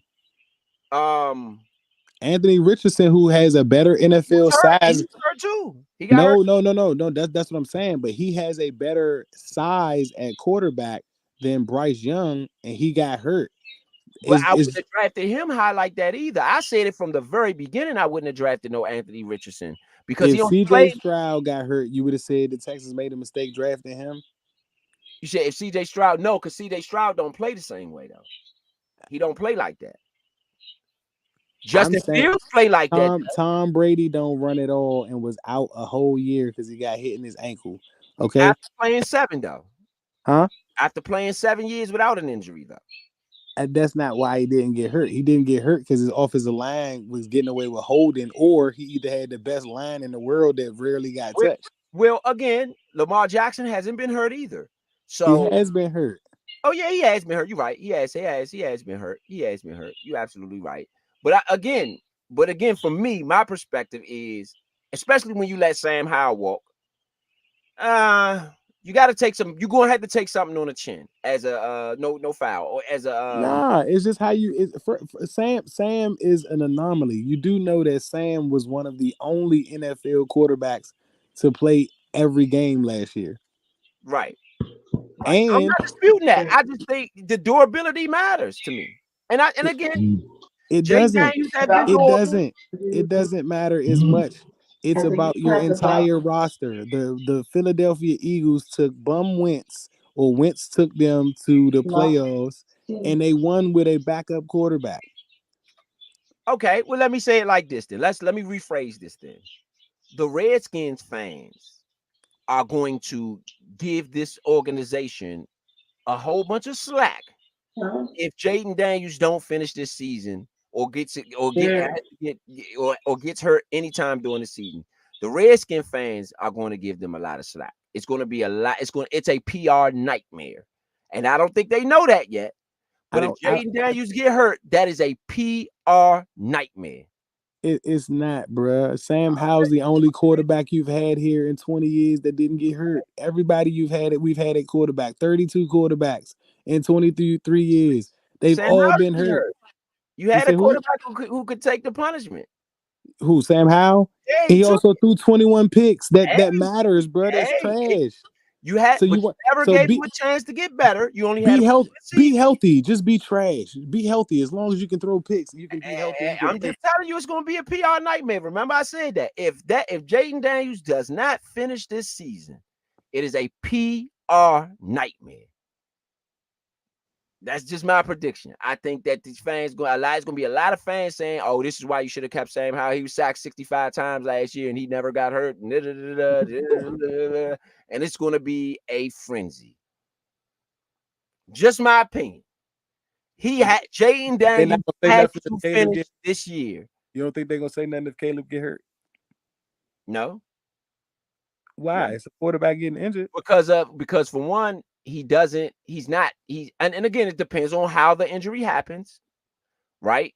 But the way that the Jayden Daniels size matters. A lot of people said he was too small. He wasn't injured. I don't know if you get what I'm saying though. He wasn't injured in college. Yes, he was. Especially- He got knocked out of the Alabama game. That's concussion protocol. That's gonna be anywhere in the league, bro. You quarterbacks have failed. That hit was ugly though. He came back the next week. He could have played, bro. The only reason why he did not play, he was walking around on the sidelines and was throwing the ball. They didn't let him back in the game because he went through on the protocol. He went out of the game because it was a big hit, but he didn't get put out the game. Like, I can't play. I got to go to the hospital and all of that. I agree. What I'm saying is that the kid is, for the most part, essentially healthy and has been healthy essentially since he's been playing football. RG3 was injured. They had a whole knee injury and everything like that before he got drafted. So the projections and the risk there were far different because he's small. I'm using the example of a Bryce Young, who was probably the smallest quarterback in NFL history, who survived. But Bryce Young is he's a little bit more stocky. No, than Jayden Daniels. Yeah, he is. He's a little bit more stocky than Jayden Daniels. He's just short. Bryce Young is like 5'9", 5'10". He's just short. He's like Kyler Murray size for real. Heck no. Heck no. Yeah, he is. He's like Kyler Murray size. Hold on, I'm gonna look both of them up just to be sure. You know. 205, and that's after being a pro. Jayden Daniels 200 pounds. Right, but he's 5'9", 5'10", and Jayden Daniels is 6'3". You get what I'm saying now? CJ Stroud is 218 pounds. Anthony Richardson is 245 pounds. That guy's he got some size. That's all. He got hurt. One that got hurt. The one that got the size is the one that got hurt. I'm not disputing that. But Anthony, for one, I wouldn't have drafted Anthony Richardson anyway because he only played 6 games in college at quarterback. So that was out of the picture for me. Kyrie Irving played 11 in college. He got drafted. He's not Kyrie Irving. He's not Kyrie nowhere near what Kyrie Irving was at Duke. He's not that. He was never that. They ain't drafted a quarterback. Huh? They didn't draft another quarterback. That's their stupidity, in my opinion. It's their stupidity, but he couldn't. I mean, I wouldn't have drafted Anthony Richardson. I mean, and while he was at Florida, I remember the games he came in. He came in, had one big run, and that they put him in, and he couldn't even stay on the field. Not because of injury, because the other guy was better at quarterbacking. Bro, he runs a 4.4 and can throw 85 yards, bro. Yeah, but it doesn't translate to being a good quarterback, and it hasn't for him. You wanted to pick Joe Milton, who can throw 85 yards. I'd say the same thing, that it don't translate to being a good quarterback, but you wouldn't mind picking him. I said if you Anthony Richardson, I don't even know. Anthony Richardson you only played 6 games. Joe Milton played at least a whole season at quarterback. You know what I'm saying? No, he didn't. He didn't. Oh, I mean, he won. Put it like this: he won more. At least he won some games. He won many more games than Anthony Richardson did in college at starter. That's all I'm saying. Anthony Richardson played 4 games last year. 4 games. That's it. I'm just saying. I know that's proving my point, though. I'm just saying, like, he's the bigger quarterback. He's a bigger quarterback. He's not small, but he got injured. I don't know if it was just about injury, though. Gardner Minshew actually was winning games too. No, he was injured. You can win the game when you're playing. Like, he couldn't play because he was injured. I think let me see if he got benched. And he played 12 games this last year in Florida. He played 12. He wasn't the quarterback, though. He was not the quarterback. He was playing. He would come in on trick plays and stuff like that. The other guy was the quarterback. It's another guy that was down there with him, which was the quarterback.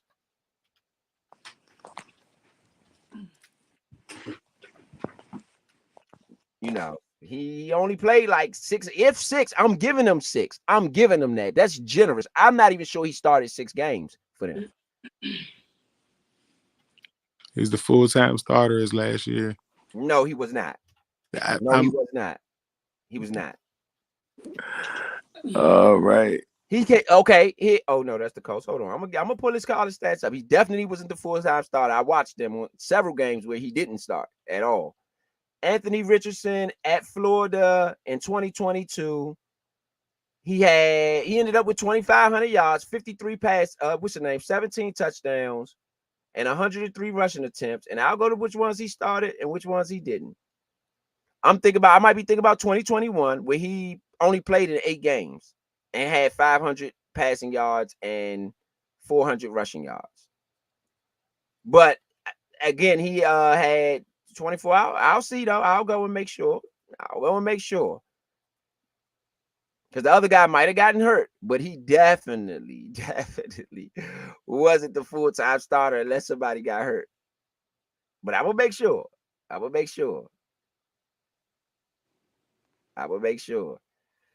You know, I'm just saying, with Bryce Young, it's a PR nightmare if he gets hurt. He has to finish the season.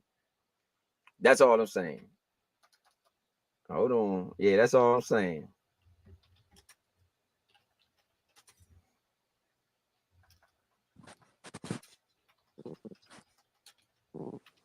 That is all I'm saying. Anthony Richardson, say pass in 2022. Games 12. He played 12 games. I don't say games started though. I'm trying to get some games started on here.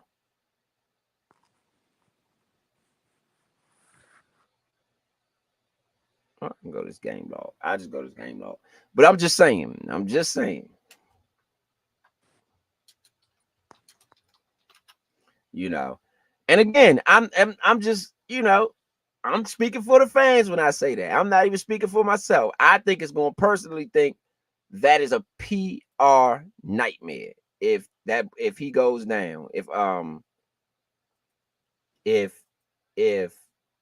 Jayden Daniels goes down with an injury, especially if it's a catastrophic injury. I think that's a PR nightmare. You're right. He did start. I guess he was the starter, regular season starter for Florida. You're right. And the numbers wasn't good. His numbers weren't good either. And nor was his record. He lost 1, 2, 3, 4, 5, 6. 1, 2, 3, 4, 5, 6. Yeah. No, he was 6-6. They got him on. I got his game log. It say he was 6-6. He say moved from October 1st. They lost the championship. What that mean? That's what I'm saying. They lost the championship game. They 6-7. Right. Yeah. So So that's why I'm I didn't see it. I didn't see it out of him. I didn't see it out of him. So and again, anybody could get hurt. I'm with you, but your style of play can get you hurt too. That's why I said that. Oh, we lost Vito. We lost you, Vito. Where you at? Yeah, again, fans out there, for everybody out there listening, it's the Nature Sports Podcast. I'm just speaking for what I see schedule-wise. I believe we have a good opportunity to do something big. You got a schedule where you got a lot of top 10 teams on there defensively.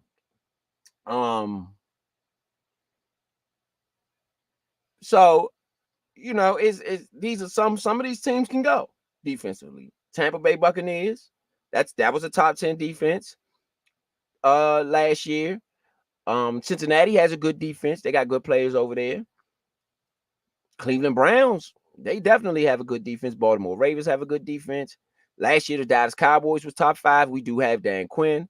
So that's a little, that goes to show and goes to say we do have Dan Quinn. So they was top 5, but I'm not sure. Well, they have Mike Zimmer too. The Cowboys do this year. So I expect them to be defensively, to be well defensively. The Chicago Bears is a wild card defensively. So, You know, I expect them I expect this schedule to play out exactly how we think. For me, and maybe it's just for me, I would like to see Jaden Daniels finish the season healthy. And then not just him, any quarterback that we have. You know, I think that's one of the keys to having a good run. That's why Patrick Mahomes is so valuable to me, because he plays every game. Josh Allen plays every game. Lamar Jackson this year played every game. Brock Purdy, when he got hurt, what happened with San Francisco in the NFC Championship? So I think having a healthy quarterback, especially late in the season, because what happened? RG3 was healthy in the beginning, got hurt late in the season, and there you have it. So I think having a healthy quarterback, especially late in the season, is very, very important to the success of your team and your season sometimes, you know. And sometimes it's not. Sometimes your scheme is just good enough, like Philly, you know, like with Philly in 2018, where their scheme was just good enough to where the guy that they had behind the guy that they had was ready.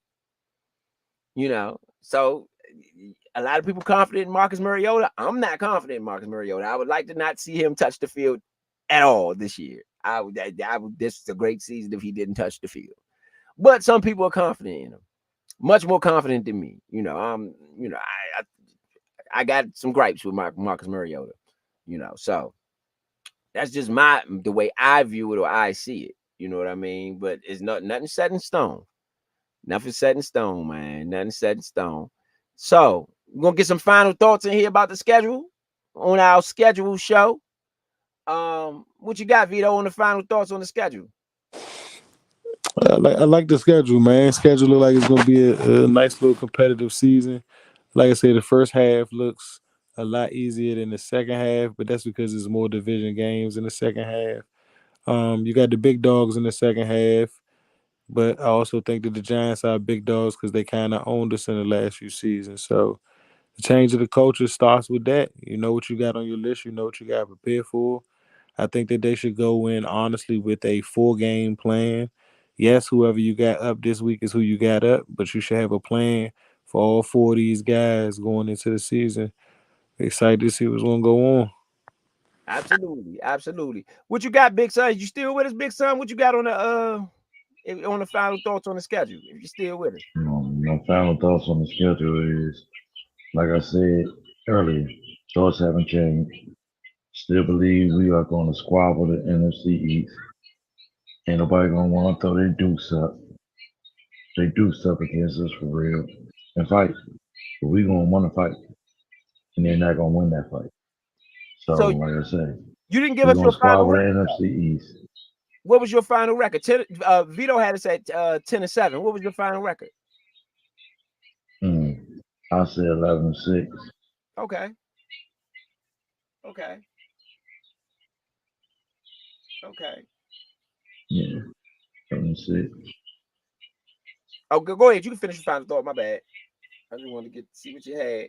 No, yeah, I said 11-6, and like I say, we're gonna squabble the NFC East. Squabbling means we gonna sweep. Then we're gonna pull a broom out. Personally, me myself, think we're gonna sweep the NFC East this year and become champions again and go back to. I agree. Mine's is again. I say if Jaden Daniels can survive the season, I got us at 12-5. If he cannot survive the season, then I think it's going to be another 4-win, 5-win season. I think it'll really hurt the morale of the team. I'm not confident in Marcus Mariota. You know, and it depends on where he goes down at. If he goes down in the second half of the season, maybe week 13 or something like that. If he goes down, that's knock on wood. We are not that. I'm not calling for that. You know what I'm saying? But again, this is the NFL, so anything can happen. Like Vito said, even the bigger quarterback, you know, even the bigger quarterbacks have went down. You know, so it's not reserved to Jaden Daniels. It's if you lose your starting quarterback, if we lose our starting quarterback, and that could be anybody. So. Again, I think that it's a 12-5 season if we don't, you know, and something else if we do. But again, my final thoughts: schedule heavy. You know, I like it. I think It's a good test starting off with the Tampa Bay Buccaneers opening week. That is a really good test. The New York Giants, like the Vito's point, has been a hump you have not been able to get over the last couple of years, including a playoff berth. They are essentially are the ones that knocked us out of the playoffs a couple years ago, the 8-1 season. That one was to them. That one would have put us in the playoffs. So, to Vito's point, that's a hump you haven't been able to get over. So the Bengals and the Cardinals and the Browns are, they all maybe same boat, quarterbacks coming off of injuries, that sort of thing. That's what you get out of all three teams. So I think those are all games that you should be able to compete in at least.